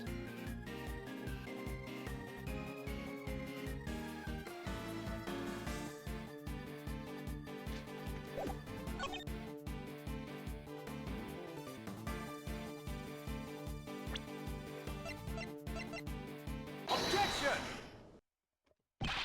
Admit it, you switched the guns, didn't you, Mr. Knight? That's why the markings match the weapon in question. It was yours all along. An intriguing move there, Edgeworth, and... You must have made the switch when I handed over the evidence. While I was busy trying to make the case... for remaining on the investigation. You took the laser sight from the gun and we found in the trash can, and put it on your own. Then, not long afterwards, you handed that gun back to me instead of the one we found. I did, huh? You think I somehow knew you'd find, let alone run forensics on the bullet sometime in the future? Is that so strange? You're a chess player. After all, a man well used to thinking several moves ahead.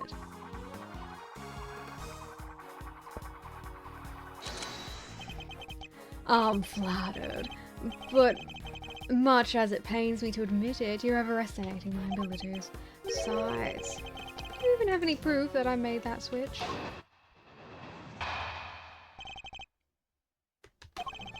The gun is the same model as mine. Weird, sure, but it's just a coincidence. And look, there's a laser sight attached to it. Also, take a look at the cylinder. 2 spent bullets. Just what we'd expect to see. So, what proof do you have that I switched the original gun out for mine, huh? None, that's what. You say I'm overestimating your abilities. You surprise me. What can I say? I'm a modest guy. More modest than you, that's for sure. Everywhere except at the chessboard, that is. Well, I don't see a chessboard here, do you? Shame. Still. Guess that gives us a nice excuse. I didn't mess up. I just didn't have the right evidence. I don't think I'll be the one making excuses. Rather, I didn't mess up. They just got lucky. The evidence will be your excuse, I'd imagine. Don't forget to hydrate! Thank you! I love me some good water.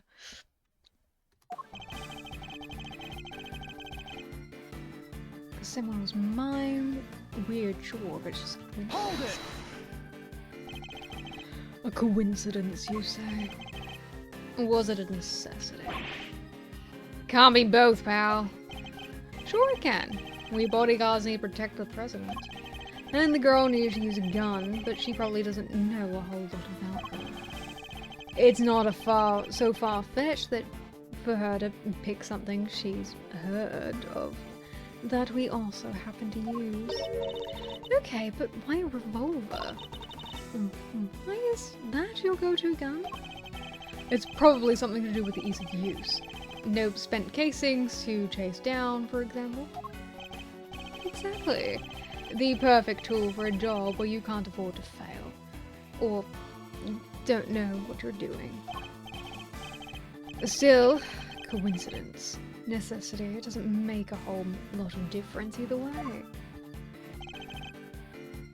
Hold it! Because you swapped it on there. Put up or shut up, Edgeworth. Where's your evidence? Well, that is... Don't go making accusations you can't back up. Or did your daddy never teach you that?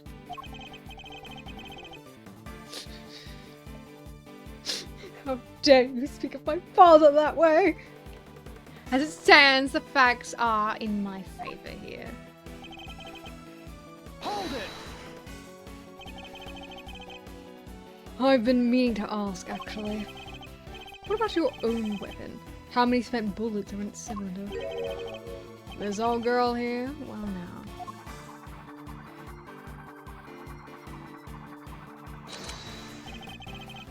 I let loose a few rounds earlier, as you saw.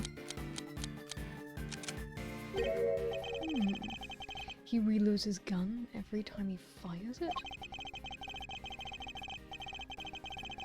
But even if I were to tell you how many there were at the time, you have no way of verifying it.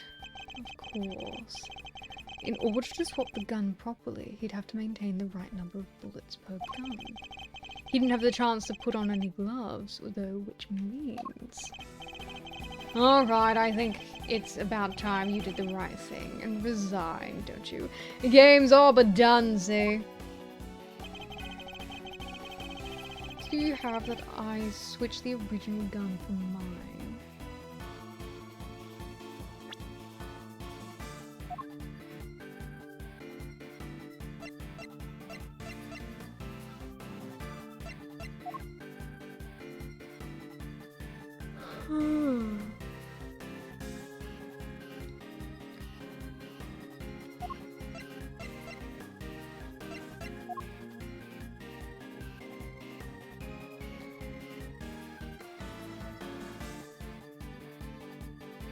What do you want me to present?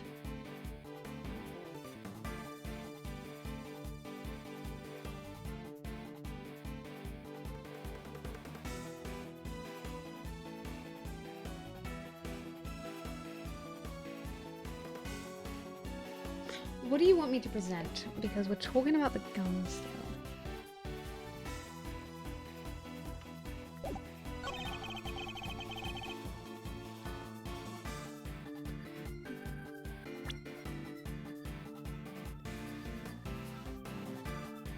Even if I were to tell you how many there were at the time, you'd have no way of verifying that.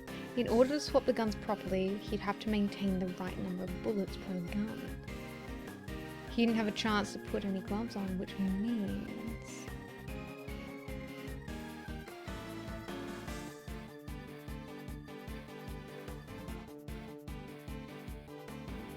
he reloads his gun every time he fires it. Which means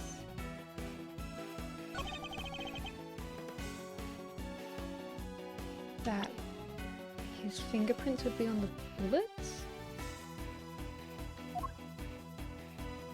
Objection! No. That feels like the answer that they're pushing me towards, though. Am I just presenting it to the wrong thing?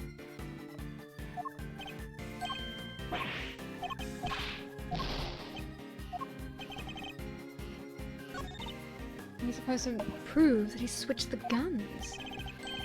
Unfortunately, we don't have any direct evidence who is wrongdoing. But that in itself is proof of a kind. Because otherwise the striations shouldn't line up like they...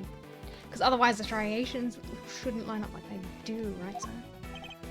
Right. We must carefully consider and infer what we can from the evidence he brings up in his testimony. The truth is there somewhere. It still feels like what they're trying to push me towards. Show off.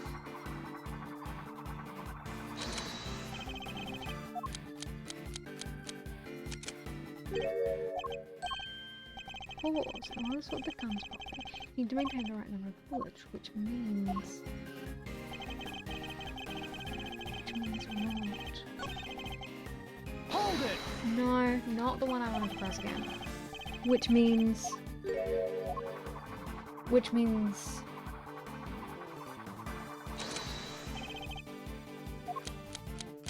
it would have been fired more than twice.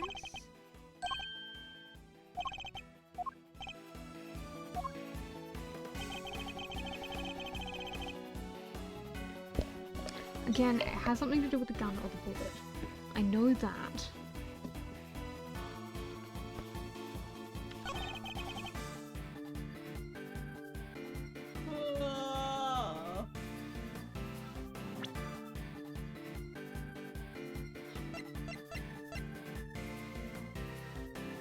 Objection!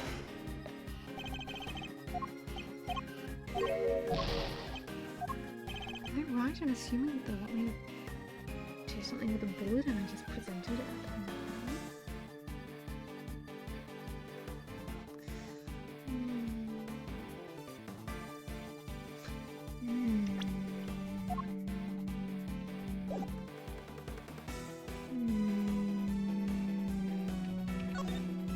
Just in case.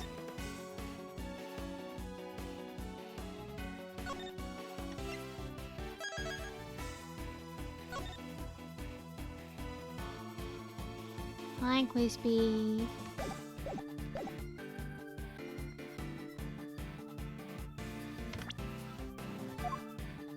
Objection!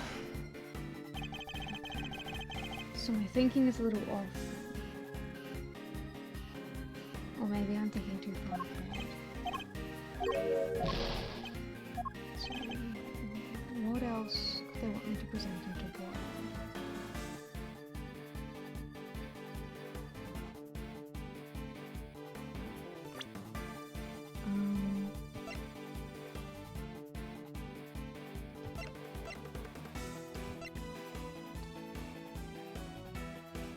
Switched for the one found in the prosecutor's area. Bullet marking right out of the fire.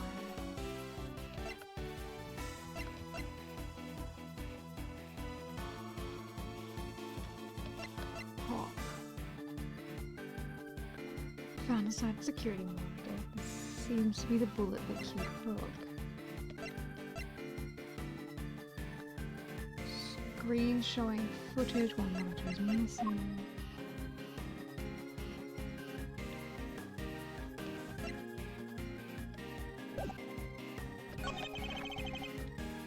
So what proof do you have that I switched the original gun out with mine?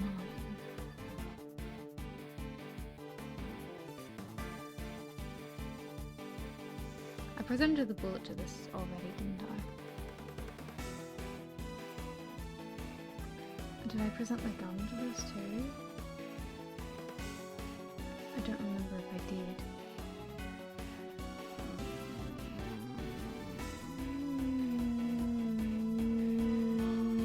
I don't remember if I did. I remember thinking about it, but I don't remember if me thinking about it translated me into me doing it or not.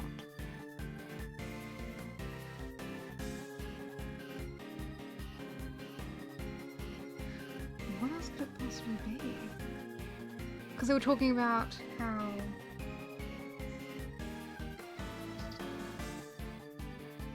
he had to maintain the number of bullets, and every time he fires, he reloads his gun.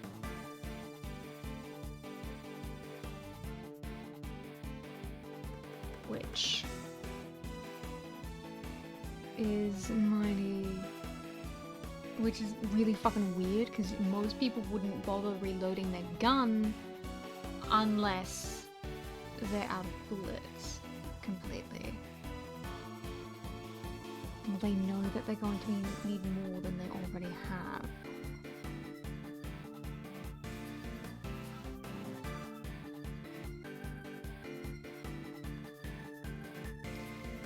Maybe...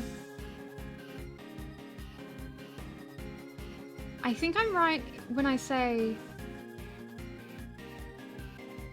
that there's fingerprints. I think I'm right in saying that. Did I present the gun to this? Objection! I get the feeling that I didn't.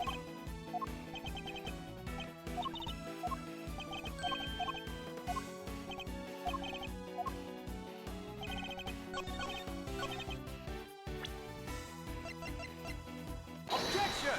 I didn't.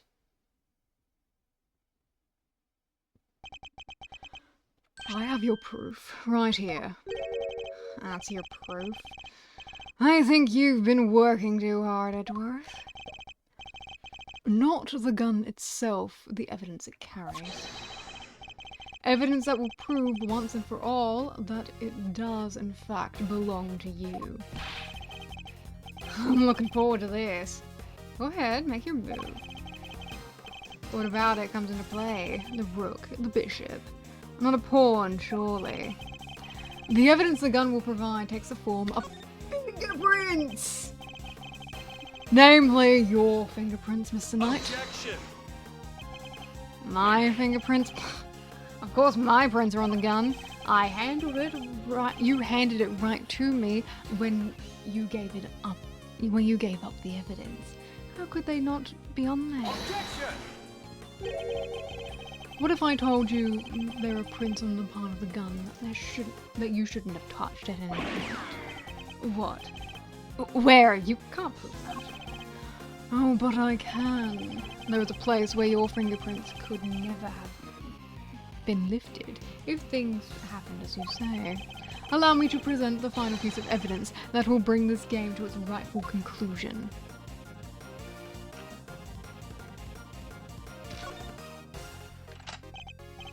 Here, look closely at the cylinder, detective. That's fired, but where are the prints we're looking for, sir?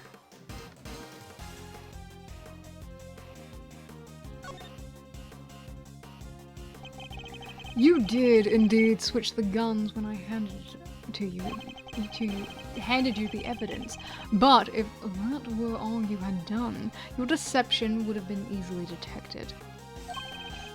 Because the number of bullets fired by each gun was different. And there were 2 separate bullets in the gun we found? There were 2 spent bullets in the gun we found. Yeah, but what about Mr. Knight's gun?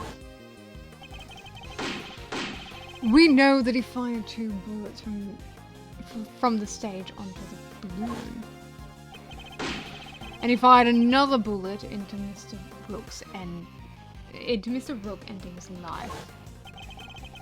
So, 3 bullets in total, plus the few odd ones he let loose in shock during the little game. And someone needs to turn on the fucking safety of this fucking gun. And after each shot, he reloaded his gun out of habit. With his bare hands, of course. Officer, where exactly were Mr. Knight's fingerprints found? The ones you mentioned in your report? Sir, they were found on the exterior of the weapon, but also on the bullets themselves. I'm not sure they could have gotten there just from me handing you the evidence, Mr. Knight.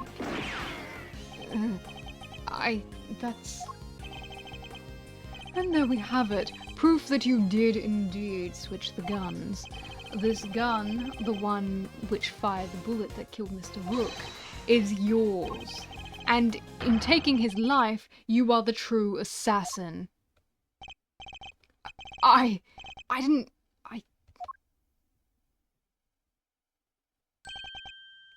Checkmate.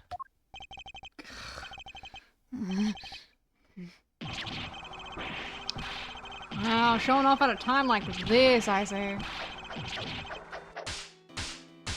Oh, ow.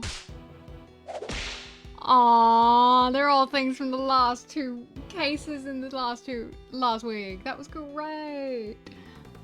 Cute. Was going to be the new chief of security.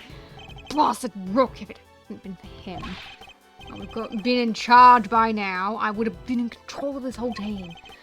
I was perfect. The fake assassination was supposed to be flawless.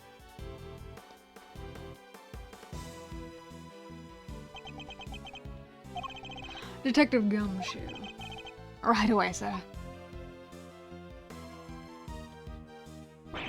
Curse you, Edgeworth. Our game isn't over yet.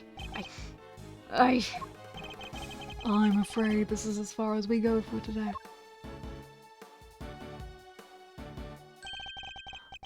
The next moves we play will be in the courtroom.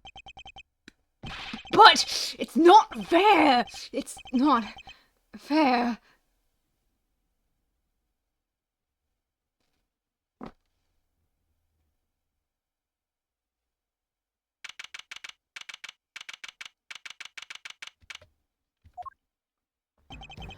Mr. Edgeworth, I owe you a debt of gratitude. You exposed a murderer within the ranks of my own personal guard.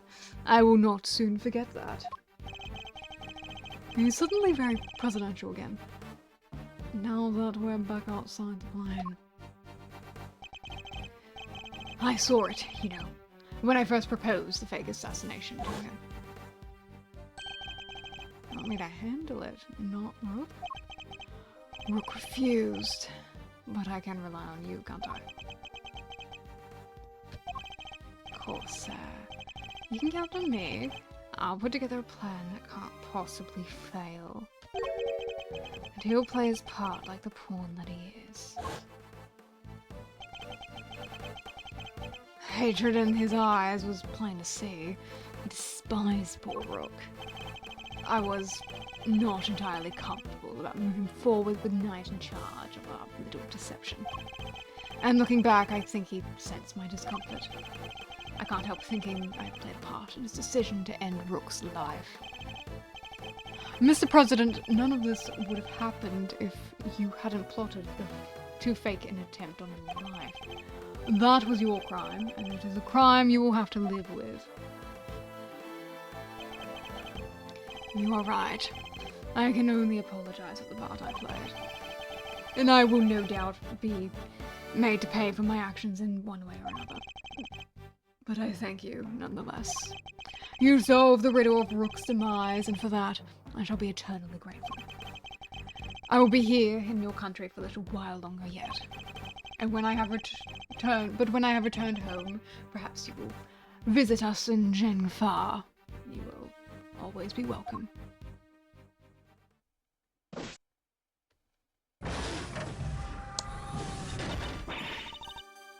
Oh, thank you. Y'all don't know how grateful I am. All's well that ends well. Miss Lloyd, the accusation of murder made against you, of course, was of course entirely groundless, but the fact remains that you were a willing participant in the staged assassination attempt. The police will no doubt wish to speak to you about the matter. You should be aware that you may well be punished for your actions.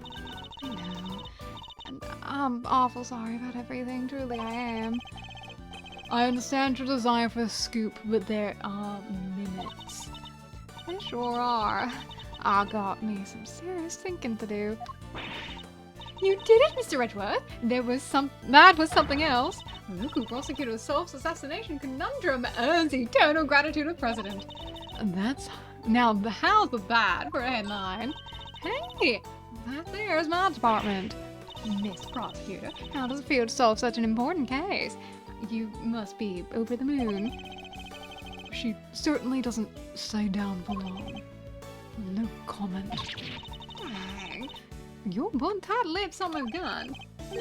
As well I should be. This case is not over yet. It isn't. How come, sir? Because until we unravel the story behind this, the case will never be completely over. Take that!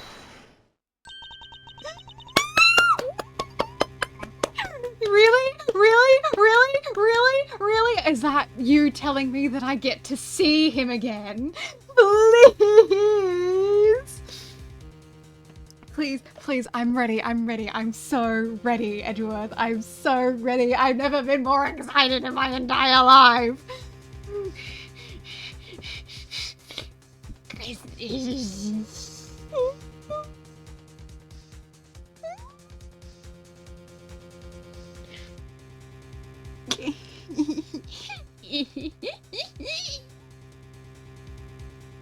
De Killer's calling card. Mr. De Killer has yet to complete his assignment. You mean he might still try to murder the president? I hope I'm wrong, but if I'm not, this could all blow up into something more sinister yet.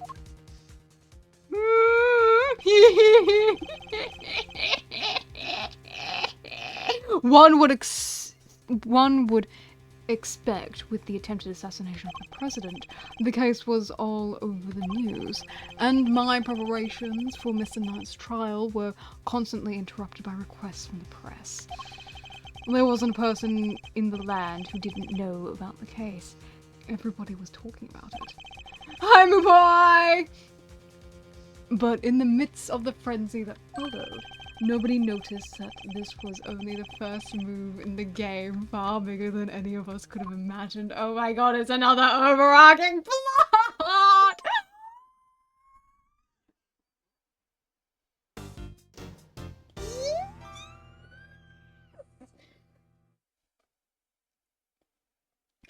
Oh, Shelly, you have no idea how excited I am. I always wanted to see you again. Yes.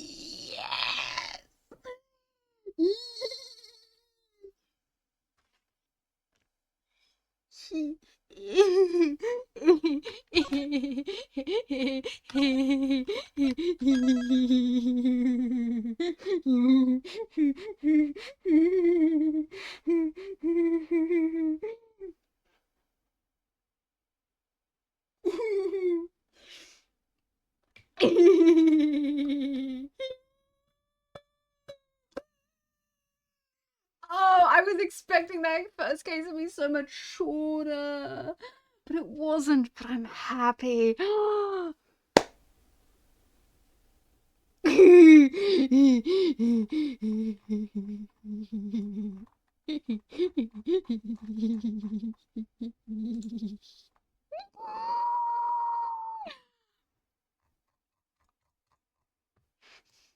And the next case is a good old four-parter. That can take me all day.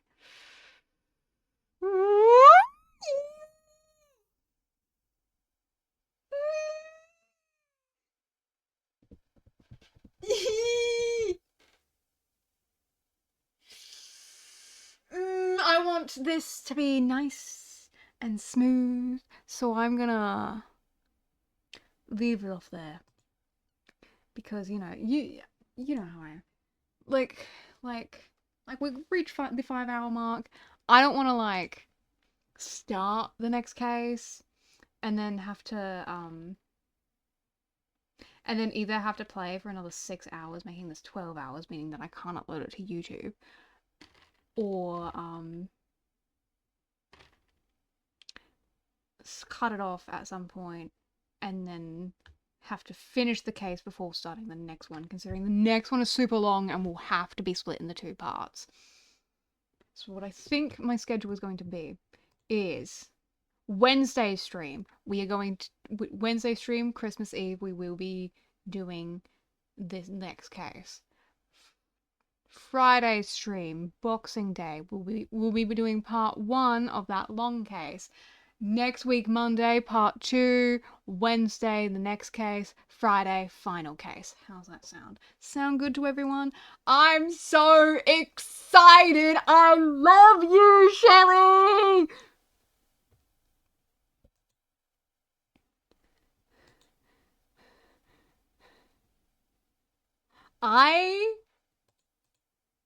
Oh my god. Look, I know it's pure, unfiltered bias on my part. But maybe this will end up being my favorite fucking game in the entire franchise.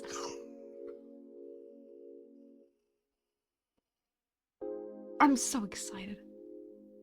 I'm so excited. I'm so excited. I have, I've literally never played a first case in Ace Attorney and then immediately been hooked like this. Like I've always been excited, but I've never been like, oh my god, yes, I need to play more. This is my favorite opening case. This is the greatest thing I've ever seen in my entire life. Thank you all so much for joining me while we went through this. This was like, this was the moment. This was monumental. I'm so excited. I'm so excited. I'm so excited. This is the best thing I've ever seen in my entire life. Anyway, so yes, I will be streaming this week because I'm not really doing anything for Christmas. So if you guys are doing things for Christmas, then I completely understand you're not hanging out with me. But if you're not doing anything for Christmas, you can just spend some time with me. It'll be great, I promise. That's my eyelashes. Anyway, I have a Discord if you want to come join us there. I am hoping to do more shit in the Discord, but I mostly use it to like show off like things I've commissioned and give updates on like my streaming and stuff, like when things are cancelled, if that's something you're interested in. I upload the VODs on my YouTube channel, which I should probably get a link for at some point. Yay! Christmas will join us! Yay! I think we started uploading the Chronicles VODs, so my VODs are always a bit behind. I might update that at some point, but that's a lot of work. And I do release Utao covers every Friday on my other YouTube channel. Last week I released covers using my voice bank, which is a voice bank, an Utao voice bank made using my own voice. And this week I will be releasing ones using Kazuhiki, which is a male voice bank that started as an Utao, but you might know him because he became a Vocaloid later. It's gonna be great. I'm actually very excited for the song that I'm going to be releasing this week because it's from an indie artist that I fucking adore so much, and I'm very proud of the way that turned out. So I guess we should head to raid. So I stream Monday, Wednesday, Friday at 9 o'clock Australian Central Standard Time. If you don't know what that is, the schedule on Twitch, that's the word I was looking for. The schedule on Twitch should tell you, should tell you in your personal time zone. Be nice to Una, because we love Una in this household. Una's pretty cool. Una just had their VTuber debut, and I'm so proud of them. Oh, Una.